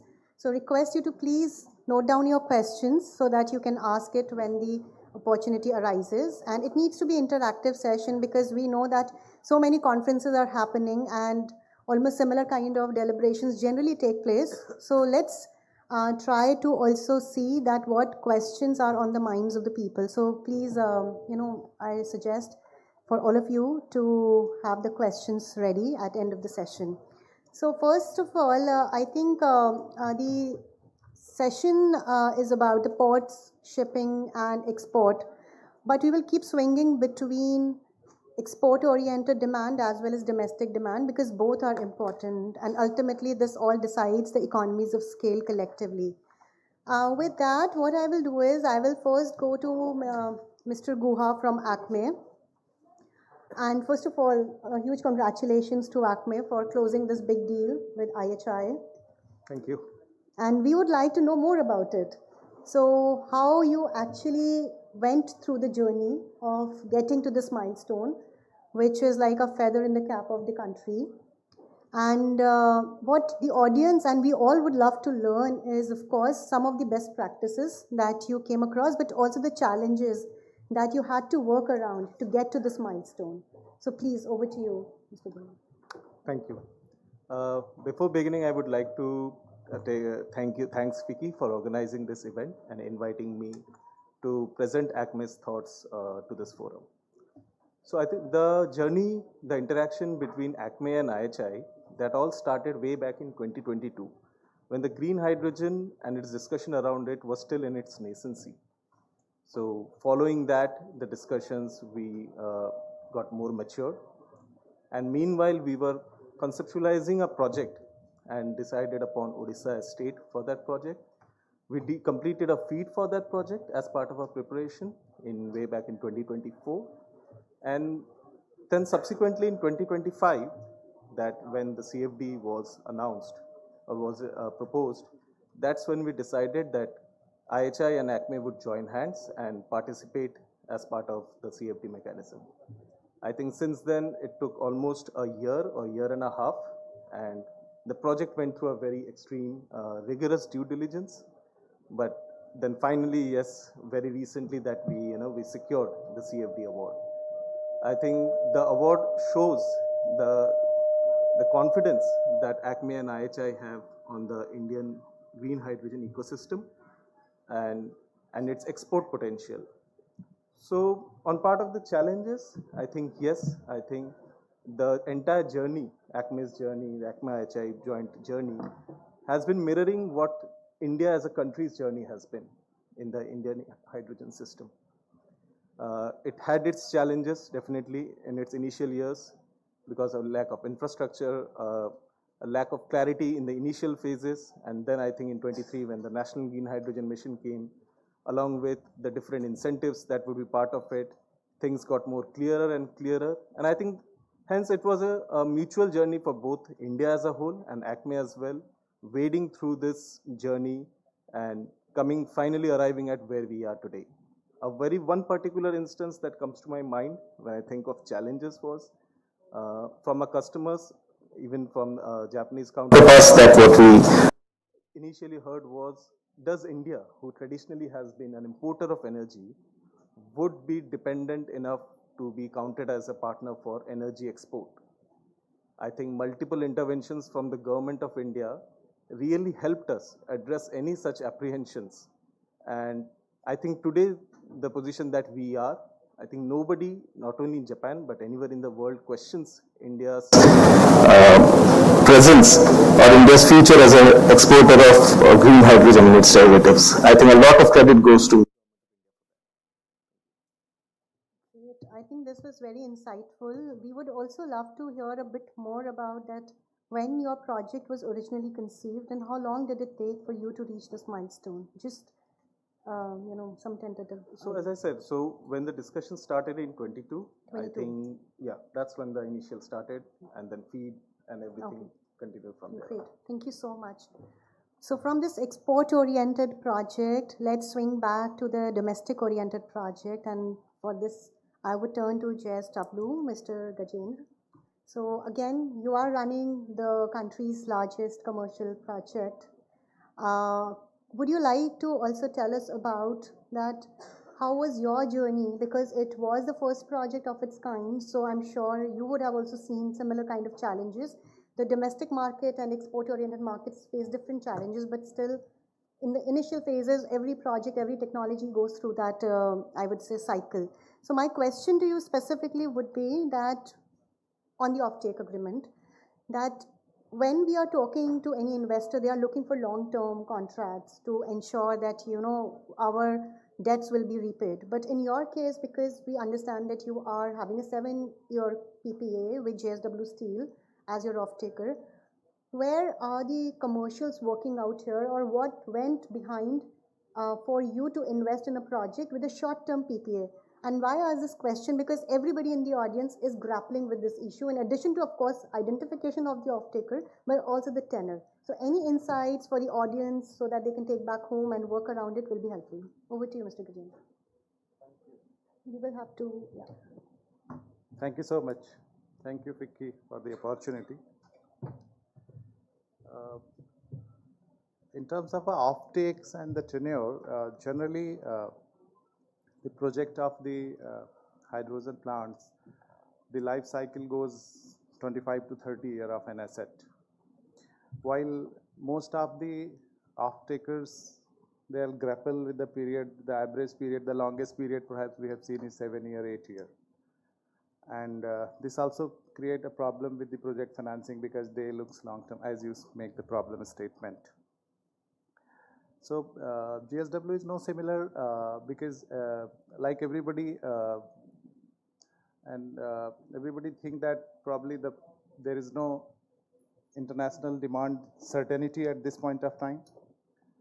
There is a potential that prices might, because of the scale and the volume and the technology as evolves, there is a possibility that the prices go down. We have seen in any sunrise sector when the renewable energy was open, what the prices were. And if you look at the lots of discoms are bleeding because of this tariff they have done for 20 years, 30 years, the kind of a tariff. So the similar things is envisaged here as well, that probably the cost might be go maybe 50% down, 1/3 maybe the cost later. So nobody want to go beyond 7 year, 8 year. That's the reality. That's the commercial reality. So GSW has also done at this point up. But for me, it's an advantage. Ultimately, we have done with the sister concerns. It's more like a domestic consumption, although due to separate entity, but has been arm's length basis. The project's implementation was, I think, in 18 to 20 months we implemented this project. And the implementation cycle generally 3-4 acres of the land and then 200 crores almost we did the investment. We commissioned in December last year. So what I feel here is the ideal scenario, because you talk domestic and export, and I will clearly see domestic is the winner at this point of time. But it is ideal scenario that you put a plant near to the end users, because the very obvious reason is that we don't have a pipelines, we don't have a supply chain infrastructure. Hydrogen itself form, it's very difficult to transport, and we don't need perhaps we say that we need the storage for ammonia rather than we need the storage for hydrogen. So for that reason, we have developed almost 3 kilometers of steel pipeline to transport it to our DRI plant. And that helps us to reduce our carbon footprint, and also because of the storage and conversion, both are not required in our case. It has bring a lot of efficiency to whether it's my steel making process or whether my footprint towards the greener steel or our commitments as the GSW Energy towards the green company. So it's a win-win situation when it comes to domestic market. I think we'll catch up the export side. I think your question was on the domestic side. Yes. It was essentially on the domestic side, but also a quick, short follow-up question. What is your strategy after 7 years? Have you thought about it? Any backup options or plans, or you anticipate that this is likely to be renewed? So I'm okay. It's a gut feeling now. It's Okay. a gut feeling now. What I see that today my mandate. We were one of the side project, and mandate to establish is like 6,500 ton capacity, and we have just established only 3,600 so far. That's the phase 1. So I'm talking 1.4 gigawatt to go in future, and in a very near term we're gonna double our capacity. We're gonna put more into it, because for steel sectors right now by 2030 we are targeting to infuse 10 to 15% of my feedstock, which steel sector per se has determined to take it 40% by 2040, 50% by 2040. If that is kind of a requirement of the hydrogen going to be in future, scale is going to be up, even scale is going to up for ourselves also. And for us, it's like a hydrogen valley concept of Europe, which we have applied here. It's more like a cost certainly going to go down as we feel. So perhaps the steel folks has also thought that let's go follow the bandwagon and go for 7-8 years, and then perhaps renew it might be in a better financial game, in times to come. Great, great. Thank you so much. I think these are the small, I would say, creases in the system that majority of the audience don't understand, because it's the dialogue that happens between multiple stakeholders. But thank you so much for those insights.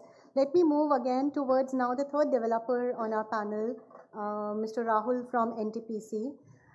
So Rahulji, we understand that you are developing one of the world's largest green hydrogen hubs in Andhra Pradesh. And there you are developing a lot of such derivatives, or at least you plan to develop ammonia, methanol, etc. But also you have a very robust plan to develop common infrastructure facilities. Now, because the session is about ports, ships, shipping and export, could you throw a little bit more light on how you are thinking about the shipping side of the thing or the port side of the thing? And if you have faced any challenges in developing those infrastructure facilities so far, it will be helpful. Thank you, ma'am, for the question. Actually, just for the background, we are developing a hub which will produce around 2.5 million tons of green chemicals. And the hub, the chemical assets will partly be owned by NTPC Green, and then also partly by other developers who will be supplying the utilities from the common infrastructure. So major or critical infrastructure among the common infrastructure component is are essentially the storage and the captive port or the liquid jetty that you are building. So coming to your question, this captive port or liquid jetty that we are building is to have greater control on the logistics of green chemicals, because this hub will be designated as an SEZ, and this is primarily for the export purpose only.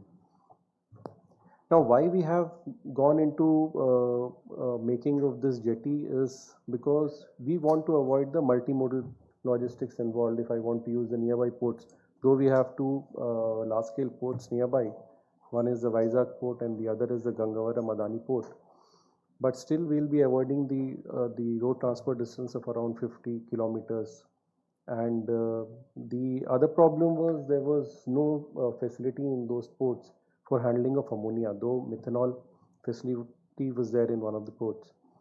So now so once we have decided to have the jetty facility near to our hub, so we have completed the feasibility study, and then we approached the Maritime Board, the state authorities for further taking the DPR. The DPR is also underway.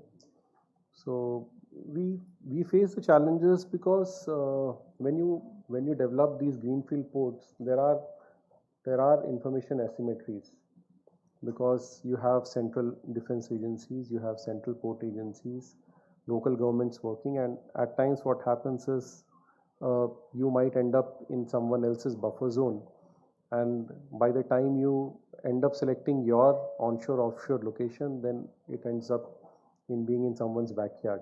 So such things happen. So we could finally navigate through those rough weathers or waters that we would say. But now the point is, if you take into consideration all the constraints that we have, then you have got a very narrow waterfront available. In that we are undertaking the DPR and subsequently we will be constructing the jet. Thank you so much. I think with this we do understand that concept is one thing, but Yes. making it practical on the ground brings a lot of other challenges and lot more stakeholders. I think mapping of the stakeholders and taking proactive measures as well as resolving them as the newer information is available. As I would like to highlight information asymmetry. I think this is where the challenge is, that different stakeholders have their own objectives, and how do you align together with them to help and support your project is important. So by when do you think, a follow-up question, these facilities are likely to be up and running in like a couple of years of time, or Yeah, what is so your... the first export that we want to start is Q1, Q2 2029. So definitely the facility has to be ready by then. Great, thank you so much. Let me now turn, because we're talking about export, I think the trade corridors become equally important. So let me turn to Mr. Maxim here. And the question that I would like to understand on behalf of the audience is to see that when we talk about these trade corridors, right, which one do you think are the most promising ones in next 3 to say 5 years or even 10 years? But preferably if you can bucket in near term, medium term and long term, it will be helpful. Thank you very much for the question, and also thank you very much, Vicky, for the stage and invitation. So generally, I think looking specifically at ports, India's competitive advantage goes beyond having super low solar LCOE. Having some of the cheapest renewable electricity in the world. For example, if you take countries as Mauritania or Algeria, they are in much closer proximity, and they have more available renewable electricity actually than India. So what is India's real advantage? It actually lies within its existing industrial clusters and the port infrastructure. So no other country combines large-scale renewable electricity with established industrial demand, chemical industries, export-oriented ports, and logistic networks. So as MNRE recently highlighted,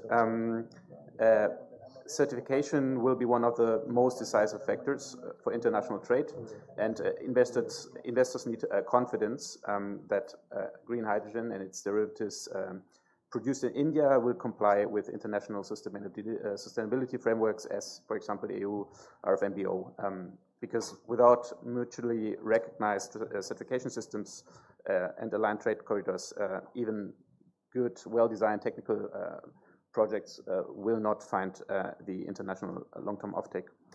On your question specifically, it's of course a very relevant and difficult question, which is also tough to answer. I mean, this is why we're currently conducting under the EU-India Clean Energy and Climate Partnership, CCP, with the Maersk McKinney Møller Center for Zero Carbon Shipping, an analysis, a study to analyze the most promising trade corridors.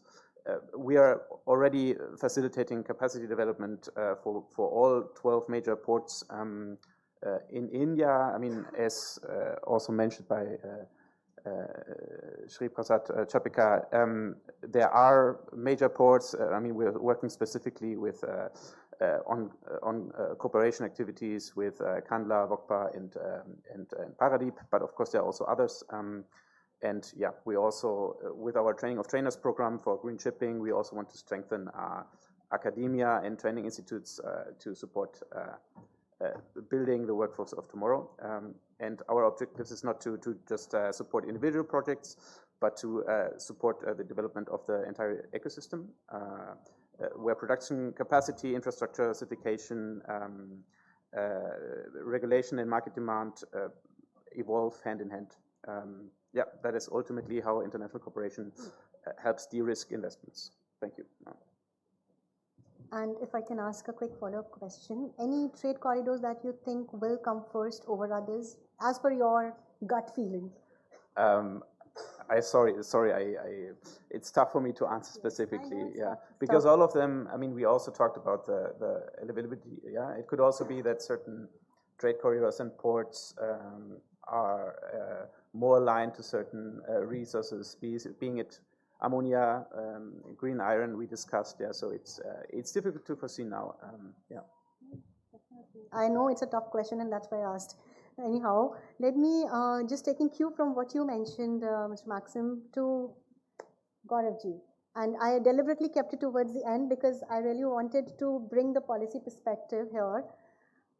We have understood a lot from various developers, from Maxim, that how the export and domestic markets are evolving and how the various capacity building programs and the deals and the incentives that the other countries are giving. We know that behind all this, India is doing a lot of work, and collectively all the ministries are contributing. From your perspective, we would be more interested in understanding that how free trade agreements are playing an important role here, and based on that, where do you see that the movement of the projects would be? Would it be more export oriented? Then which countries look more promising? Any insights that the audience can look forward to watch out for when they go back and work on their own projects will be helpful. Over to you, Gauravji. So thanks a lot for that question, and also thanks Vicky for inviting me for this important discussion. Yes, indeed, FTA is the flavor of the season. I am handling Israel FTA, and as we speak, the delegation is there in Vanijya Bhavan. So yes, India is signing FTAs with its important trading partners, and I think what is important here is to understand what an FTA brings on table for a country. So essentially, what it brings is predictability. It also brings in certainty for businesses, which is very, perhaps in my mind, is quite important for an industry which is at a nascent stage currently, where we are moving from non-binding offtake agreements to binding offtake agreements, and there is a lot of risk element involved.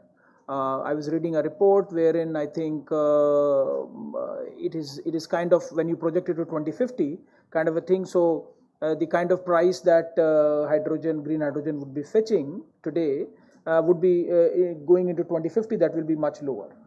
So I think with FTA, what you can do is you can negotiate tariffs in such a manner that this perhaps price decline, which is factored into the dynamics of trade, is kind of embedded and factored in. So you can negotiate so with this knowledge, as a trade negotiator, I would negotiate a tariff schedule with my partner country in such a manner that going into 20 years, 25 years, my tariffs would be lower, so that I would be able to absorb that. So FTAs are quite important, but I would say that they are necessary but not sufficient.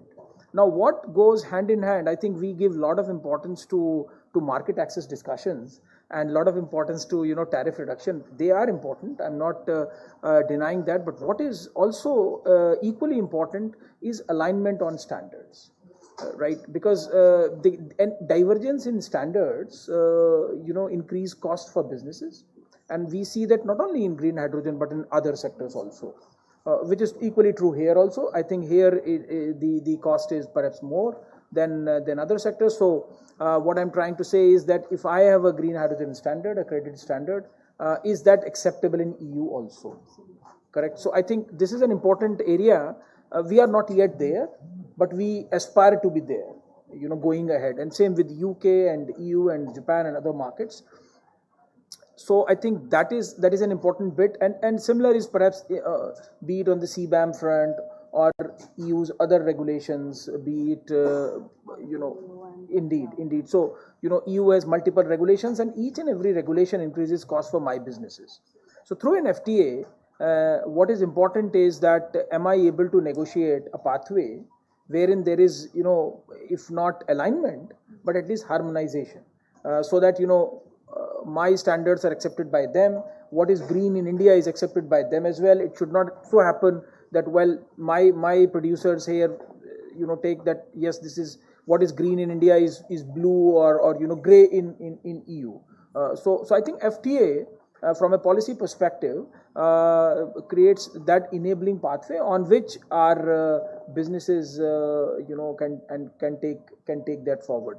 Now, in terms of where I see going ahead, so India has large dependence on ammonia imports. Right. At the same time, we also has capacity to produce ammonia by ourselves. Currently, we don't have any mandates on green as such.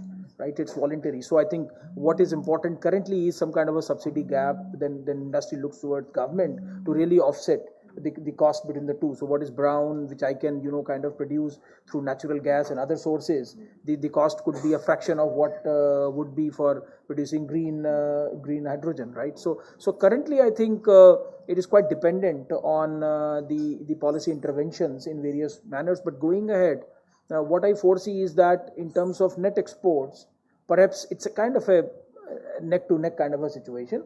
I may not have surplus ammonia to export also going ahead. Right, so I think these are some of the insights, that dynamics that I felt are more appropriate. Thank you. I think this is very insightful, Gauravji, and I am so glad that the government is already thinking about harmonization of the standards and all, because I think many of the investors and developers are facing that challenge. Should I invest only for export? Should I invest only for domestic, or should I invest for both, so that the production facilities are fungible? But of course, MRV needs to be aligned so that the investors have that kind of visibility, how much they should go in which direction. So I think this is extremely, extremely important. And also, I think what another good point you made was about the tariff dynamics and how important they should not be in the conversations, because it's an evolving space. So I think these dynamics are across the board, and I'm sure the investors are looking forward to So I'm sorry you didn't ask, but I am intervening. So that's why as department, as government, not only us but even other stakeholders, we have been working quite relentlessly in close alignment with the industry. So that whatever market access negotiations we do, they are not just confined at the top, and then inputs should come to us not only through industry associations but from developers themselves, so that those things are reflected in our tariff schedule. So I think because that is, as I mentioned, that's quite important, because once a tariff schedule is negotiated, it is very difficult, extremely difficult to review it. So once it is done for years. So that is the biggest challenge when you negotiate an FTA. You are not doing it for today, you are doing it for 20 years hence. So you need to have a kind of a crystal ball to look into and gaze into a future as to how it will, which is extremely difficult for any policy maker or less of a trade negotiator. So I think I'm really dependent on the inputs coming from industry, because they know how it will look. Yeah. That's excellent. If I can ask a quick short follow-up question on that.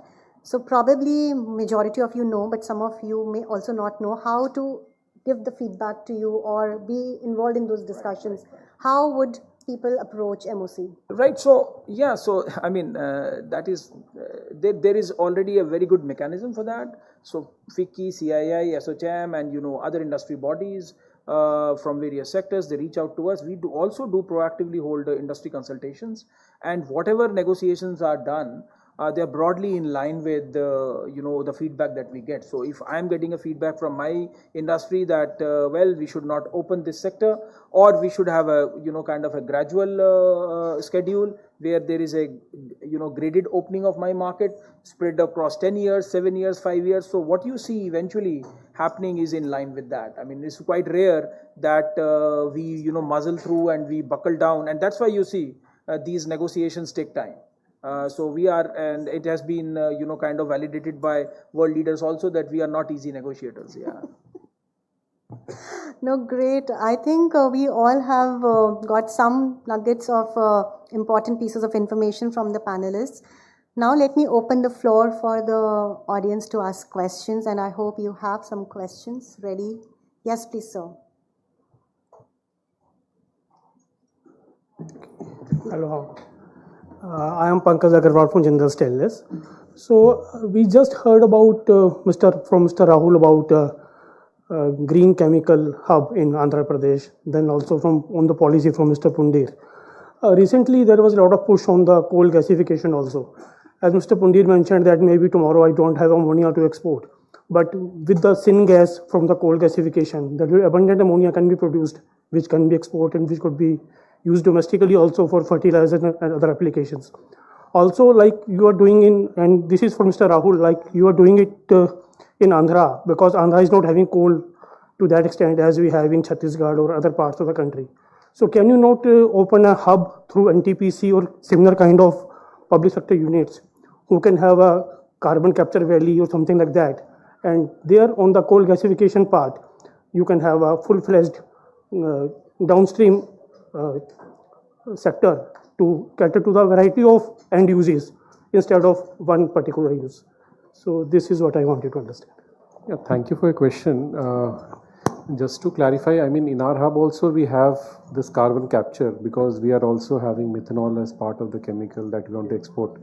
So carbon will be coming, but that will be sort of a biomass, mass balanced carbon. So it should be a biogenic based carbon dioxide source. To your question, you would have understood why we all are focusing towards the export market, because that green premium has to be paid by someone. Now, if I generate it through coal gasification, probably we may not be able to find buyers in the export market. So it can be done for the Indian market to start with. And NTPC as such has taken a stand to only go for green hydrogen, not for blue or grey hydrogen as such. Thank you. Thank you. Great, thank you. And just to answer a bit more on your first part of the question, I think this will all be dynamic. As of now, the country itself is, pulling together its resources to substitute imported ammonia with the green ammonia. So how coal gasification can play a role and how the technologies can be commercially viable, it will all decide, how the sector will open up. Any more questions? Yeah, thank you. Yeah, one more. Oh, yeah. Can you please, sir, turn off? Yeah, okay, please, sir. Yeah, I have a question for Shauradip. I think you are there in Odisha, right? And Odisha is providing energy banking, but in hydrogen, I think only 2 developers got that in that 350 megawatt of banking, which has already been signed. So are you not facing any challenge with respect to that, as you would need a continuous supply of green power? And what is the CUF that or PLF of the greening that you are able to achieve at Odisha at present? Yeah, you raised a very important and pertinent question regarding energy banking. I know it is limited to bidders from Odisha state now, but I think given the other mechanisms that you can do to address round-the-clock supply of power, that is through other energy storages, especially battery energy storage that we are particularly looking at, I think we can achieve a similar, if not even higher level of CUF that is required for production of green hydrogen or its derivatives. So there are alternatives that are available. And I think there are even some limitations to banking as far as export markets go. Let's say the RFNBO regulations do not count energy banked in grid as renewable energy electricity. So there are limitations to that as well. But that's after 2030, right? At present, you have monthly banking which is available. But yes, I think we are talking about 2030 and onwards. When we are talking. And what is the CUF that you are, PLF that you are able to achieve? I think we can take this offline because let's give others also any chance. Yeah, one question, and after that, I have one more question, and then we can close the session. Please, sir. Sir, you're not audible. Can you be closer to the mic?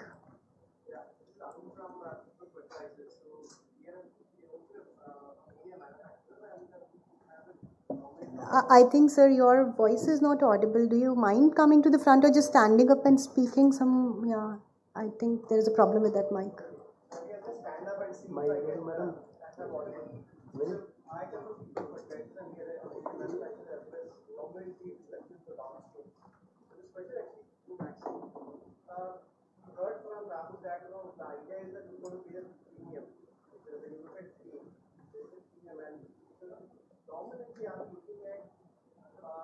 Industries outside of India, because it's dominantly going to be for an export market and going to manufacture and enough. And is there any one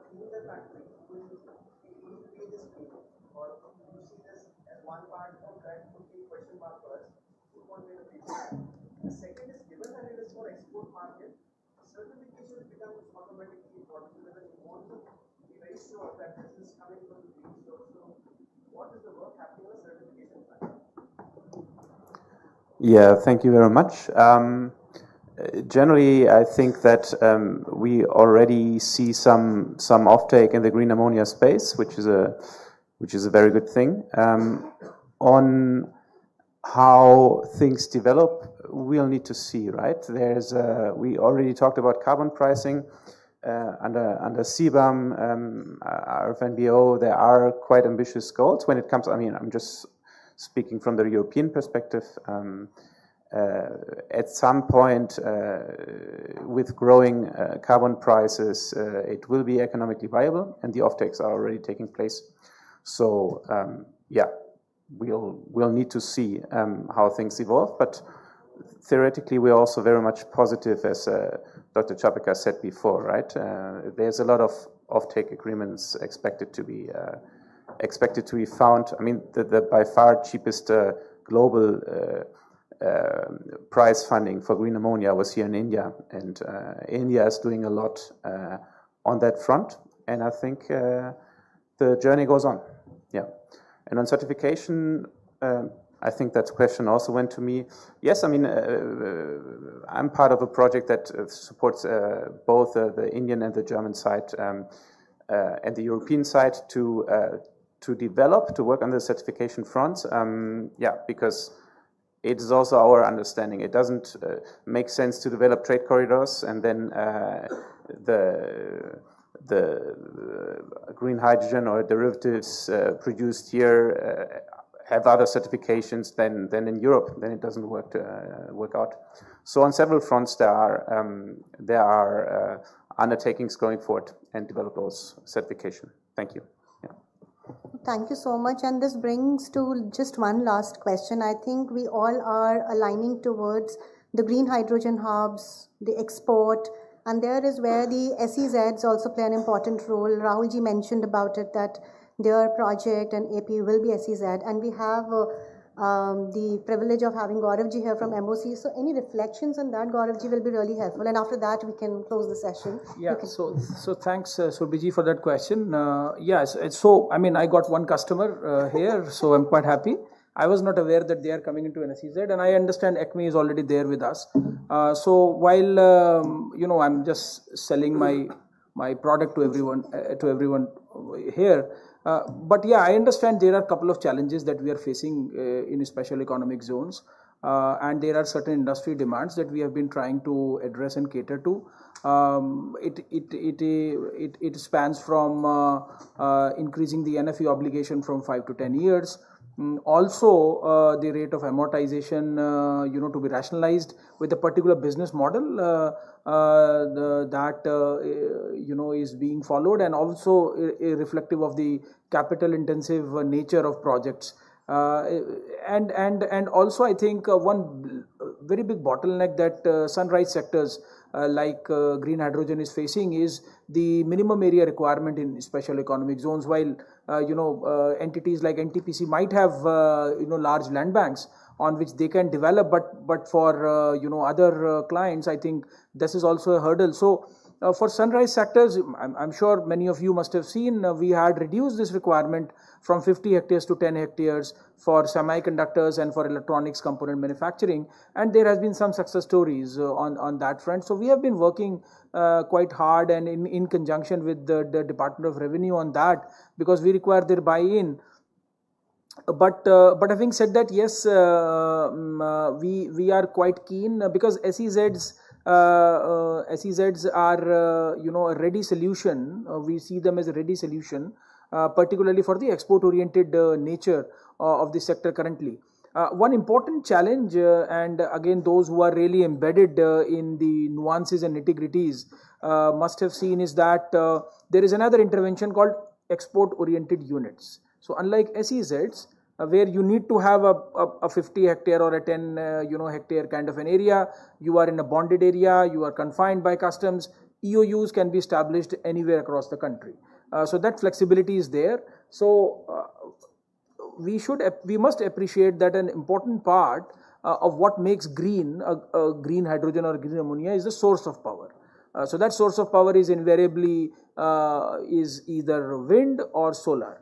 So while solar plant can have a contiguity, and you can acquire a 50 hectare of land in Rajasthan or elsewhere, and then you can put up a solar plant, and everything comes duty free, and then you establish and then evacuate power and send it to the green hydrogen plant, which is say located at Gopalpur. I'm just giving an example there. So that is very seamless. But when it comes to windmills, by the very nature of the sector, you have one wind turbine here, one there on a hilltop. So if you can't really acquire 50 hectares of land there, right?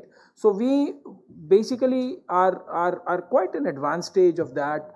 In fact, to accommodate the concerns of industry, what we have been doing is we have been working along with MNRE and DGFT and revenue in introducing a new chapter there in the foreign trade policy itself, which specifically caters to the requirement of renewable energy units. And then if that is kind of we get a through on that, then you can come up with a wind energy unit as an EOU.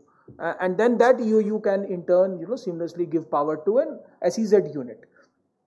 So why I'm kind of explaining all these details to you is that government is with you, and we have been working quite hard to bring in these reforms, and that is very much in consonance with the intent that has been shown by the top leadership also. And we do look forward towards mainstreaming of green hydrogen and scaling it up, and SEZs and EOUs together, because we handle EOUs as well. I think they provide a good solution, particularly for the export oriented kind of nature of the sector that currently is. So that's what I thought, that just to give a pitch of what we offer and bring in more and more people inside. Thanks.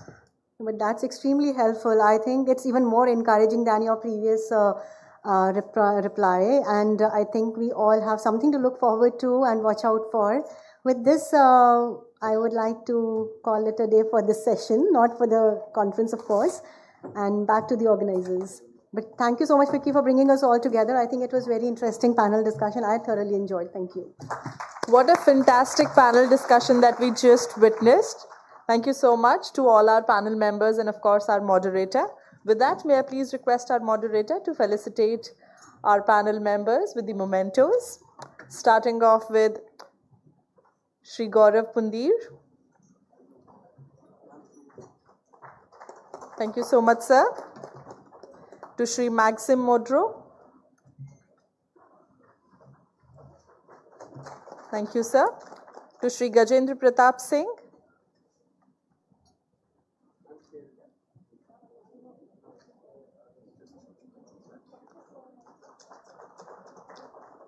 To Shri P. Rahul.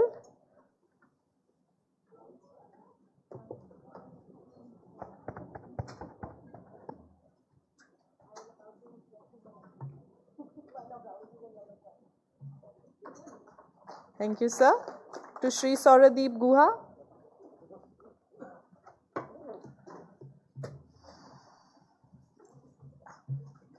Thank you. May I please request Shri Arpan Gupta, Director FICCI, to kindly join us on the stage and felicitate our moderator, Ms. Surbhi Goyal. Thank you so much, sir. So with that, ladies and gentlemen, before we conclude, can I please request all our panel members to please join us for a group photograph?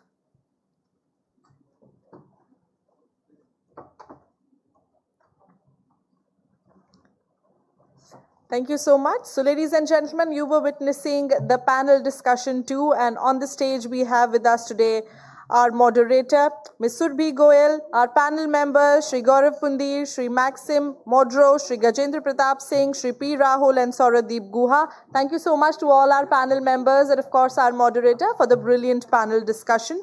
With that, I would request all of you to please remain seated. We'll just take a moment to set the stage up and prepare it for the next panel discussion, which is going to be the last panel discussion of the day. Requesting everyone to please stay put with us. We're just getting started with the next panel discussion now.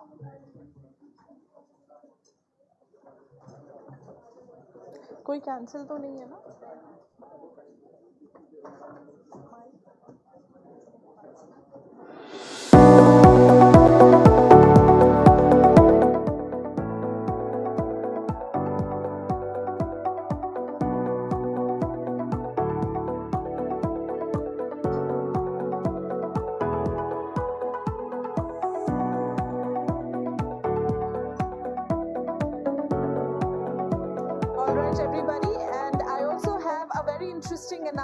to share with all of you.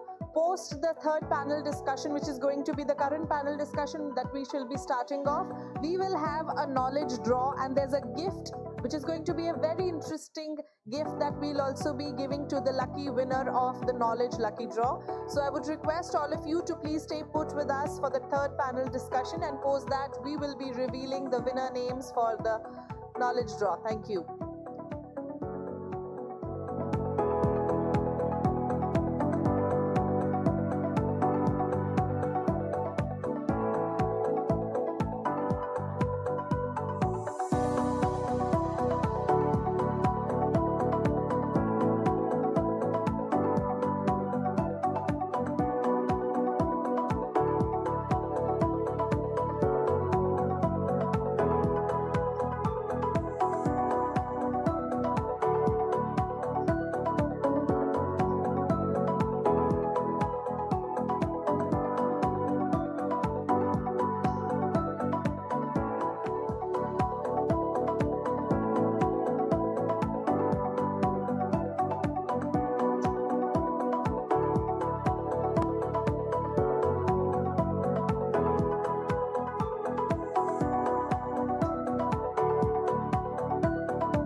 Everybody, I can see that there's a very interesting discussion going on towards the left side of the stage, but let me tell you that the next panel is going to be even more interesting than that. So can I please request all of you to please take your seats?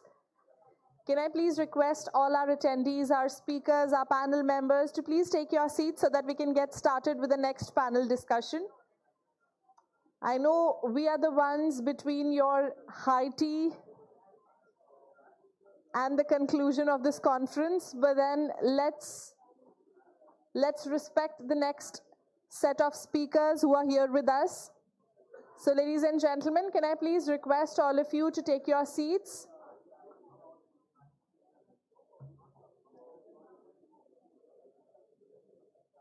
Requesting all our delegates, our attendees standing near the stage area, could you please vacate the stage area, take your seats so that we can get started with the next session.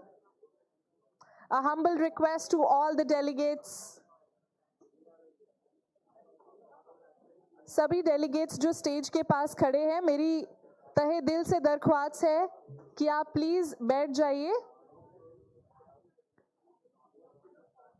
Doesn't look like that the change in language even helped.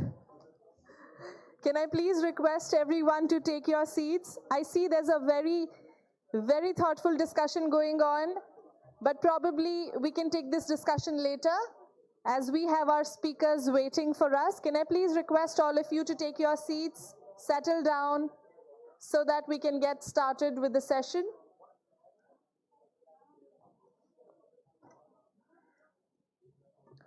All right, ladies and gentlemen, so with that, we are now starting off with the panel discussion 3, centered around technology, innovation, and India's global hydrogen leadership. Ladies and gentlemen, Technology, innovation, and domestic manufacturing capabilities will define India's leadership position in the global hydrogen economy. And with that, we will now be starting off with this panel discussion.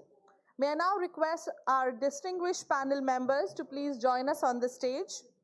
May we please acknowledge the presence of Dr. Sanjay Kumar Singh, Deputy Chief Controller of Explosives, Petroleum and Explosive Safety Organization. Let's have a huge round of applause as we welcome sir. Dr. Mahesh Kumar, Senior Principal Scientist, Council of Scientific and Industrial Research. Very warm welcome, sir. Shri Gaurav Jaiswal, Scientist C, TED, Bureau of Indian Standards. Shri Arjun Mehta, Executive Vice President, Hydrogen. Ms. Sweta Bhattacharjee, General Manager, National Skill Development Corporation. Very warm welcome, ma'am. Shri Braj Nandan Singh, General Manager, Vari Energies. Shri Shubhodaya Ghanta, Director, EY LLP. And we are adjoined by Professor Dr. Chitra Rajagopal, PSA Fellow, Office of the Principal Scientific Advisor, Government of India. Madam has joined us virtually. Very hearty welcome to you, Dr. Chitra, madam. Are we audible to you? Yes, thank you. Perfect. So, ladies and gentlemen, without further ado, as we begin this very interesting panel discussion, it's my absolute pleasure to invite Professor Dr. Chitra Rajagopal, PSA Fellow, Office of the Principal Scientific Advisor, Government of India, to kindly deliver the virtual keynote address. Thank you. Thank you very much. It's a pleasure to be with all of you here. Today, I think we gather at a very unexpected inflection point in human history. We are not just discussing an energy transition. We are engineering the whole future of global sustainability. And at the epicenter of this stands India. We have enormous stakes here. We import 85% of our petroleum, half our natural gas. Every barrel and every cargo is a strat which we are importing is a strategic vulnerability. So green hydrogen, which is made by splitting water using renewable electricity or from biomass, by thermochemical or biological routes. That is one of the few credible paths to real energy independence for our country. That is why in January 2023, the Government of India approved the National Green Hydrogen Mission with an outlay of 19,744 crores. And the fund utilization under the scheme has gone from a few lakh rupees to over 200 crores deployed in early this year. So I think all of you may be aware of the plants which have already been commissioned. So NGHM has successfully laid the foundation. The next frontier is not merely producing more hydrogen. It is producing smarter technologies, safer systems, globally competitive innovations, and commercially viable solutions. Our greatest opportunity lies in integrating research, innovation, and integrating the innovation ecosystem, startups, pilot projects which focus on deep tech, on safety, reliability, globally harmonized standards. If we succeed, we will become not only a major producer of green hydrogen, but also a global exporter of not just hydrogen, but of technologies, safety standards, and innovation. So let's talk about the elephant in the room, safety. So hydrogen is a unique animal, as you all know. It has physical properties that demand respect. It has a wide flammability range in air, low ignition threshold, burns with a nearly invisible flame, small molecular size, so it can leak through seals that would hold other gases, and it also embrittles other materials of construction. So these are not just myths, they are actually engineering facts. And therefore, we need to name them plainly. We can't just minimize these. But how do we deal with it? This is a truth which we can all acknowledge, that hydrogen innovation cannot happen. The ecosystem cannot proceed without hydrogen safety embedded in it. Safety is not the brake in the system, it is the engine of the system. So the point I want to highlight is that every rupee we spend on hydrogen safety technology is a rupee spent on making the whole industry investable. Insurers, financiers, offtake partners will not sign long contracts with a technology they consider a lottery ticket. So safety is not the cost of doing business in hydrogen. It is the price of admission to scale. With this in view, the National Hydrogen Safety Panel was constituted in September last year based on the directions of the advisory group, which is chaired by the Principal Scientific Advisor to the government. This consists of a panel of domain experts from oil and gas, steel, maritime, regulatory and standards bodies, experts from academia and research bodies. This is meant to instill greater public confidence in new technologies in the green hydrogen ecosystem. The vision is to enable safe and reliable transition to meet India's green hydrogen goals. The primary role of this panel is to provide independent safety advice to the NGHM funded schemes, act as a knowledge hub, build an objective hydrogen safety resource, promote hydrogen safety education to facilitate safe and reliable scaling up of hydrogen energy through continuous improvement, expert collaboration and strategic oversight. Now let me give you a little bit of where safety innovation is actually happening. You may be aware that under the NGHM, there are a number of schemes, R&D schemes, startup schemes, pilot plants, and hydrogen valleys, which is actually by DST, but also incorporated under the NGHM. So let me talk about material science. There are new polymer liners, composite overwrap designs for storage vessels, which are dramatically reducing permeation and embrittlement, which are the two classic failure modes in hydrogen storage. Type 4 and emerging Type 5 tanks are lighter, safer, more failure tolerant than what existed even 5 years ago. The second area is sensing. Here, I would like to say that hydrogen fires are notoriously hard to see. But new generations of hydrogen-specific sensors, some of them using fiber optics, some using catalytic and electrochemical arrays, can detect leaks at concentrations far below the flammability threshold and detect them in seconds, which is very essential.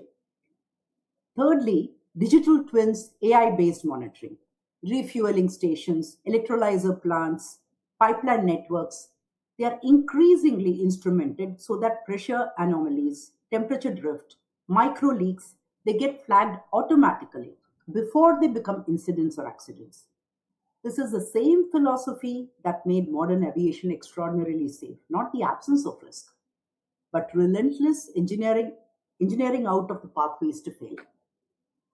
Fourth, and this is where we can genuinely lead, is the codes and standards.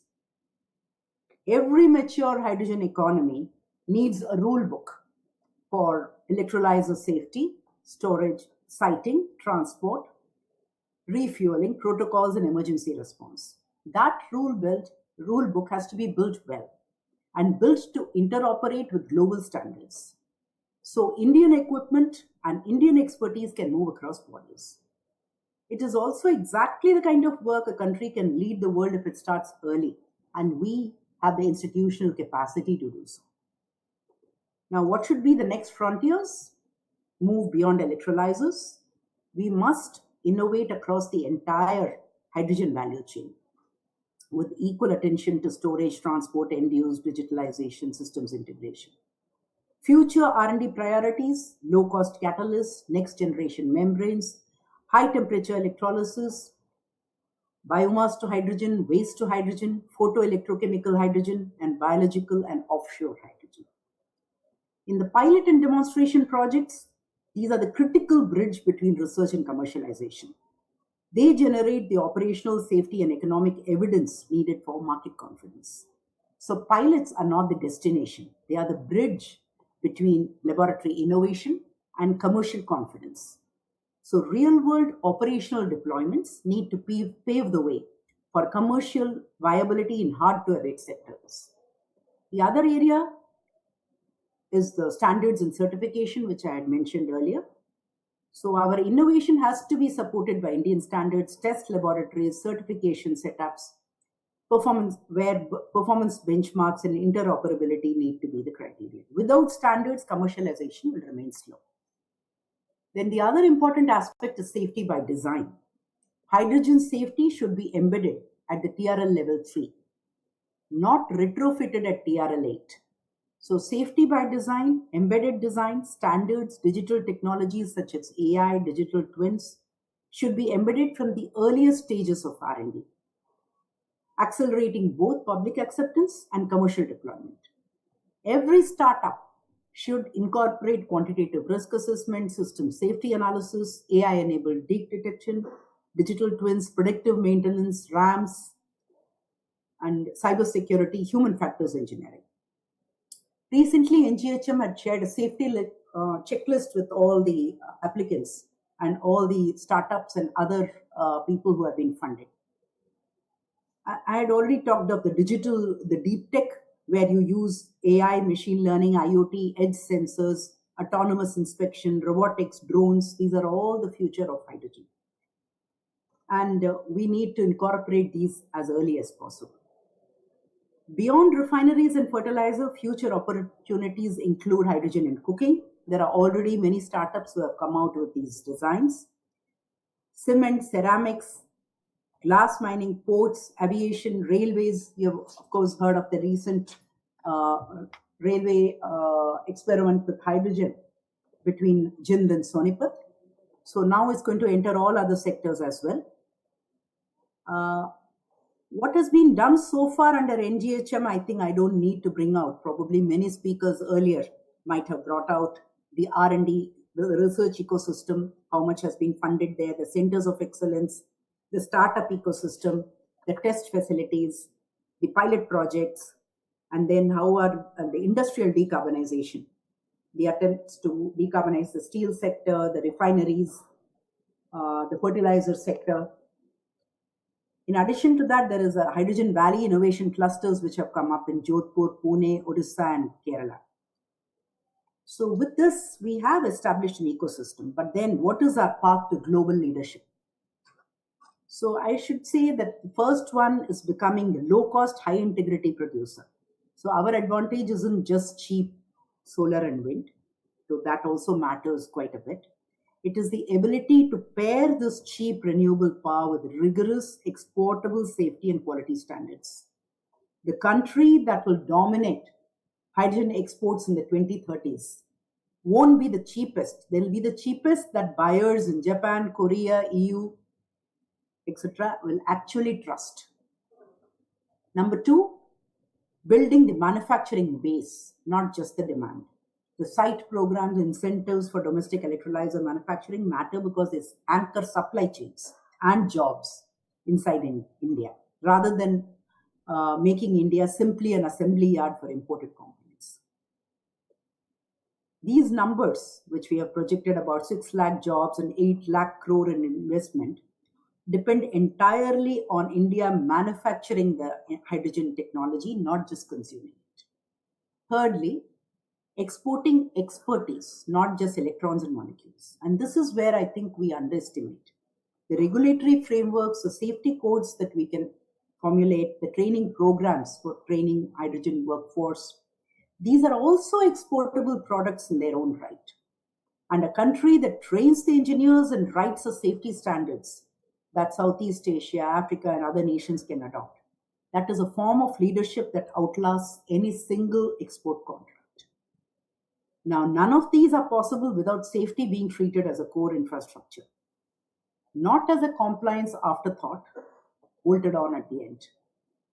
So I will conclude by saying that the next frontier is not simply about producing more hydrogen, it is producing smarter hydrogen systems. The success will depend on integrating innovation in materials, digital technologies, manufacturing policy, and human capital. And the three challenges which lie ahead for us: reducing cost of electrolyzers, renewable electricity, storage, etc., scaling manufacturing, having domestic supply chains, critical materials and components, so that we don't depend on uncertain foreign sources, and building confidence with safety, with reliability and demonstration, and then a skilled workforce, and of course, enhancing public awareness. So India has a unique opportunity to leapfrog by embedding safety, sustainability, and intelligence into every stage of the hydrogen value chain. So that is a very hard thing to achieve than any production target, but it is also a far more durable form of leadership. So I'll end with that. Thank you. Thank you so much, Professor Dr. Chitra Madam. Indeed, very thoughtfully shared points with us. So with that, ladies and gentlemen, I would now hand over to our moderator to please start with the proceedings of the session. Thank you, Dr. Chitra Rajagopal. I think you've set the context excellent. It was an excellent contest. You've laid down the path to global leadership. I totally agree with you that technology, innovation, manufacturing, leadership is as equally important as scaling production and trading hydrogen to position India as a global green hydrogen hub. In that context, I would also like to bring to your attention that under the National Green Hydrogen R&D Roadmap, today's centers are also matching with equal funding allocation under the state policy programs. So for example, Gujarat has allocated 100 crores for setting up COE, doing pilots. So I would welcome all of you to participate in that and also follow the path of what Dr. Chitra Rajagopal actually said today. In our discussions today, I would like to understand how, in your responses, please do add as to how we can operationalize these state policies that have hundreds of crores allocated towards COEs, setting up pilot projects, setting up demonstration projects, testing and validation centers, many points that Dr. Chitra Rajagopal mentioned. How can we operationalize this with industry support, academia support? How can we plug in startups, industry, academia, bring them together in operationalizing a lot of these policies and actually following the path that Dr. Chitra Rajagopal has set up for this? So having said that, I'll quickly start with my question. I think I'll start with Dr. Sanjay Kumar Singh, Deputy Chief Controller of Explosives, PESO. Sir, PESO is national agency setting standards. As hydrogen projects move from pilots to commercial scale, industry continues to cite regulatory approvals and evolving safety standards as a key implementation challenge. Sir, how, in your opinion, how is PESO modernizing this approval framework to enable faster deployment while maintaining, again, the highest standards, safety standards? Good afternoon. I would like to inform everybody here. Our all licensing module, actually we are not dealing with hydrogen only, we are dealing with petroleum, compressed gases, explosives, and many other high energy materials. Basically we are a safety regulator. So we have made our approval processes online, faceless. There is no requirement of any physical interface. And 21 days is our timeline to dispose of any application. Either we are issuing discrepancy if there are, otherwise we will approve it. So that is there, and all the application status is being monitored by our highest level in our ministry, by our secretary and everybody. So there are, I can say that we are the fastest approval. We have fastest approval system in the country, even the smaller licenses like transportation licenses for all the cryogenic liquids, LPG, etc. Within the same day, next day we are giving for retail outlets, petrol pump, CNG stations within 2, 3, 5 days, except some complicated cases. Otherwise, routine cases we are issuing licenses within 7 days, 10 days, maximum 21 days is our timeline. So I can assure you, all of you, in this green hydrogen endeavor and mission, that definitely we are ready to give you approval with very, very faster pace. And everything is there. We are the few of the country in the world who already ready to take, as far as this regulatory framework is concerned. We have already amended our gas cylinder rule to accommodate hydrogen dispensing station, a special farm. Yet we have devised in the static mobile pressure vessel rule, we have already amended it to accommodate even liquid dispensing, liquid hydrogen dispensing. That is only with ISRO now, as of now, no industry. So we are ready. We are far ahead as far as regulatory framework is concerned, as far as standard is concerned. And we have accommodated all standard, even the Indian as well as the international, so that our people can compete with the global this thing. They can export like Chitra Rajagopal said. And our job, basically we are a fire explosion hazard manager, rather a controller or safety regulator, basically. And we are managing hazard by way of approving safe design, drawing, as well as equipment. what she said, that design, safety at the design stage only. So in case of hydrogen, we have to have full assurance that yes, our system is safe at design stage itself. And that is our primary job as a safety regulator. So my area is very confined, though safety is very important, is this hydrogen, whole hydrogen ecosystem. And hydrogen is not new for us. As far as PESO is concerned, we have issued so many licenses to ISRO since 30 years back. They have 5, 6 liquid hydrogen transportation vehicle, only they have. They have 2 liquid hydrogen storage vessels at their sites. Nobody else has in the country now. We have issued 4, 5 licenses for hydrogen dispensing to NTPC in Leh, that is green hydrogen. That Reliance in Jamnagar, and 2 more. And this IOC R&D center in 2014. And we are actively associated with them whenever they need any amendment into it, like to combat with this temperate country while filling. It's a unique character of hydrogen because of its low molecular weight. There is minus Joule Thomson effect. So unlike other gases, when it expands, it's heat.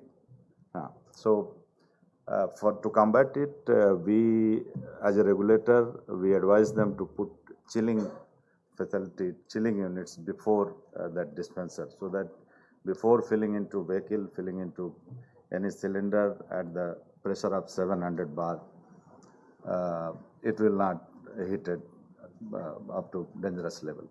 So all are in place, our check and balances, we are ready. Actually, I can assure you, we are ready to take as a regulator for any kind of, any volume of approval, any volume of hydrogen production and everything. Thank you. Thank you, sir. I'll move to Dr. Mahesh Kumar of CSIR. Sir, CSIR has played a pivotal role in developing indigenous technologies across India's clean energy ecosystem, perhaps.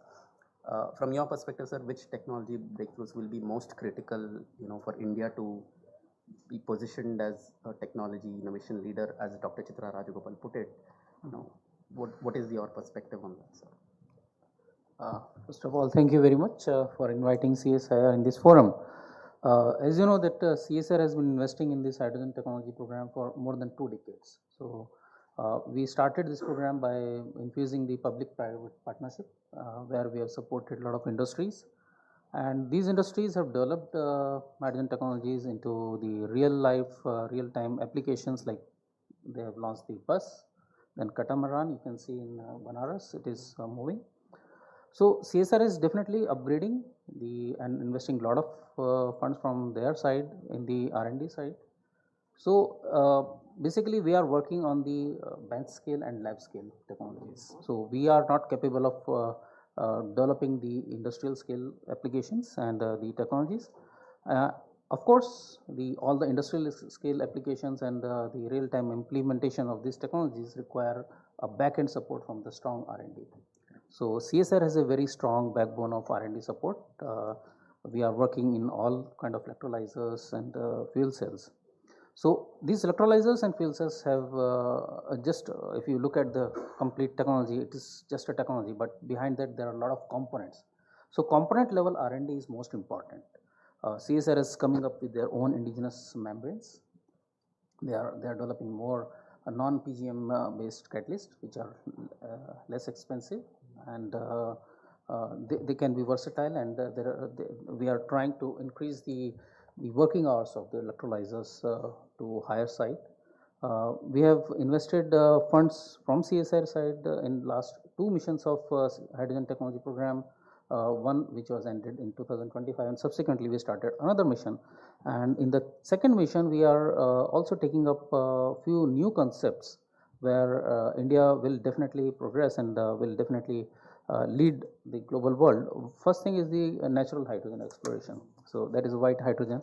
So we have started investing in the white hydrogen exploration. So few of our labs, one is in Jorhat and NCL and IICT in Hyderabad and Pune, they are investing. They are working on that. Second thing is that we are also working on the NOx, because when you are have to use this hydrogen in the direct vehicle in IC engine, So NOx is the biggest problem. So our lab, one of the expert lab in Dehradun, they are working on the NOx reduction facilities, and of course, side by side, one of the lab has started the simulation and modeling work on the natural. Coming back to natural hydrogen. So they've started on the purification of the natural hydrogen, because that is also important, because it's a mix of multiple gases. So it's not coming like only pure hydrogen will come out. So we have to work out simultaneously on the green, this natural hydrogen, this purification part as well.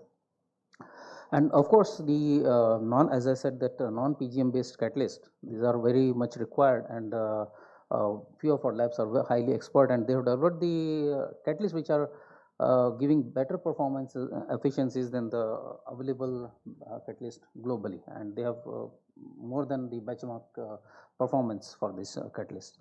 And of course, we have to work out on the application part also, from the smaller components, for example, drones and other things, to the highest part. So these are a lot of things. So CSR is working at the back end on the R&D support of all the technologies of hydrogen related things, and surely will coming up a few more new breakthroughs in the materials development side, because CSR is a very strong component and stronghold in the materials development. Thank you, sir. A quick follow-up. The last one, because a lot of things has been said about the standards. So we 2 years back we have proposed to CEW some of the standards where the CSR can participate and produce their own standards. So we have experts from BIS. So we have the I think they are also knowing that NPL, one of the lab in Delhi, they are the standards lab, and we are working on the development of new standards for the different fuels, and of course in the hydrogen technology side. So this is another advantage that CSR, and of course India is definitely leading in the global world. Thank you, sir. Sir, a quick follow-up question on particularly the production-related technologies, especially the electrolyzer, the stack membrane. Sir, electrolysis, if we look at the process in general, the energy efficiency of the process, the technology is quite old. If you look at the process, I think the Norwegian started 100 years back. Yes. The energy efficiency is 50 to 60 units per kg of hydrogen. It's quite inefficient, sir, in a way, if you look at, because I understand water is a very stable molecule, you have to split that, you have to put a lot of energy to split water molecule. So beyond electrolysis, are there any technologies that can offer efficiency advantage and reduce the cost of electricity that can be used in hydrogen production? Yeah, of course, the integration with renewables is one way of reducing the cost. So we are also trying to work out on the seawater electrolysis, so, and wastewater electrolysis also. Few of our labs have started working, and they are coming up to TRL level 3 and 4, and they are using the renewables. So renewables is the only one mechanism there where we can reduce the cost by a certain level. Sure. Thank you, sir. I think I'll switch over to Dr. Gaurav from BIS. Yes, sir. Sir, what do you think is the current landscape for standards in India for alternative fuels, and what are some of the key Indian standards that BIS has developed or adopted in areas specifically related to green hydrogen and associated infrastructure? So thank you very much for inviting us, the Bureau of Indian Standards, to this panel. Just a brief introduction about BIS. BIS is the national standards body of India, which till now have published more than 24,000 Indian standards already on various subjects, running across the sectors like mechanical engineering and, and other engineering fields as well. Coming to the green hydrogen part, currently we have published more than 55 Indian standards already on the various, the whole value chain of the green hydrogen. Starting right from the production of the hydrogen, wherein we have published Indian standards for the quality requirement for the green hydrogen, like which is in line with the ISO 14687. The IS 16061 is already there, and which categorizes the hydrogen into multiple classes, and then also gives multiple type of requirement for the purity which is needed from the hydrogen part. Coming to the electrolyzers, we have developed, in fact, we have adopted the ISO existing standard, which is the ISO 22734, a very famous standard and internationally accepted standard. So that particular standard has been adopted, and now we are in fact working for adopting the revised version of it, because the same has been revised at the ISO level as well. In fact, coming to the, as you were talking about the efficiency, we have recently published an Indian standard, which is a very indigenous standard, the IS 19575, specifically for the efficiency assessment of the various type of electrolyzers. So, we are in the process of developing these indigenous standards as well, because there are not many ISO standards or internationally recognized standards that you will find for the efficiency assessment as well. So, and coming to the other parts of the production, we have developed the Indian standard for the hydrogen generators, which produce hydrogen from the fuel processing technology, and as well as have published the Indian standard for the hydrogen detection apparatus. So this is regarding the landscape for the production site, and as well as we have published Indian standards for the standards which are related to the storage part of hydrogen. As we have been talking in this panel, and before this panel also, we have been talking that storage is one of the key challenge. And in fact, PESO has also updated their gas cylinders rule, and they also have incorporated many of those in Indian as well as international standards in their GCR. So we have in fact published the standard for liquid hydrogen as well as gaseous hydrogen. For an example, IS 13985 is already there for the liquid hydrogen onboard storage, and for the onboard storage of the gaseous hydrogen, we have got IS 16735, and then some ISO standards are also there, like ISO 11119 part 1, 2, part 1, I think 2 and 3 as well, which are there for the composite cylinders. So these are standards with regards to the storage of hydrogen. How do you store these the hydrogen? So it gives the requirements for that. And related requirements are there for the dispensing of hydrogen as well, because that is also one of the key challenge. And there we have again kept us harmonized with the ISO standard, and there the standard series ISO 19880 is there, which was studied in the MNRE panel as well, and then MNRE recommended us to adopt the same, and the same was adopted, and then subsequently it was also reflected in the PESO GCR as well. So that in that front a lot of work has already been taken place.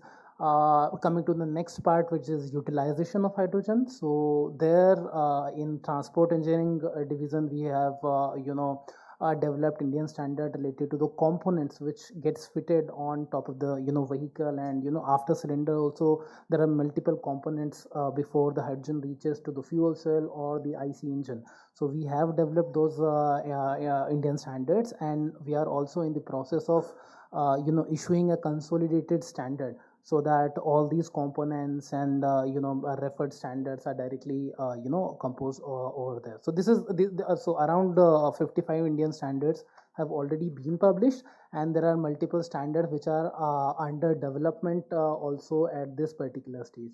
So yeah, we are in the process of developing many more standards on that. Yeah, thank you. Thank you, Gaurav. I'll move to Mr. Arjun Mehta, Hydrogen. Sir, we understand that your company has developed an indigenous AEM electrolyzer technology to make green hydrogen more affordable. Can you tell us about that? How is it performing better than your typical alkaline or PEM electrolyzers? Again, you can compare it with solid oxide electrolyzers as well. And also tell us about what technological breakthroughs you think is important, electrolyzers and beyond electrolysis, other production methods also, in your opinion, that is important for India to achieve that kind of a global leadership. Well, thank you, Shubhodaya. Firstly, let me thank FICCI for organizing this event. It's always good to be a part of FICCI events. Let me answer, I think there's a three-part question that Shubhodaya has asked, and very important topics. Firstly, let me introduce Hydgen. We are a very young company, so not a very large electrolyzer OEM, but we are a small electrolyzer OEM commercialized last year. We have a factory in Karnataka, coastal Karnataka, beautiful location in Mangalore, very green, very sustainable. We are a deep tech, R&D focused young company that is looking at owning the entire design, manufacturing, not just assembly of the electrolyzers in-house. So we manufacture PEM and AEM electrolyzers both. PEM is at TRL 8, AEM is at TRL 4, 5, and therefore PEM is something which gives us a bread and butter in terms of commercialization of the technology in the market. That's point one. Point two, when it comes to the deep tech R&D focus, I'll echo what both Dr. Mahesh over here and Dr. Chitra online have mentioned, that component level R&D, smarter hydrogen, for example, these are very important pillars to our growth of the sector. All of us are moving from 0 to 1 in the green hydrogen space, but hydrogen itself is about 80, 90 years old, as was mentioned by Shubhodaya earlier also. But the hydrogen tomorrow, the 5 million tons, up to 5 million tons of hydrogen produced in India through electrolysis and other green sources, or globally as well, is all going to happen like 0 to 1. Power of a very huge volumes, transmission issues, land issues, safety issues at standards that are being addressed at the moment as well, but certainly on the component level technologies also. What we are trying to do at HyGen is manufacture both proton exchange membrane electrolyzers and anion exchange membrane electrolyzers, where the problems we are trying to solve in the market are the following. If you think of different ways of electrolytic hydrogen, let me answer that first. One pathway, which is electrolysis, whether it's alkaline, whether it's SOEC, whether it's PEM or AEM, there are lots of different ways of producing, or let's say splitting water. But the best way would really be what is the most cost competitive way in two aspects. One is the lowest dollar or rupee cost per kilo, and the second is the lowest CO2 cost per kilo of hydrogen. People don't talk about the CO2 cost enough. Now, when you think of the quality of output of the hydrogen itself, just by the nature of PEM electrolysis, the membranes give you a very high purity hydrogen at the nozzle. So, for example, we have 99.9995% even without additional purification at our nozzle, at our output. We have our own purifiers that enhance that to 8N purity, which is 99 followed by 6 Ns. Now, this typically would be used in the chemical vaporization, deposition processes, lab-grown diamonds, semiconductor fabrication, solar PV manufacturing, for example. You have pharmaceutical, chemicals, metal sintering, steel reduction, as Naveen was talking about in the previous session, and various such segments, in addition to the big three, which is refineries, fertilizers, and steel production. Now, it's important to know that we need to have both a low cost on a per kilo basis and a low cost of CO2 on a per kilo basis as well. PEM is the great technology to absorb the variability in the supply of electricity, to absorb the variability of the demand of hydrogen. Alkaline does not do that effectively. PEM can do that. However, PEM has a footprint of platinum group metals, which again the PGM, non-PGM catalysts that we talked about earlier feature in the cost, the high cost of PEM versus, let's say, alkaline. The question is, we as an R&D ecosystem, as a manufacturing ecosystem, need to bring that down. How do we bring that down for PEM? AEM is an answer to it. An anion exchange membrane electrolyzer does not use the platinum group metals, which means the nickel coating or the the metallurgy that we have in AEM technologies will be at much lower cost on a capex basis versus PEM, at a relatively acceptable cost with alkaline, and absorbs the variability of your electricity inputs also. So AEM does have a good future, I would say, both personally as well as at HyGen, in terms of looking at AEM deployed at scale. But what are the challenges? I think there are 3-4 key challenges to new technologies such as AEM. One is the durability aspect. Alkaline theoretically can go up to 70,000-80,000 hours operating life, or perhaps even more. Good quality ones even longer. PEM should be at 3/4 of that, if not higher. Anion exchange membrane is between 10 and 30,000 hours across the 4-5 OEMs in the world at the moment. One of them is us. Now, improving that is a major challenge. Second challenge, where do you get your supply chain from? India at this moment in time does not have any supply chain depth when it comes to membranes, ionomers, catalysts, membrane electrode assemblies. Now, it's a very important aspect to look at what clusters can do for an electrolyzer manufacturing ecosystem. Have all of these component manufacturers within the same cluster. That gives you scale, that gives you shared ecosystems and shared resources. For example, your common infrastructure, people can all be common within that electrolyzer manufacturing cluster. So that's one way of looking at scale to bring the costs down. The second is that invest into R&D. We are a deep tech R&D startup, I would say. So we are startup plus, but a deep tech R&D focused entity. Let's promote those. Let's not bring in technologies for electrolysis from abroad to assemble in India and call it made in India electrolyzers. First, we need to understand the difference between what's assembled and what's designed and manufactured. So that's certainly the step 3. The fourth, what we are trying to solve for is improve the current densities. Now again, this is a technical term, but what in simple commercial language, this enhances my output of hydrogen in a smaller space, smaller physical footprint, and therefore brings the cost overall down also. My material intensity, my land intensity per megawatt, for example, goes down. So we're trying to improve the current densities for our electrolyzers also. I will pause there, of course. I've said a few things, but this is on the electrolysis side. Shubhodaya. Happy to come in for non-electrolytic hydrogen later as well. Thank you. I think we're short of time. I'll quickly finish one round of questions. Thank you. Thanks a lot. I'll pose a question to Ms. Shweta Banerjee Bhattacharjee, sorry, NSDC, ma'am. Ma'am, NSDC is the National Skill Development Corporation. Industry often highlights that the workforce is struggling, to keep pace with rapidly evolving hydrogen technologies. As you know, how can the skilling ecosystem become more agile, ma'am, in this sense, and also ensure talent is readily available? Yeah, thank you for this question, and thank you, Vicky, for having me here. So a little bit about the skilling ecosystem that we are addressing here. I feel that skilling is just not a support function here. It's an enabler. It's a strategic enabler for implementing the entire NGHM. It will give a complete shift when we have a huge source of people who are trained, skilled, and are ready to have the global market open for the green hydrogen workforce. They will go out and they can work.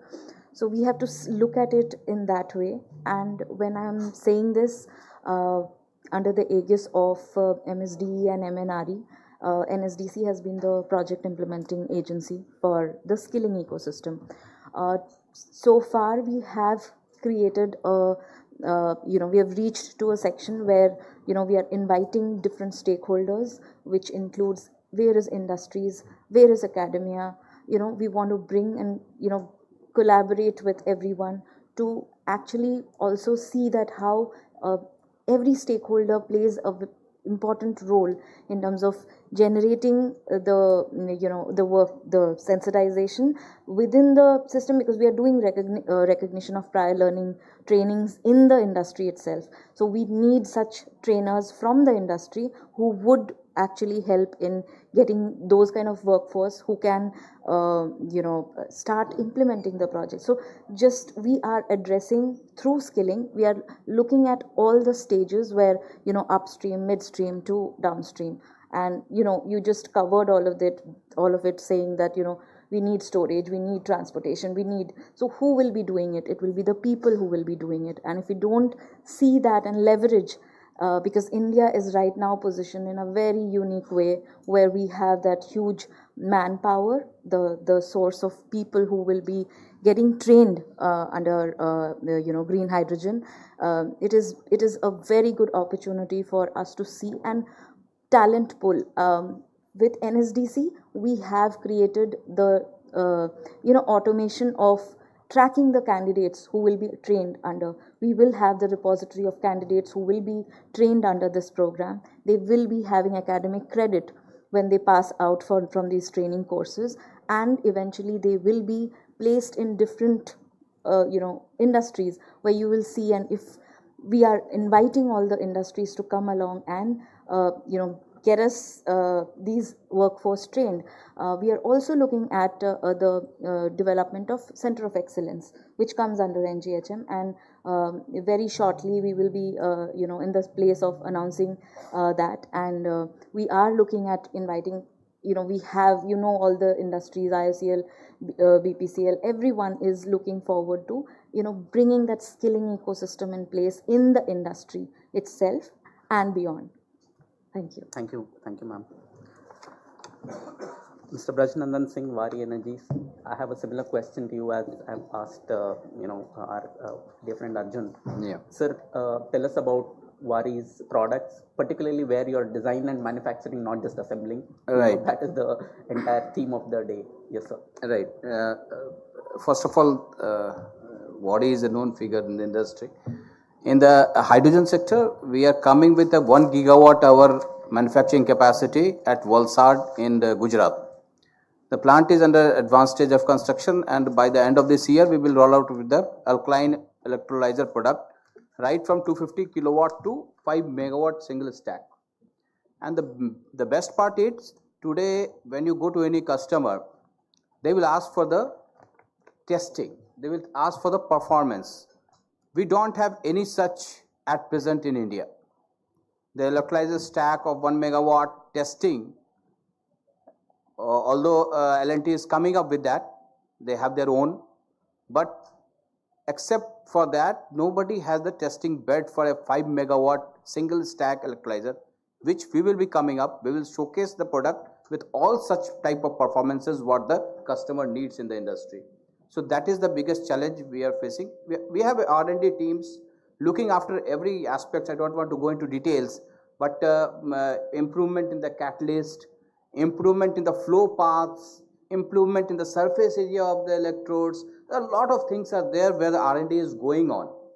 And we have a partner, technology partner, and the understanding is that whatever development we will do, we will pass on to them. Whatever development they will do, they will pass on to us for the next 7 years. So we are in this stage that by end of this year, we will be giving a made in India, as Arjun told, not assembled in India, but made in India electrolyzers. Now, I will take 2 minutes more. Electrolyzer system has 3 parts: upstream, downstream, and the heart. So upstream is your electrical system, wherein the electricity comes in and goes to the heart. Now this system is not new to India. Transformers, cables, rectifiers, everybody has been producing it. The problem is only the rectifier scale. Rectifier of 4 megawatt capacity or 5 megawatt capacity single piece is a challenge. And now, but in India, during this one, if you take the 5 years stand, then 1 to 3 years, there is going to be development in the rectifiers. Transformer is there. Transformer is there, which has been taking the variable loads of the solar, wind, everywhere. It is there already established, no need to prove it. But rectifier, there are companies like Ador, company like Statcon, Toshiba, Mitsubishi, they are all manufacturing in India, not assembling. And now they are testing their rectifiers with the variable loads of the renewable energy. So that is the challenge. So up part is not a problem. Down part, if you go to see, you have pipes, a lot of manufacturers are there, walls, instruments, hydrogen compatible, everything. Purification unit, except for the catalyst, of course. But other equipments are already available in India. So we have the manufacturing setup in India for the downstream and the upstream. Now comes to the heart of the electrolyzer system, that is a stack. Now stack, only membrane is such a part that still nobody in India makes it.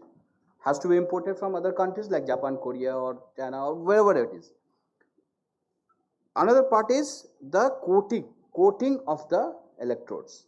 So these two, membrane and coating of the electrodes and the catalyst, this is a 5-year long term where Indian companies can go for joint ventures, have its technology transfers, come up with the manufacturing in India. That is a 5+ year lookout. But 1 to 3 years already we have, where we can scale up for the upstream system for electrical systems, and downstream systems. A lot of companies are there who are making pipes like Jindal, Tata, they are all well spun, all are making steel pipes compatible to the hydrogen applications. So there is not a problem. I think within the 5 years time, a lot of things, except for few, you can say 10% of the items of the whole electrolyzer system may have to be imported. but others 90% local value addition, and government also under the SECI site scheme, government also wants to go for 90% over the 5 years periods of the PLI or the incentive what they have declared for, it will be there. This is my opinion. Thank you, sir. I think we have a few minutes, so I'll quickly have a follow-up question to Mr. Arjun, and also other panelists feel free to answer. As I made my initial remarks, there are hundreds of crores actually today allocated, mobilized by state governments in their green hydrogen policies, particularly parked for center of excellence, R&D, pilot projects, testing infrastructure, multiple items, sir. Sir, what is your prescription for the governments in how they should operationalize this, how they should structure it? What is your prescription to governments, that do's and don'ts, that if you have this, I'll participate, it will be mutually beneficial for you? Can you please? Thanks, Shubhadev.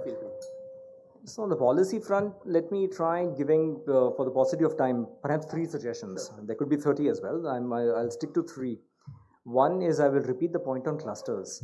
I think that ecosystem play, what has been talked about earlier, component level supply, scaling up as Brajnandanji just mentioned in terms of scaling up whatever we currently have in a few gigawatts to multiple tens of gigawatts.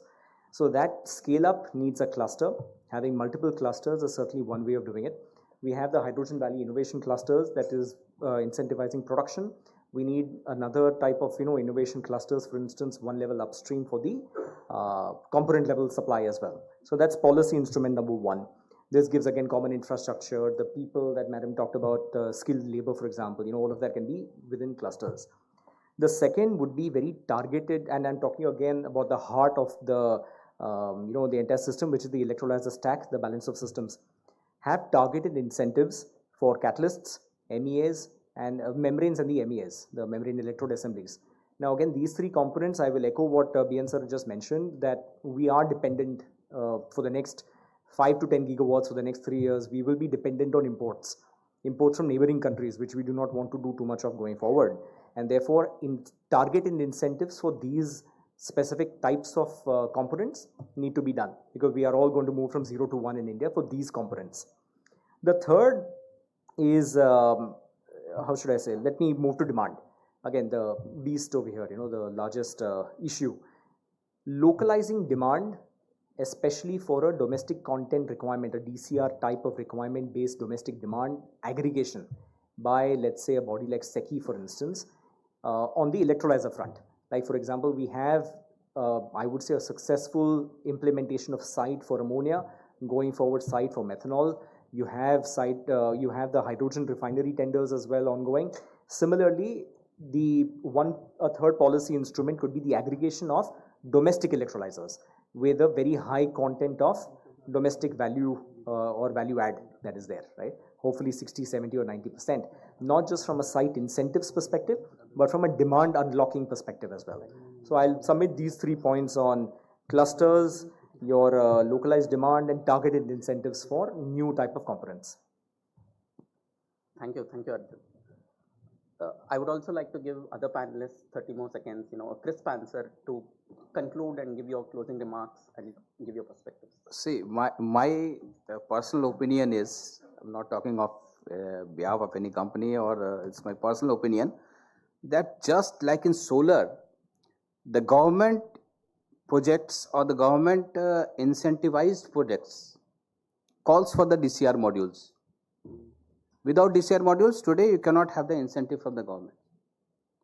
Similarly, if there is some type of incentive given to the purchaser of the electrolyzer, domestic electrolyzer in India, I think this will make some difference for the domestic manufacturer to gear up and have a market demand for the electrolyzers.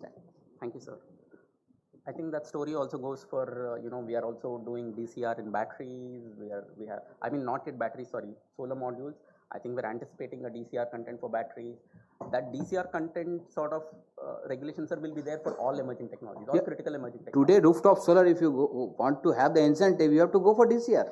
You don't have any option. Yes, sir. Yes, sir. In fact, we had for cells also, they just withdrew, I think, partially for some days. Yes. So that's the whole crux of balancing, indigenization, domestic production versus adoption as well. So where the challenge I feel is, sir, when we impose DCR very quickly, the costs rise. Sometimes there are supply chain challenges, right? Adoption becomes a little bit difficult. So we have to, that balance is very, I would say very tight, sir, between when to impose DCR, when to relax. That balance is very, very tight. It's very, very challenging. Also, other panelists, ma'am, if you have any closing remarks, please. Yeah, so like the ratio we have in the panel with gender representation, I think with skilling also we need to be little more attentive to what the immediate demand is. We also have to be mindful of the fact that what kind of courses or the skilling that is happening, because the skilled manpower will be looking for placements in the industries. Are we ready for those kind of skilling activities that we are doing across industries or at different spaces? So yes, I think that is my addition to this. Thank you. Thank you, ma'am. I think, yes, sir, please. Yeah, just one last comment from our side would be the request to all the industry to participate more and more in the standard development process, because what happens is standards are ultimately made through the process of consensus and everybody's opinion is being taken. But the thing is, if they do not participate while the standards are being formulated, once they go for the implementation, there the issues really come up. So we request that all of the industry to participate when the standards are being formulated, both at the Indian standards level as well as at the ISO level. So whenever the ISO standards are being formulated, we also circulate the draft, because the comments goes from India, from BIS only. So do participate in the BIS activities so that the standards are very well harmonized and the implementation challenges doesn't come at a later stage. Yeah, thank you. Thank you. I totally agree, sir. We should have more participation in standards. My last comment is there should not be any apprehension. Hydrogen is as safe as other energy sources. Only thing, we have to follow the rules and standards, because we have more than 150 hydrogen filling stations in the country going without any accident and all since so many years. We have 5-6 dispensing stations, we have liquid storage premises, we have everything, and it's going without accident, I think. So like in the aviation, this flying in air is very dangerous, but still the aeroplane is the safest mode of transportation as far as accident is concerned compared to road and other mode. So we cannot be apprehensive about hydrogen. This is very dangerous, though their characteristics are different rather. Only thing, we have to follow the rules, codes, and obviously the safe practices.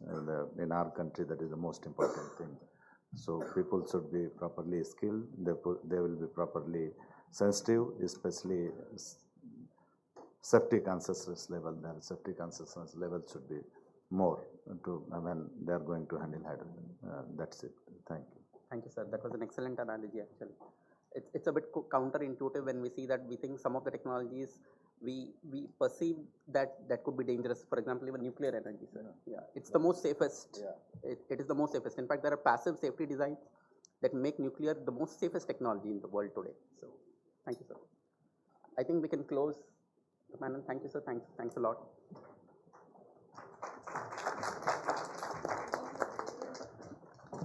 Indeed, a brilliant panel discussion that we just witnessed. I would request our panelists to please remain seated. Please take your seats before we conclude. So to deliver the concluding remarks, may I please take the honor to invite Arpan Gupta, Director FICCI, to kindly deliver the vote of thanks. Thank you so much. While talking about the technology, innovation, R&D, what better panel can we have? We have PESO, we have CSR, we have BIS, the industry, and NSDC, obviously, in terms of the skilling. Three things that I just wanted to highlight. When we talk about the challenges in hydrogen moving forward, assured renewable energy was one, connectivity the second, and the third one is in terms of the sustained long-term offtake. The first two are being taken care by the policy initiatives that have been taken. So this particular initiative of FICCI is in terms of long-term offtake, how we can guarantee that. and therefore the first edition, as I mentioned in the morning also, was on the domestic demand. This particular edition was more on the export side of it. When we are talking about the exports, building the port infrastructure, global certification and standardization alignment with the countries, building pipelines and storage, and ensuring cost competitiveness is the main task which we need to achieve together as industry. The report that we launched today in the morning along with EY highlights basically in terms of what kind of global hydrogen standards are being accepted, India's production built up, details out the targeted import markets, and does a comparative analysis about the competing producer countries. So I would request everyone, there is a Sandy outside from where you can download the web version of the report. So please go through that. It has recommendations such as accelerating certification alignment with major import markets, building hydrogen diplomacy, bilateral agreements, strengthen transport and export logistics, and strengthening the RE and resource planning. Coming on to my vote of thanks duties, I express my sincere gratitude to all the moderators, panelists throughout the day, the speakers for sharing their perspectives and experience with us. The sessions were crafted, discussions planned considering the future and the current requirements on the subject, and all the highlighted recommendations would go into the post-event report of FICCI. I also extend my heartfelt appreciation to the chair, co-chairs, and members of FICCI Green Hydrogen as well as RE committees. Their leadership and guidance has guided us throughout the program and throughout this report. An amazing audience we had since morning with lots of enthusiasm, so a big round of applause for each one of you out here. My sincere thanks to all our partners who have given this trust and partnership and value to us. Special word for my knowledge partner EY for their continued support throughout this last 2 months or so. Special mention for our media friends who are the public face for the initiatives we undertake. For our anchor for putting in a lot of energy and enthusiasm since morning. And I express my gratitude to all the delegates, one and everyone, participants, panelists, the entire FICCI team, all the organizers for making this really a successful platform. Via this platform, I would also invite you to our next summits in September, automation and digitalization of mining and metals on September 17th and 18th, and energy storage on September 23rd. You can take the details from the registration desk. With this, we conclude today's conference, hoping that the deliberations will translate into actionable recommendations. Thank you so much, and we look forward to continued engagements. Thank you. As was announced by our anchor during this panel discussions, there is a knowledge draw that we are going to do for our enthusiastic audience. I have to do the honors, so just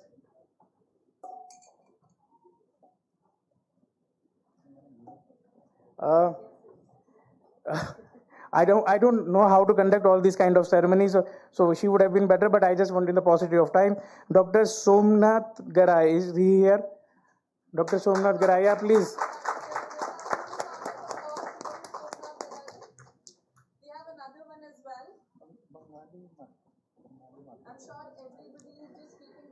Amrish Adhana. Do we have Amrish here? Do we have Amrish Adhana here with us? He has already left. So another check. Miss Mumtaz, is she here with us? Do we have Miss Mumtaz here with us? Can we have her on stage and I can give it to her?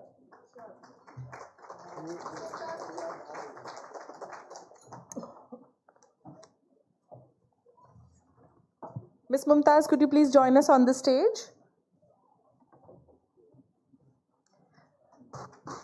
Many congratulations to Mumtaz and Mr. Garare. Congratulations.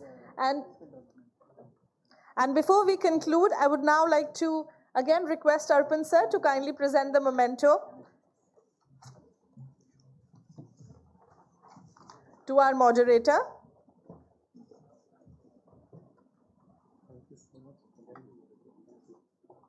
Thank you so much, sir.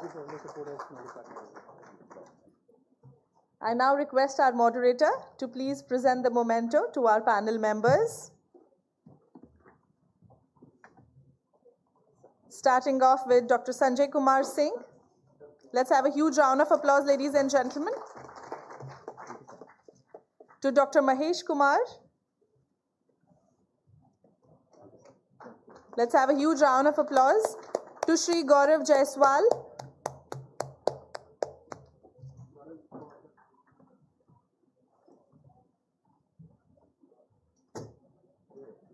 To to Shri Arjun Mehta,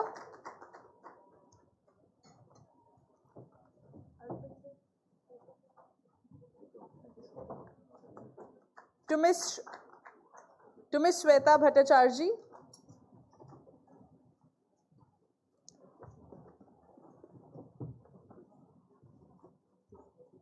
to Shri Braj Nandan Singh,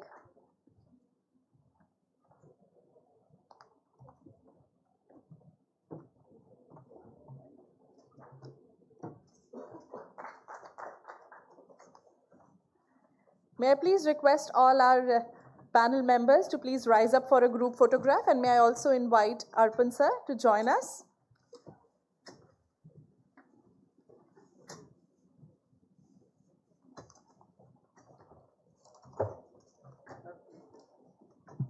We would also like to thank our virtual keynote speaker, Professor Dr. Chitra Rajgopal, for joining us for the panel discussion virtually. So, ladies and gentlemen, with that, we conclude the last and final panel discussion of today's conference, centered around technology, innovation, and India's global hydrogen leadership.